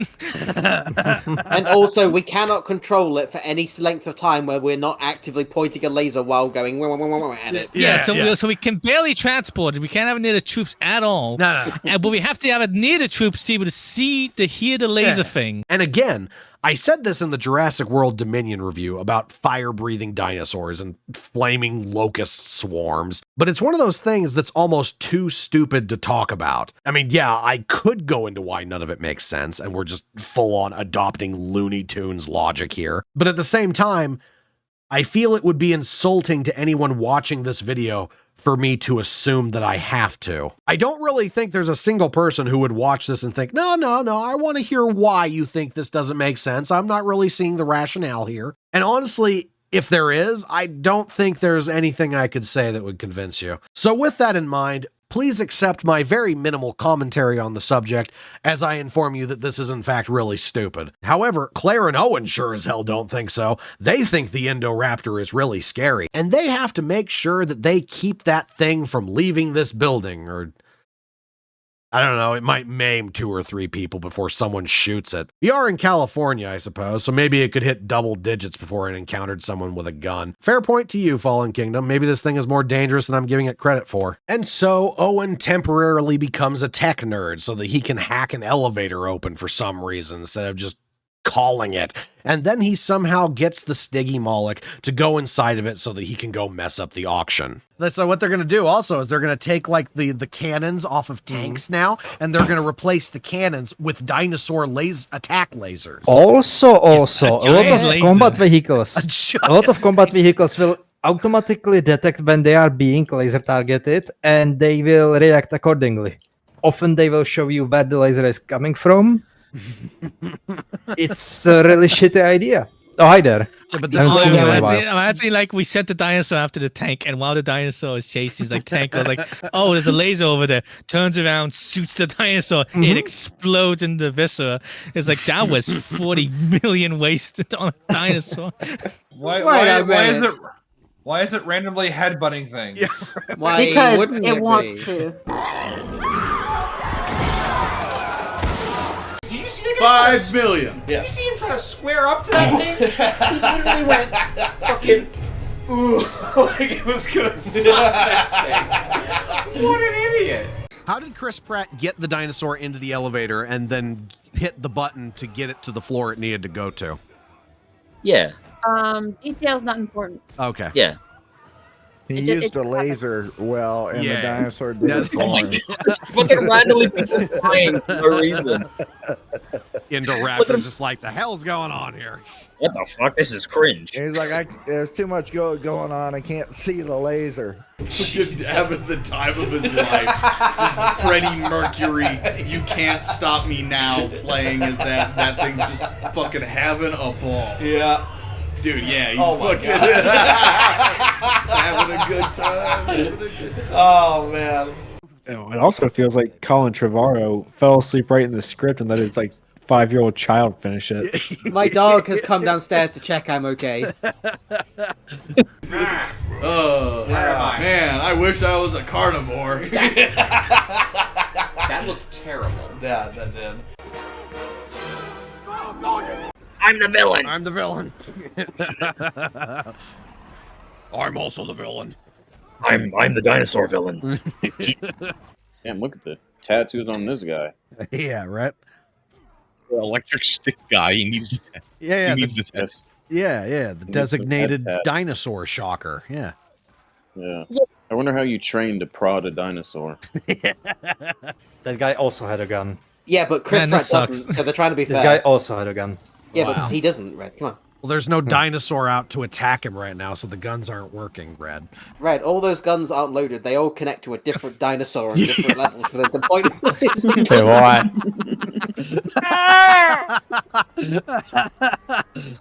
Cool. Yeah. I think the image I put in Will's mind has tickled him. Yeah. Bear in mind that we still have to have the Indoraptor get out so that we can have our little finale. And Owen deciding to break the mechanism so they can't put it away is going to play a part in that. However, after everybody abandons the room, Owen included, mind you, who should re-enter the movie than Buffalo Bill himself? And despite the fact that he just saw everyone screaming and running in fear out of the auction room, he's going to pay it absolutely no mind and decide to walk in there anyway so that he can start screaming about how he wants a bonus for catching Blue. He's like, wait a minute, I could pull some teeth. Moose, where are you? I want my bonus! I want my bonus. Like, what is the line of thought of why he thinks that everybody ran out of here in terror? Like, what does he think could potentially be going on in there that would warrant that? Why doesn't he have his gun out? Why doesn't he have his gun out? Yeah. Well, he doesn't have his fucking Dinomon with him to fucking like point at. That's true. Now he takes his gun out. I choose you, Allosaurus, he says. Holy cow. What are you? It's a dinosaur! And then, upon seeing the Indoraptor, he immediately decides to get into the cage with it. This is pretty par for the course of what I would expect from these people at this point. We got him where we want him, Beavis. Now get in there. I don't know, but he's kind of like mad or something. He's not mad. But since Buffalo Bill collects dinosaur teeth because he's a villain, he shoots the Indoraptor with his trank gun. However, the Indoraptor apparently cannot be tranked for whatever stupid dumbass reason that we never hear about. Lest we forget, it's smarter than primates, so it recognizes that it was hit with a tranquilizer dart and decides to pretend like it worked because it knows Buffalo Bill is getting ready to open the door to come in there with it. Really? Because he seemed kind of mad. Let me see. No, I was joking. He's not going to pull its teeth out, right? I mean, you'll have to wait and find out. Yeah, that would be really joking. stupid. That would be really stupid if that happened, Asa. That'd be really stupid. That would be unimaginably dumb. That would be really stupid. Really dumb, really stupid. I don't know what to say except anyways, he's going to pull its teeth out now. Because I'm actually upset because that was me thinking of a parody. You do that. Wow. Wow, you are fucking retarded. He wants his teeth. He wants the tooth. He wants the tooth. He wants his bonus, man. Yeah. So self-preservation is just out the window? Yeah. Well, otherwise, so literally, this character was absolute waste of time. He likes teeth. He wants teeth, man. And then, just to fully embrace the absolute psychopathic lunacy and put the proverbial cherry right on top, the Indoraptor opens its eyes and gives us an evil smile before eating Buffalo Bill. Do you have my money? Did he put the bonus in you? I'm getting irrationally angry at this movie. I'm glad I never saw it before. My only regret is I'm seeing it now.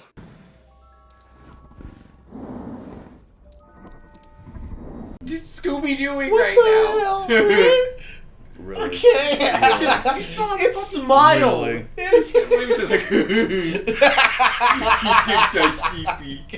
it look at the camera? Yes, and it smirked as well. And it No, but it's just like, yeah, the dinosaur how is smiled. it able? Is it like immune to tranquilizer darts? Yes. That is the in-universe explanation. He would have seen that tail move. Oh, and it smiles. Fucking smiled. Give me a break. Fucking Give me smiled a like break. This is so Looney Tunes. Dude.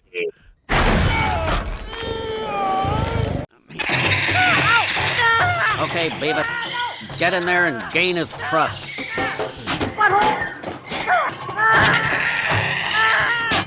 We're gonna be millionaires. Oh no, where's all my blood?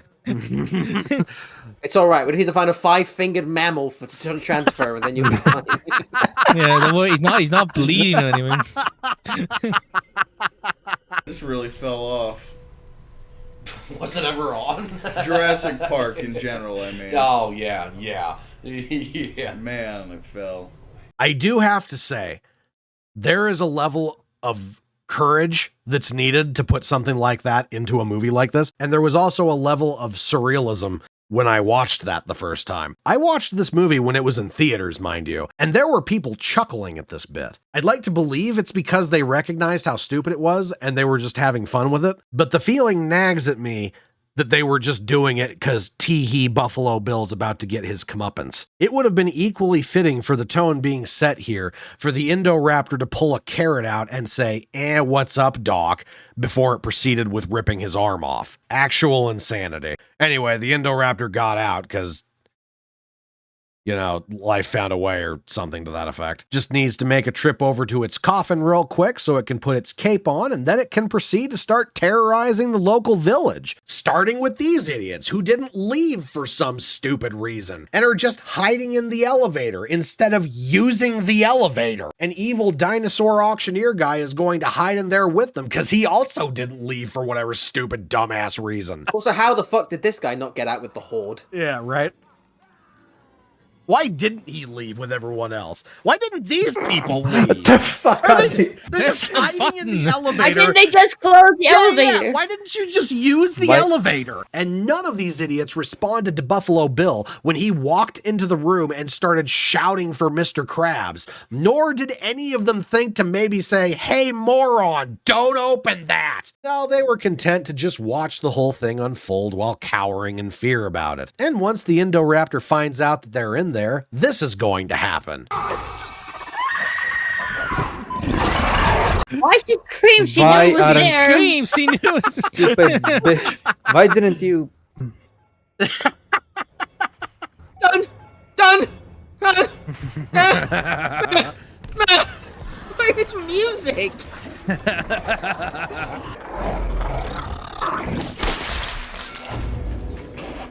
You win this round. I don't know about that. What? Yeah. No. Wait, hang on. I love it when the dinosaur went, oh shit, it worked. Why would that open it up? I'm sorry, what? What in the actual fuck just happened? Why didn't move at all. Why do movies think when you break something, it activates? When you one step- break something, it's broken. And one step before that, why did it break? He literally just He tapped it. Yeah, he Lion, tapped Lion, it. Yeah. Lion, It I- isn't just even swiped. the door control. It's the panel to the door control. Lion, I don't want to be that. I don't want to be that. I don't want to be that asshole just to completely like ruin your point. But whenever I break a window, I can go through it, so it obviously works. So Yeah, when you break a window, it becomes a hole. When you break a closed door, it's a closed door. no, I don't think so. I think you're wrong. Yeah, it's just like Star Wars. You just Yeah. shoot it and the door opens. Yep. It just tapped it with its tail and it exploded. It wasn't even trying to do that either. It was like feeling like it was an accident. Yeah. It's because they spliced it with an electric eel, Tom. Of course. Yeah. I wouldn't He put probably did.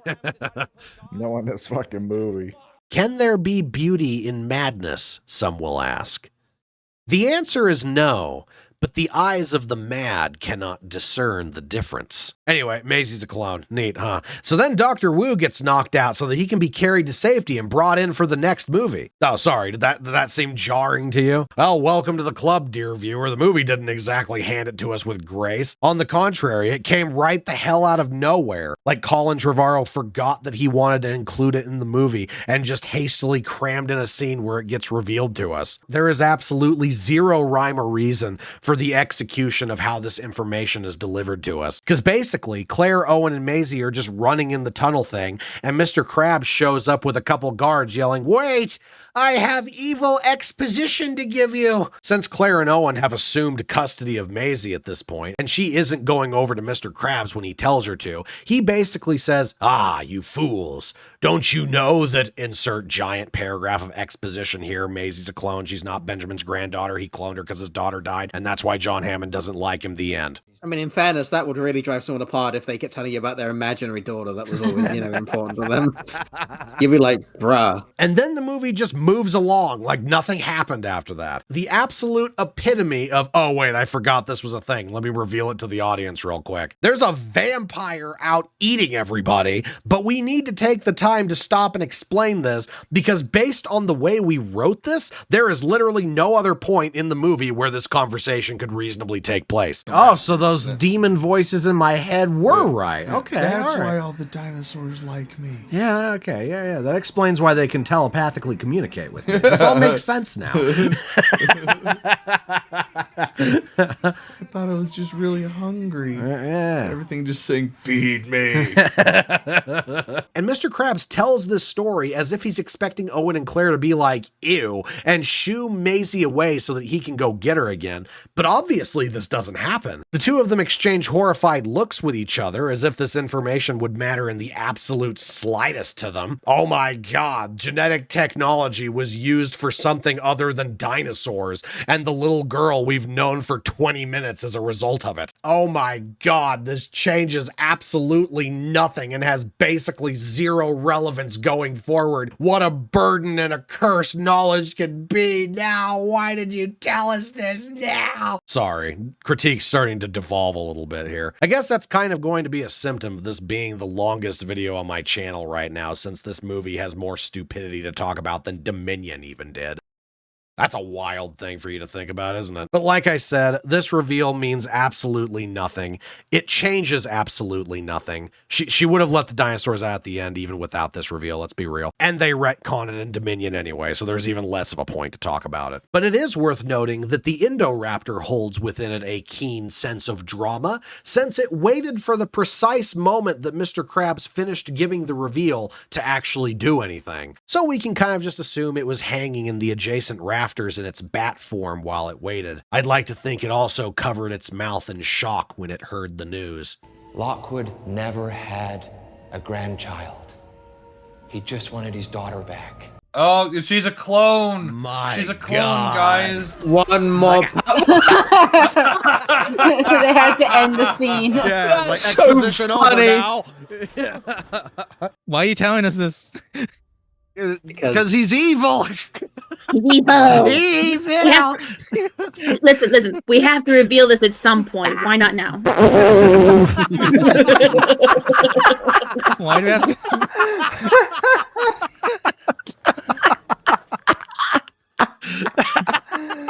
Yeah, the Good exposition's over timing. now. Yeah. Like the dinosaurs in on the comedic timing of that. Yeah. All right. we're gonna have to cut the story short. We interrupt this. We interrupt this I exposition. am so with thankful for dinosaurs. that fucking dinosaur. Otherwise, Yeah. that would have went on far longer. The movie It already interrupted. should've. The movie interrupted its own exposition. It's like a dinosaur's killed. But lest we forget, we still have another duo of idiots that are involved with this that are completely removed from this Indoraptor plotline. Remember Zia and Franklin? Yeah, they kind of stopped existing for a little while, didn't they? What fun and exciting adventures could they have possibly been up to this whole time, you suppose? Well, for some stupid reason, they're keeping Zia alive still, and by some otherworldly magic that we don't get to see, Franklin, who we last saw playing Sailor Man on the boat, is now acting as a lab assistant for Dr. Wu. I have absolutely no idea how we got here. Dude's just been swapping disguises like Count Olaf this whole time until he climbed the ladder up to mad scientist henchman. Dude, this dude has been just fucking hitmanning it this whole movie. What a magical place off-screen must be, huh? If only we humble peasants could glimpse this fabled land. But that's okay, because all of this helps us get up to him incapacitating Dr. Wu, which in turn makes all of the other lab workers who were here a second ago stop existing. This action does, however, spawn in a couple other random henchmen that run up, and one of them drags Wu off to safety, because like I said, he's a character we need to bring back later, so we need to get him out of the scene that the Velociraptor's about to be in. I thought he was going to let the Velociraptor out first. I was about to... Yeah, you're free. Yeah. He's doing the hand thing. He's doing the hand. Why is he doing the hand thing? Why was he doing the hand thing? I mean, Eyes on me. Considering that like half the dinosaurs are now good guys, it Yeah. wouldn't surprise me. Everybody else is pretty content to just stand around waiting to die. Taser Dude here shouts, "Get away from the cage," and then watches Zia open the cage while doing absolutely nothing to stop her. You didn't even try. You turned around. Yeah. You fucking idiot. Right. Then Genius number 2 runs up and tries to punch Blue with his gun, and that doesn't work either. Oh my god, he has a gun. Why would you walk up to the rap? What? Oh my god. Even in fucking Jurassic Park movies, like fucking henchmen with guns still close the distance with their weapons. Yeah. Holy shit. And he completely ignored these two as well. Yeah. He knows they're the good guys. So, well, just so you know, so what happened was that guard, he was firing up the laser pointer for his Dinomon to attack Blue, but he didn't get it up in time. Oh, here it is.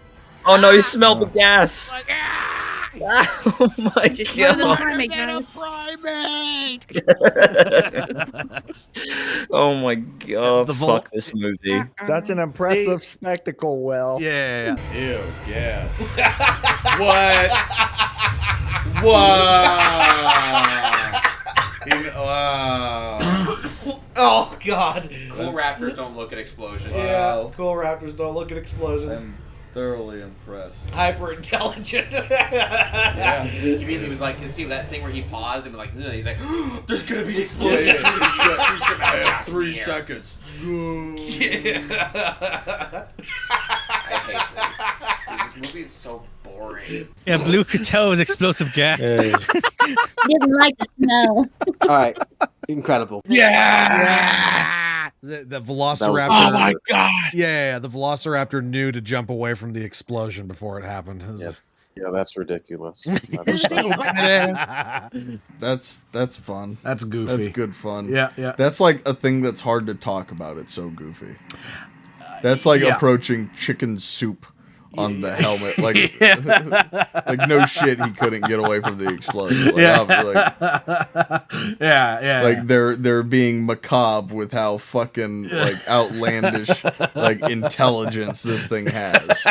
It goes from dog to fucking Dick Tracy. I can't believe they gave a Velociraptor a fucking action hero shot of it like jumping away from an explosion. I they 100% want this to be so like funny. Yeah. So fucking corny. They 100% want it to be like the Avengers or something. These are the good guys. Yeah.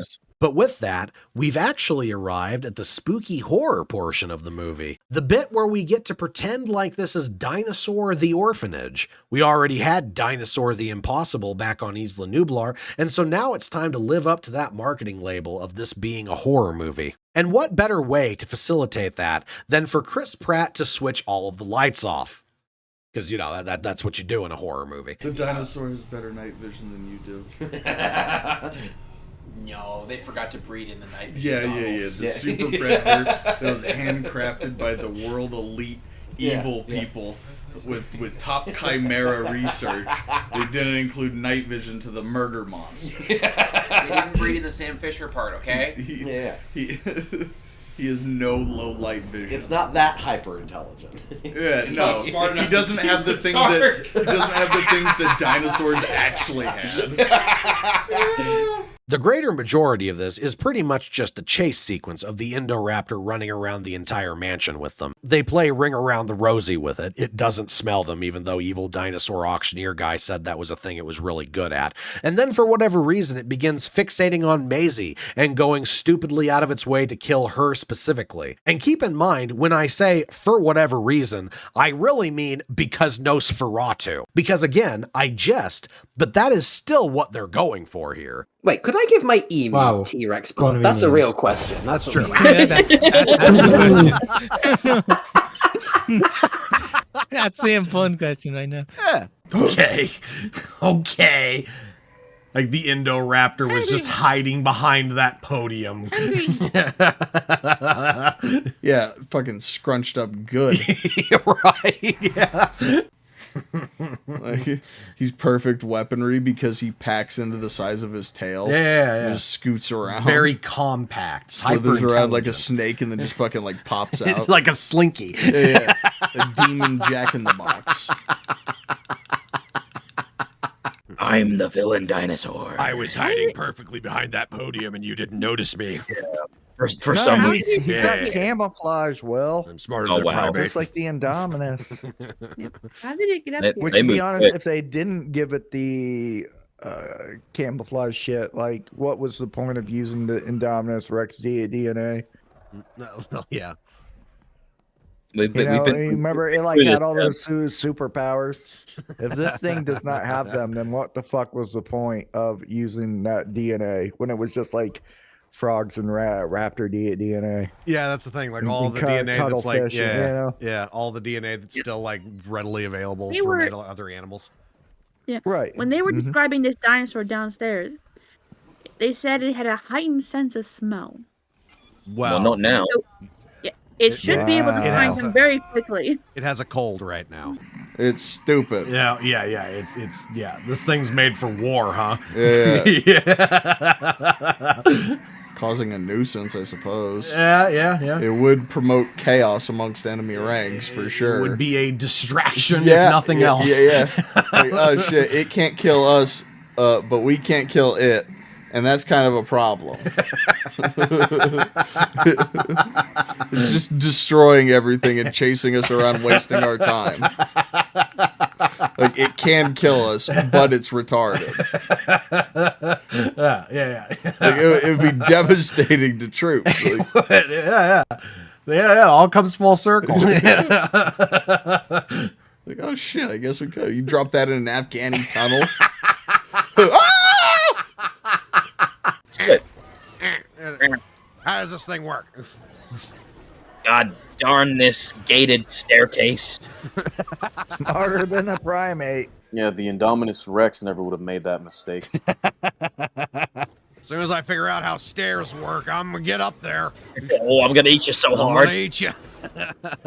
Sniffing, sniffing. I can smell you. Well, it couldn't before.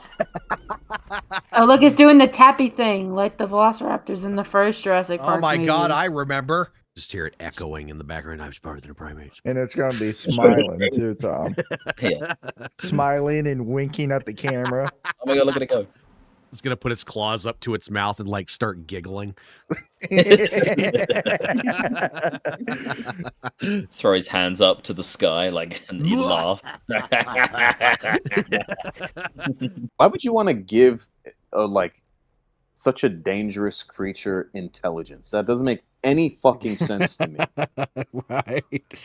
It's like this thing will try to kill you and eat you just because, and you want to give it tactics. You want to give it the ability to plan.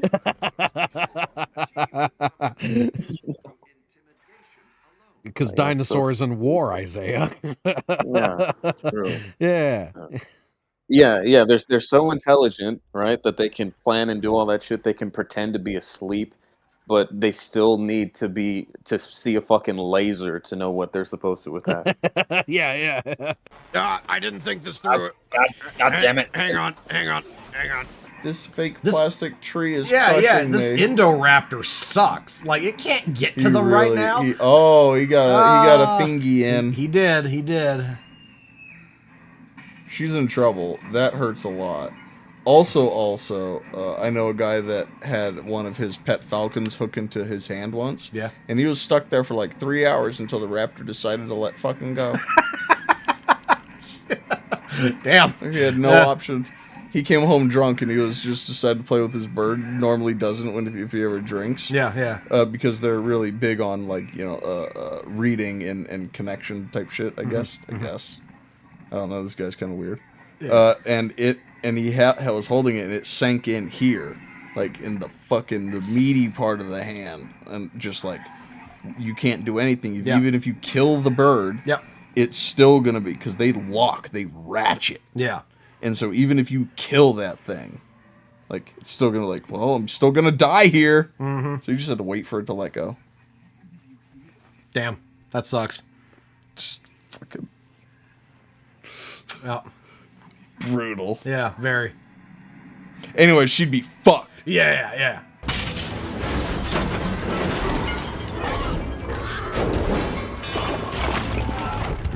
Well, I'm giving up on that. Oh, well, I'm gonna follow that girl because she screamed. I'm gonna crash through a skeleton because remember Jurassic World? Remember Jurassic World. He only has 15 stat points. He has to allocate them each time. He can. He can't. He can reallocate. Yeah. He respecs every couple minutes. Every scene. Yeah. Right now, his dexterity is really low. Yeah. He's not just eating this child. Yeah. That's the thing in these movies. It's like, if you have to convince me that whatever you're selling to the army is better than a drone. If you can't, then it's not good. Yeah, if a little girl can outrun it and get away from it, then it's not going to work in war. You know, or it needs to be like specifically niche to the plot. There is still no scenarios where having a dinosaur is better than a gun. Yeah.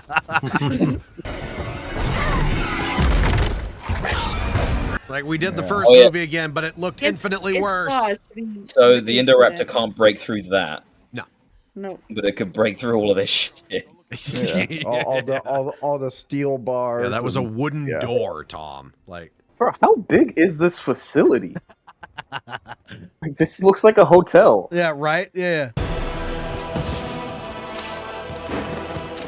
Sometimes when I'm feeling myself, I ain't gonna knock Owen feeling a little like, all right, I'm gonna go kill this thing. Like, getting himself pumped up a little bit. Let's do this.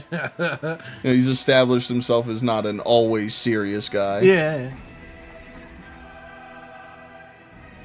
See, I'm being very generous to this movie. You're being very generous to this movie. Yeah. Very opposite of what you were last time. Yeah, I'm sure. I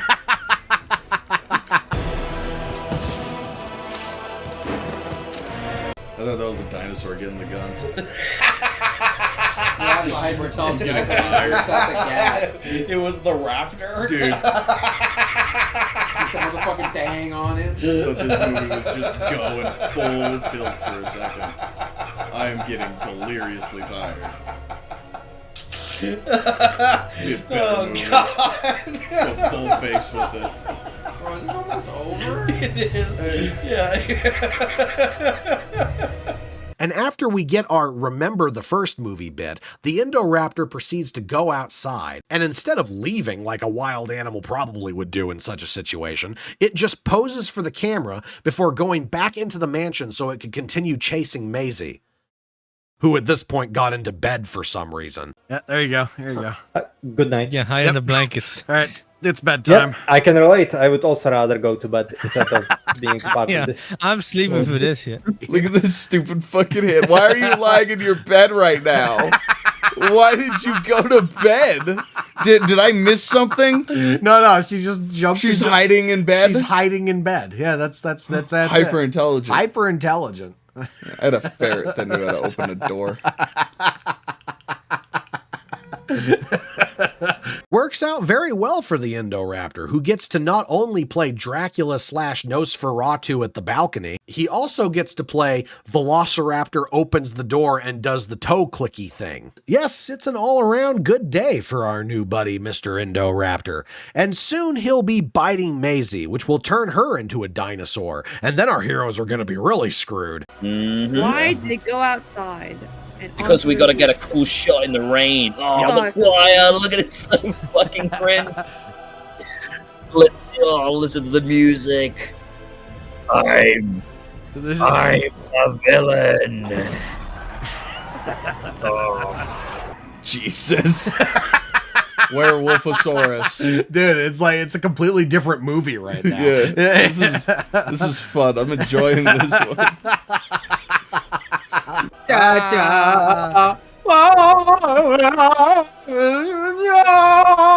The music is awful in this film. It's so bad.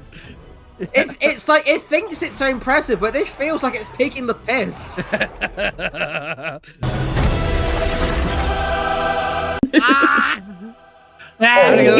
He's so scary. That's a fucking trailer shot. What is it, Dracula? Oh, yeah, see the full moon? It's a werewolf. Oh no! It's a were dinosaur. This is such cringe. Yeah, Lion, have you not seen the spin-off Into Raptor Untold? Red, aren't you terrified right now? Isn't this scary? If I fucking just left just to get a shot of it in the rain and with the moon. Yeah, now it's gonna go back inside. Yeah, now we're quiet again. Now there's no soundtrack. All right, I've done my epic trailer shot. Time to go kill the kid now. Let's see. What else can I do that was done in other movies? Let's see. Look at fucking creepily like putting his hands open the window like I'm coming to get you. I'm I found you, little girl. Hi, little pretty. Look at it slowly opening the thing. I want, like, just during the music, you just hear, like, Sauron in the distance.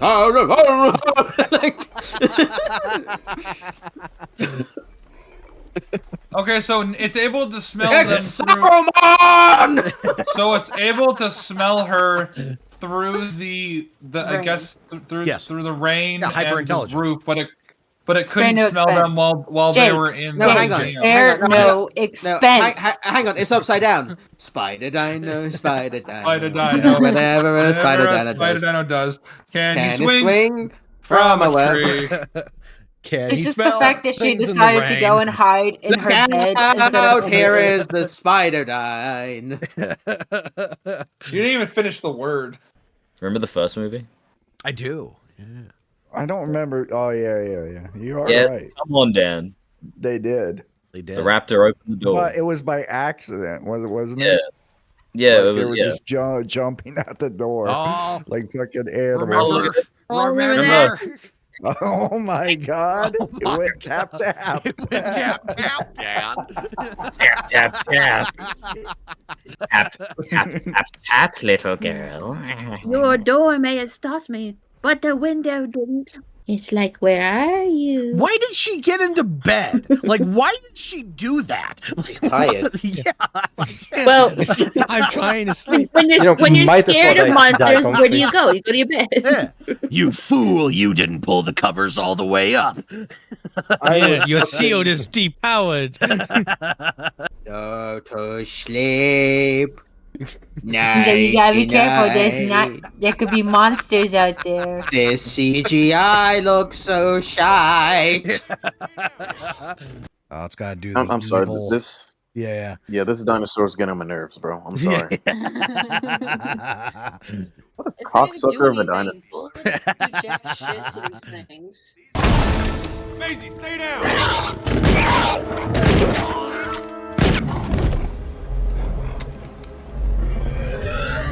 You see, rookie mistake on Chris's part here. He came in here with a gun when he should have brought garlic and a rosary. Now we're going to get the speech about how it's the faith in the symbol that gives it its power. How did he know it was in there?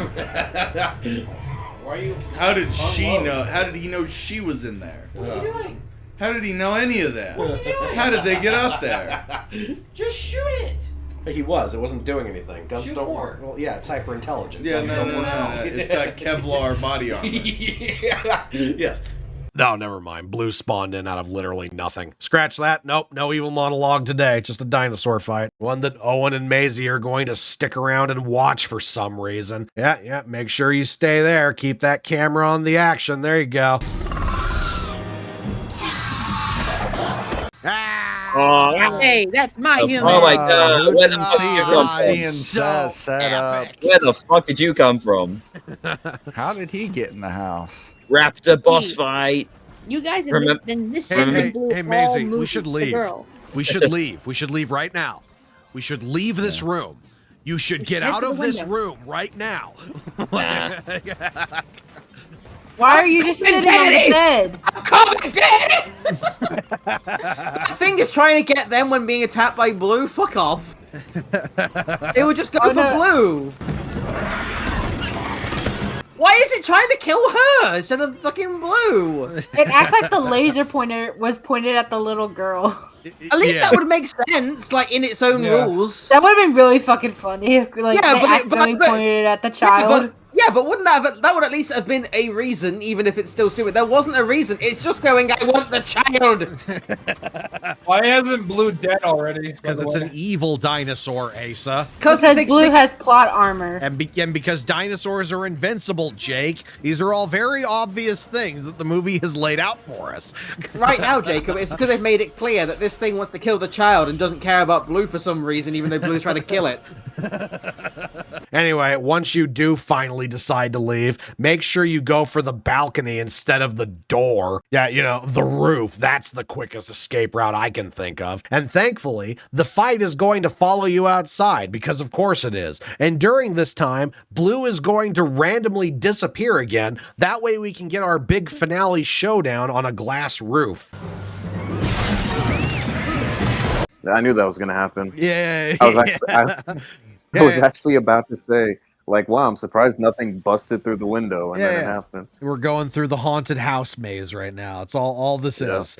How the fuck did that little dinosaur throw the bigger one through a fucking window? You know. That's what I mean. The Indoraptor should be tearing shreds. And you know what?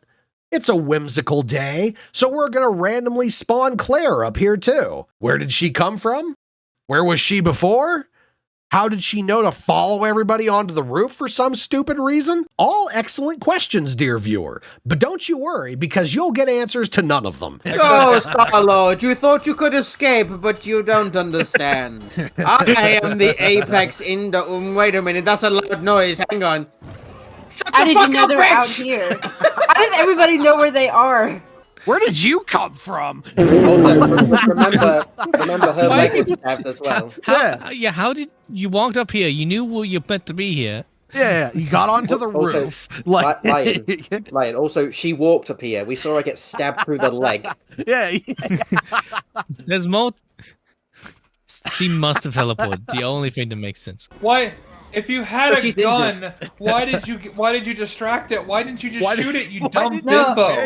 no. Hold on. Look, Jacob. She needed to make a loud noise. All she had was a gun and a bit of stick. Oh. And since Colin remembered the Indoraptor had some stupid gimmick that they haven't utilized at all up to this point, Claire is going to randomly have the laser pointer gun. And this, of course, is going to pose an excellent little writing puzzle for our daring hero Colin Trevorrow to figure out. Basically, since this is the scene where the Indoraptor needs to get defeated, we need to utilize the gimmick it has as a tool for its demise, therefore making it ironic. And also so we didn't go through the trouble to establish this stupid concept for no reason in the first place. The problem we face is that there really isn't a lot of ways to utilize go kill that as a means to defeat the movie monster. A little creativity is going to be needed here in order to make this stupid scene work. A little moment of literary genius, if you will. And what solution could we possibly be coming up with to ensure maximum drama to this electrifying resolution? Well, the answer is quite simple, really. Claire is going to point the laser at Owen, hope that Owen realizes what she's doing, and then make the Indoraptor dive for him, wherein it will fall through the glass and onto the Triceratops skull that they somehow know is directly below them. What's the plan here, Bryce? What are you...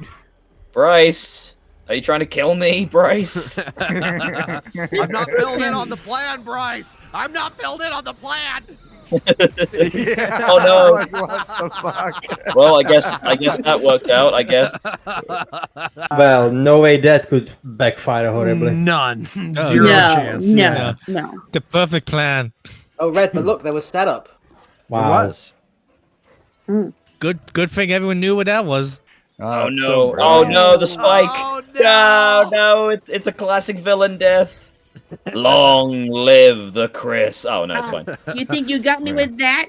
I'm smarter than a primate. You You fool. fool! Come on, say a quip. Say a I quippy want to line. see it beat its Say a chest one-liner. like a gorilla.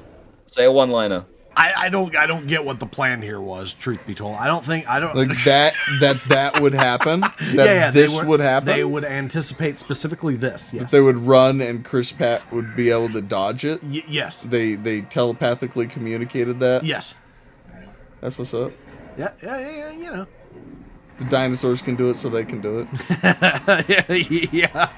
How did they know that where that was? Like underneath. Oh, okay. I thought they were gonna land on the Triceratops head.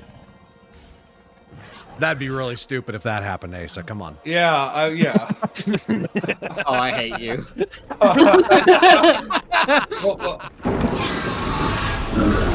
Oh, it's Blue. Where the fuck have you been? Yeah.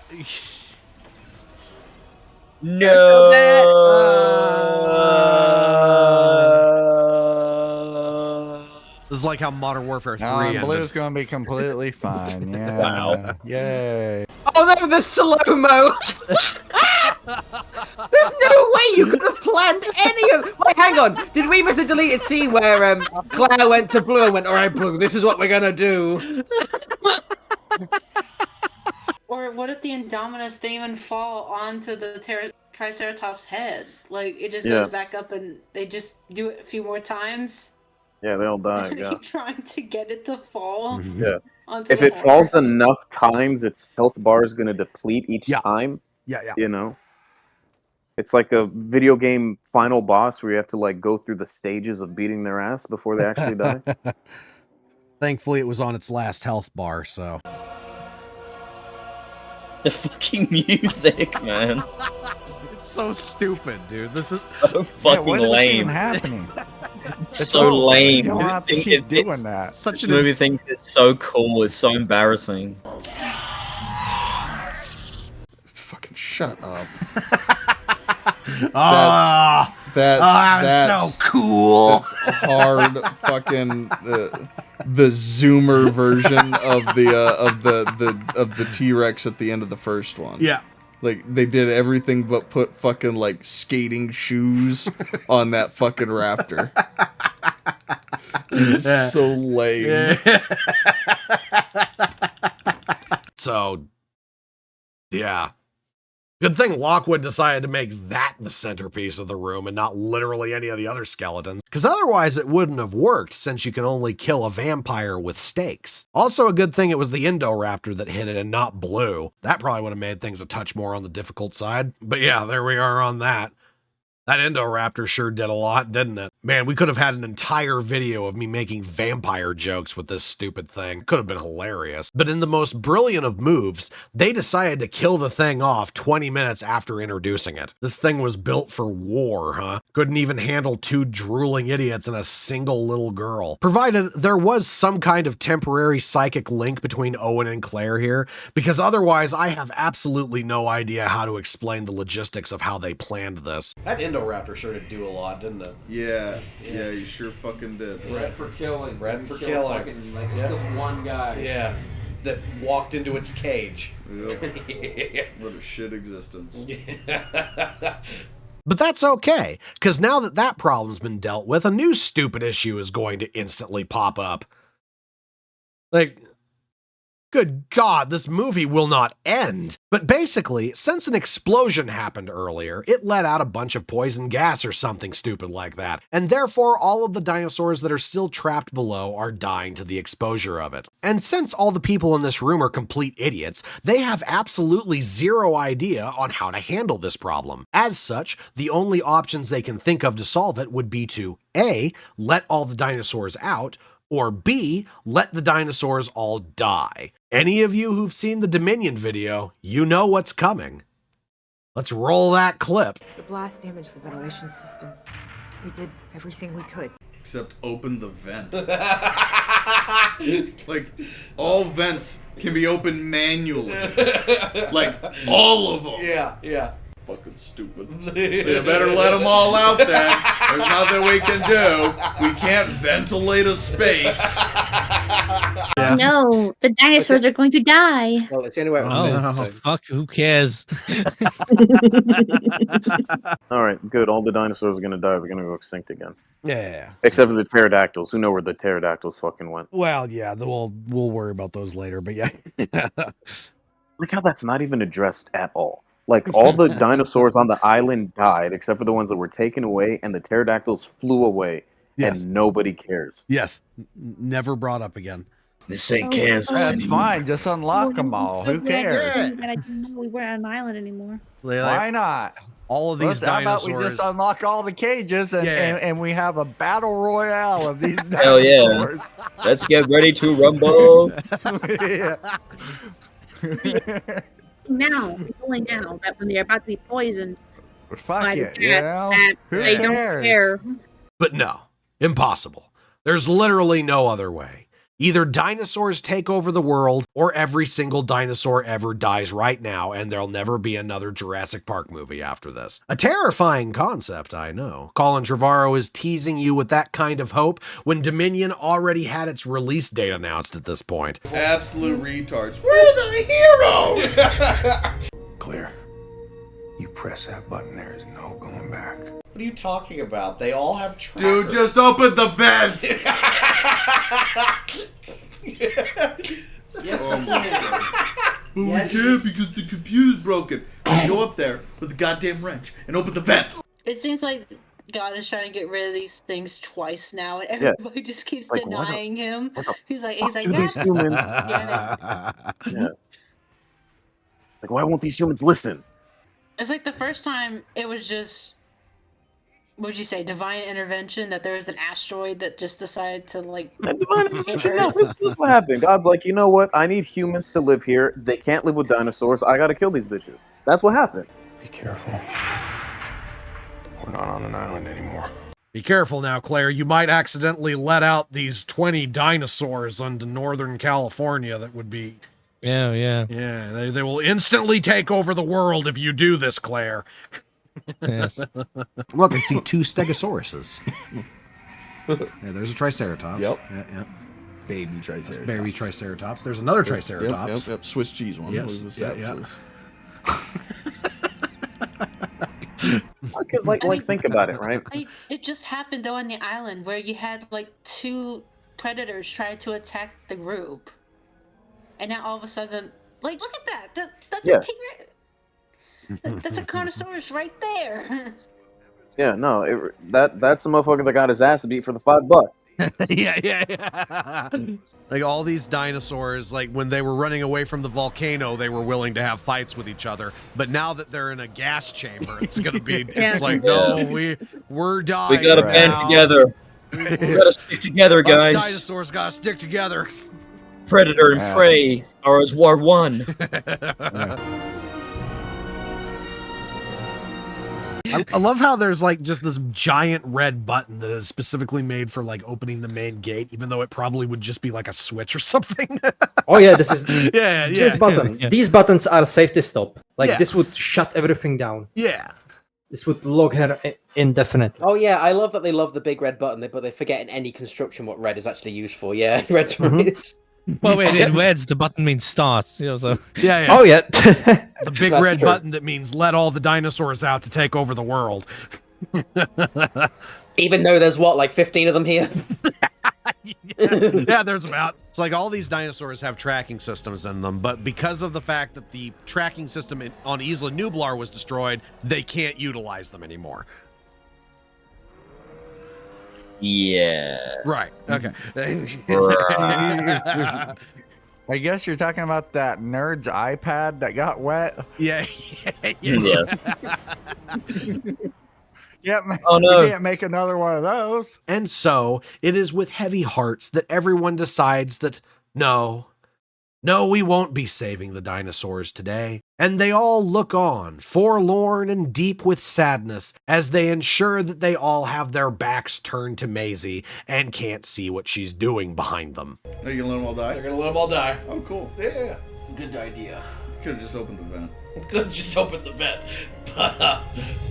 Put a box fan in that bitch. Jesus. You'll be alright. Open the door. They can't get through the door.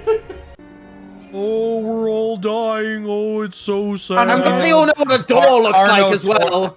Carnotaurus. There was a Carnotaurus in there. Yes, Why?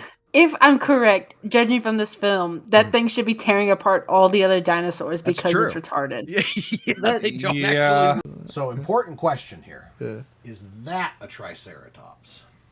Ooh. Ooh. Ooh. Now, you're going to call me crazy, but... And I'm just like shooting from the hip here. Okay. I think that falls closer into the Stegosaurus family. Okay. It doesn't have a swingy tail. I know. So I'm failing to see the logic. Yep. I'm not sure. Maybe that's like a little brontosaurus. Maybe a little brontosaurus. Okay. Is why that is. Okay. I can go with that.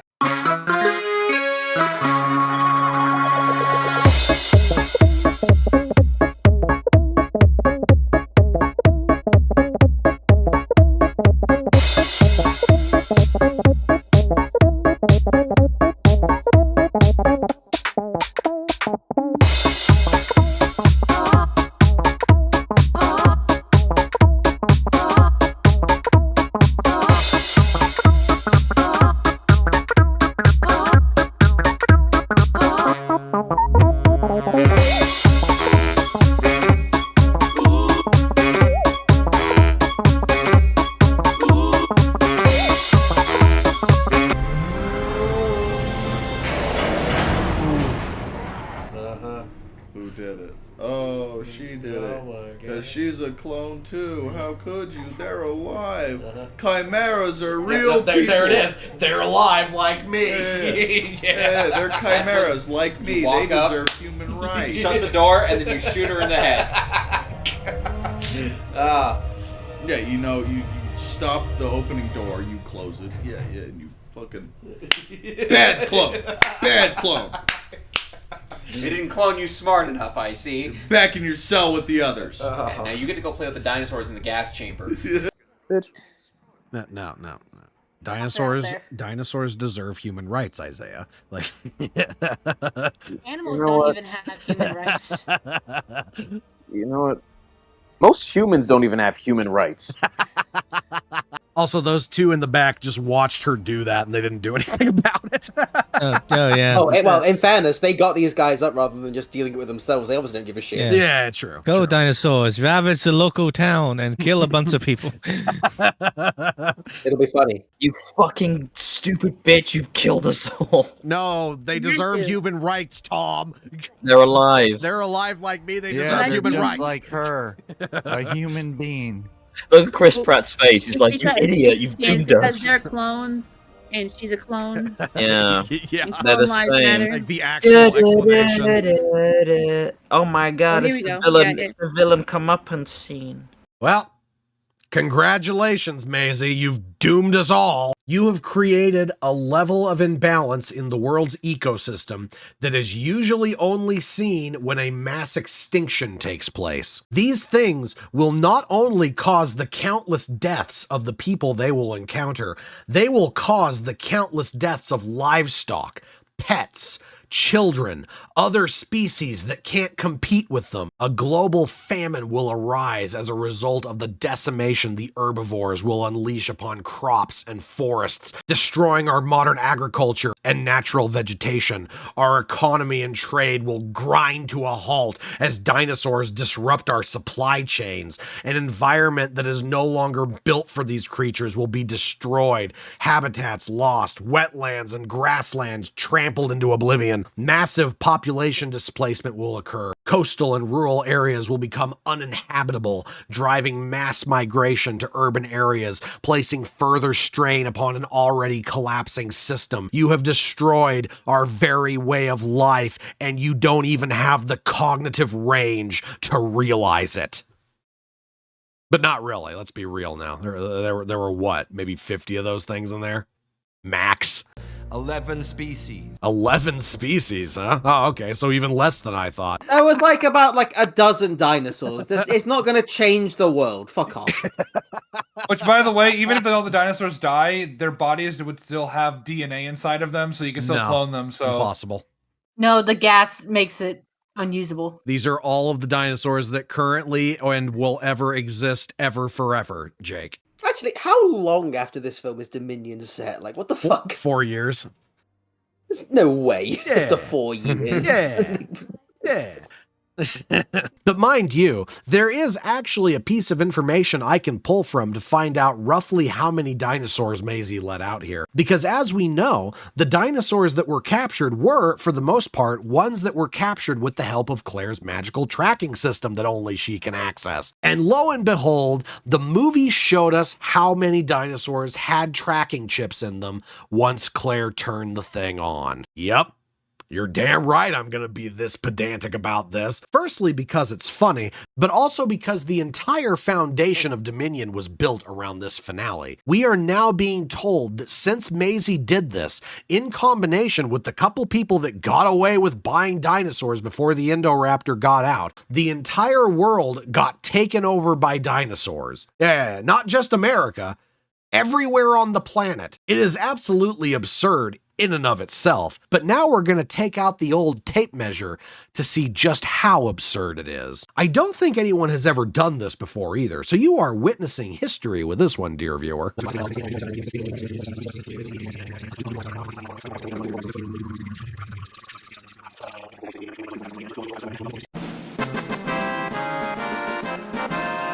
Now, a few things to keep in mind here. First off, this total does not represent how many dinosaurs were in the mansion here, because as we know, they didn't rescue all of them. I am also willing to admit a level of leeway between 10 or so that could be taken into account here, since I counted all of these from a screenshot on my phone with the drawing function on so I could keep track of where I was. If you go through and count them and you get a different number than I did, then congratulations, you're more pedantic than I am. All aside from the point though. So 217 dinosaurs, and half of those were probably compies, 11 species altogether.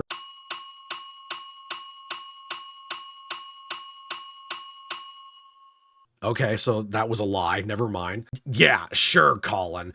These things spread across the entire world over the course of 4 years, and we were able to do literally nothing to stop it. We filled up an entire sanctuary worth of them over in Italy, and there was still more roaming around afterwards that we hadn't caught yet. This is even without mentioning that they captured all of them the first time over the course of an afternoon in the midst of a volcano eruption. Give me a break. If anything, the hardest thing to recapture would probably be the compies, because I imagine these invasive ass things probably breed like rabbits. But other than them, where the hell are these things going to go where someone with the proper equipment can't kill or otherwise subdue them? Damn, I don't see it. You see it? All right, they all just teleported away. Silly me, I forgot.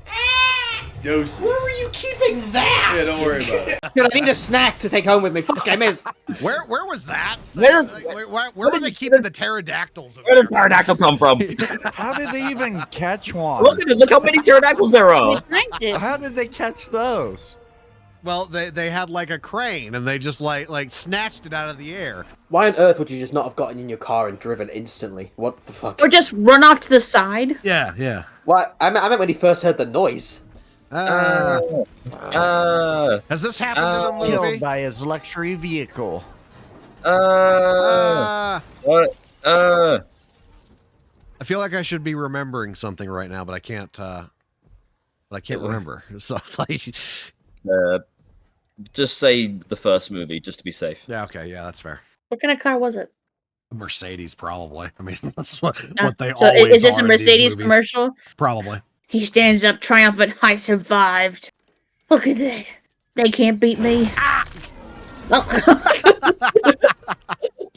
You know what's really like stupid about that? Like especially they tried to be like, no, see, other things knew we were coming because those 3 little dinosaurs looked up, and it's like, yeah, then why the fuck didn't we hear it walk? I did not see that. I'm so surprised.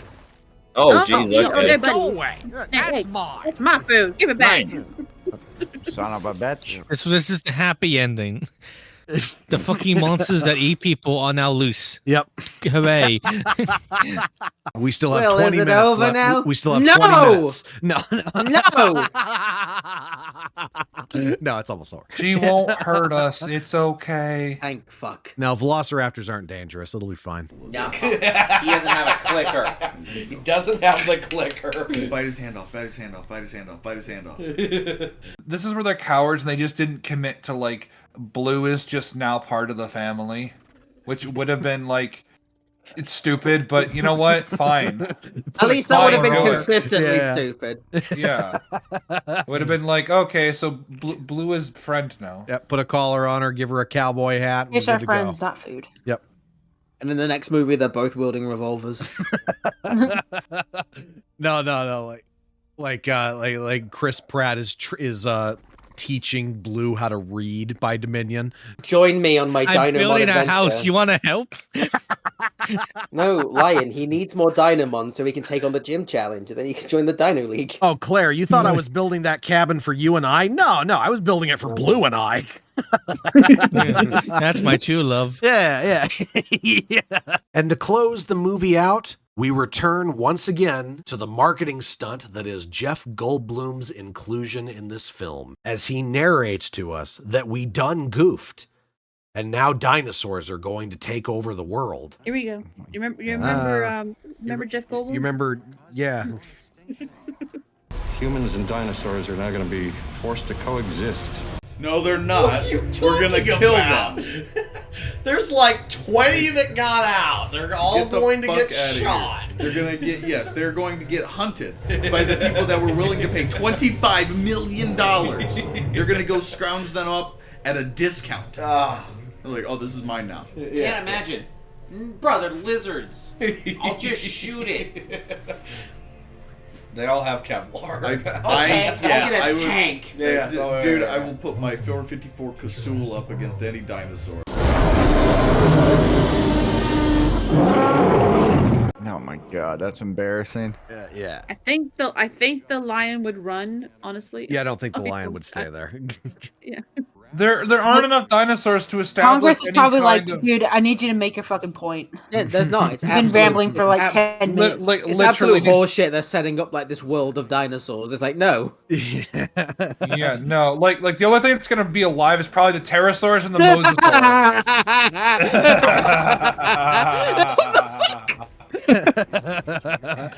Welcome to Jurassic World. Jurassic World, nigga, the 20. Welcome to Jurassic World. Welcome to Jurassic. Shut the fuck up. What do you mean? He should have said, "Welcome to the Fallen Kingdom." Yeah. He said the thing. He said the thing, Dan. So fucking stupid. He It's said like these the things would die. thing. Like the whole point of it was, I think, Like they had is so that many. They couldn't, Yeah. They had a whole bunch of contingencies for if this happened, where they would just die. Like, well, wasn't it that they only had specific plants on the island that those animals could eat? well, what it was Didn't is that they establish that? I mean, back when the series was better, like the whole idea was Yeah, that they in were the first one. they were Oh, bred it's to. over. It is over. They were bred to be lysine deficient. And so, Right, I know yeah. So, like, the whole point was that if Oh. they didn't get their vitamins every day, they would die. Right. Yeah. And then they retconned it a little in Lost World so they could have a sequel. Right, Yeah. and they're like, oh my god, the plants have lysine in them. Yeah, I remember that. So if the plants on, I don't even know where they're at now. I mean, the lysine thing is just not even a thing anymore, Dan. Like, that stopped Yeah, being a it's thing in just- the second movie. it's just- like, yeah. yeah.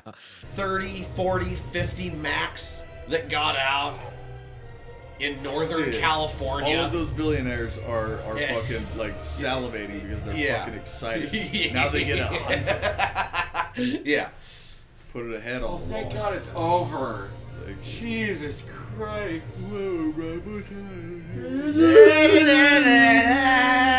And with that sentiment of impending doom and the foreshadowing of a future darkened with giant grasshoppers and flightless bipedal dragons, the movie cuts to black, and credits smash their way onto the screen. That was an absolute fucking nightmare. What in the name of Barnum Brown's rotting cock was that? I want to say one Wasn't that thing great? though. Wasn't that it great? was better than Tenet. You know what? You're right. It was better than the Tenet, which is That's it. That's all I have to say. But yeah, I mean, those things would be gone after the first deer season around here. Right. You know? They would not last. You're like, oh shit, there's one of those dinosaurs. Those things are pests. And you just shoot it. Dude, just like when you catch those no, fish they would that are not native, you just catch them and you throw them on shore. No, you and would let stop them and die. you would stop and stare at it in whimsy, Dan, as it walks by. Based on characters created by Michael Crichton. They can't even do like based on story. No, it's based on characters. He only wrote Jurassic Park and Lost World. Yeah. So how did Fallen Kingdom hold up on a second viewing? Oh man, way better. I enjoyed that. Pretty good through and through. Yeah. If you can space out some of the stupidity and watch it very, I wish I had some popcorn. Great movie. It's Jurassic Park 3-2. Yeah. Yes. Yep. Yeah. It felt like Jurassic, like Lost World in the beginning, like half hour, and then they just went whee. Holy Mother of God. We did it.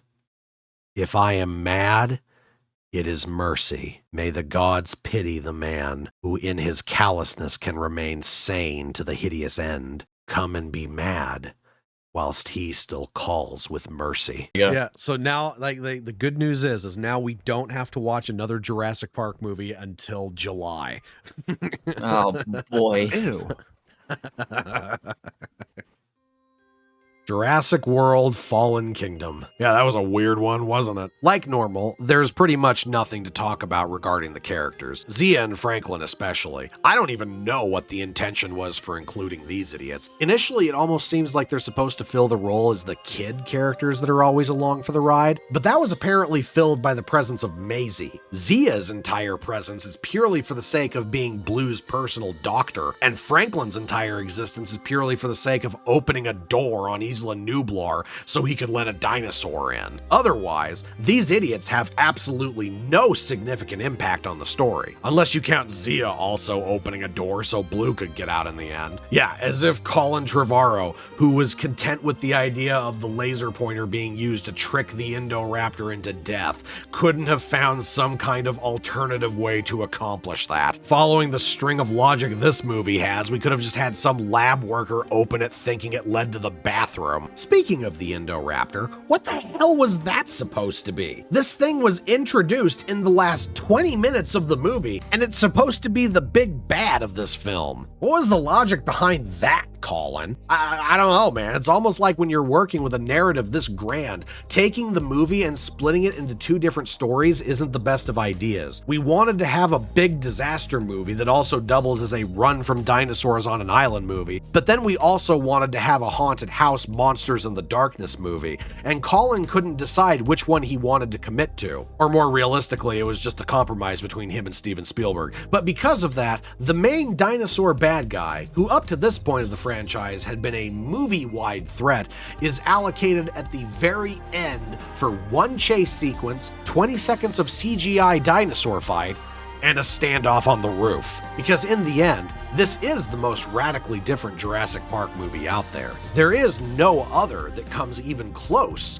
to how much they strayed from the tried and true formula than with this one. And it is not without its positives with that in mind. J.A. Bayona was definitely a great choice for a director. The dude has an eye for cinematography, and this film has some damn good cinematography, even if the context behind it is stupid. Honestly, Colin, not hiring him back on for Dominion was the worst decision you could have possibly made. At least then I could have said the camera work is nice to look at. Bayona, I have no idea what kind of writer you would be, but if it is half as good as your directing work, I wish you would have been the one taking the reins instead of this goober. I salute you, good sir. You aimed the camera at Trevorrow's stupid story very well. I hope you get to do more stuff that actually matters in the future. I'm sorry Rings of Power has to be on your IMDb. It's not your fault, probably. Colin, your dinosaur stories are silly. Stop trying to use them in war. People aren't going to warm up to the idea, Colin. Just stop it. Oh, Colin, don't put grasshoppers in the next one. What do you do to... No, Colin, no! Well, ready to watch Dominion? No. We did that already. We did that. Yeah. I don't think I've seen it, but I'm not interested. Yeah, Dan hasn't seen it, so... To everyone who has joined, and to everyone who has made it this far into the video, the most humble of thank yous. I've been working almost exclusively on Jurassic Park content since the beginning of the year, and now I can finally say I have wrapped up a review on every single sequel to one of the most successful and influential movies on Earth. Just in time for a new one to come out, which means I still have another 2 months minimum of Jurassic Park stuff to do. If you're new here and enjoyed the ride, leave a like, subscribe, and join the Discord. Link in ye old description. As of the time of this writing, a new Jurassic World movie will soon be released to a yearning public once again, and I will be among those who witness what it has in store for them, and I hope you'll be there to witness it with me. Thank you all so much once again for your support, and thank you for watching the video. It truly means a lot. Until our paths cross once again, I'll bid you farewell for now. Stay well. Man, what do you think Rebirth is going to be like? What the fuck you saying to me? I mean, I feel... No way it's called that. Yeah, that's what it's called, man. Yeah, that's what it's called, live. That's what they're calling it. Hang on. So, in Jurassic World, they were so bored they had to genetically engineer a new dinosaur instead of just going, hey, there's like 15 fucking rejects on this island that like, you know, that we can But those all look ugly. Look how ugly they look. Because they don't look like real dinosaurs. The Indominus Rex look like a retard. Don't give me that.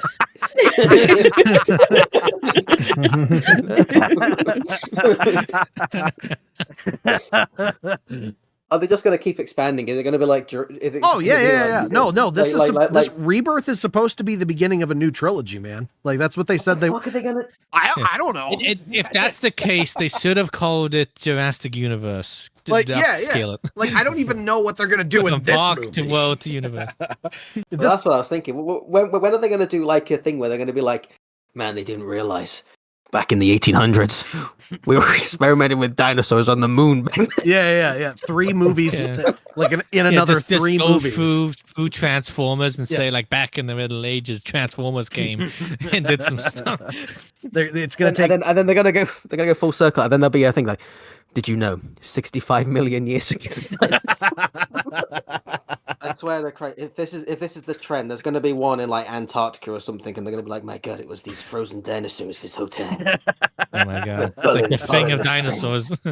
I'm John Hammond's great granddaughter, and I was cloning dinosaurs too. Yeah, and then they'll be like this. They'll be like the 110-year-old guy that's on his deathbed, being like, "You don't understand.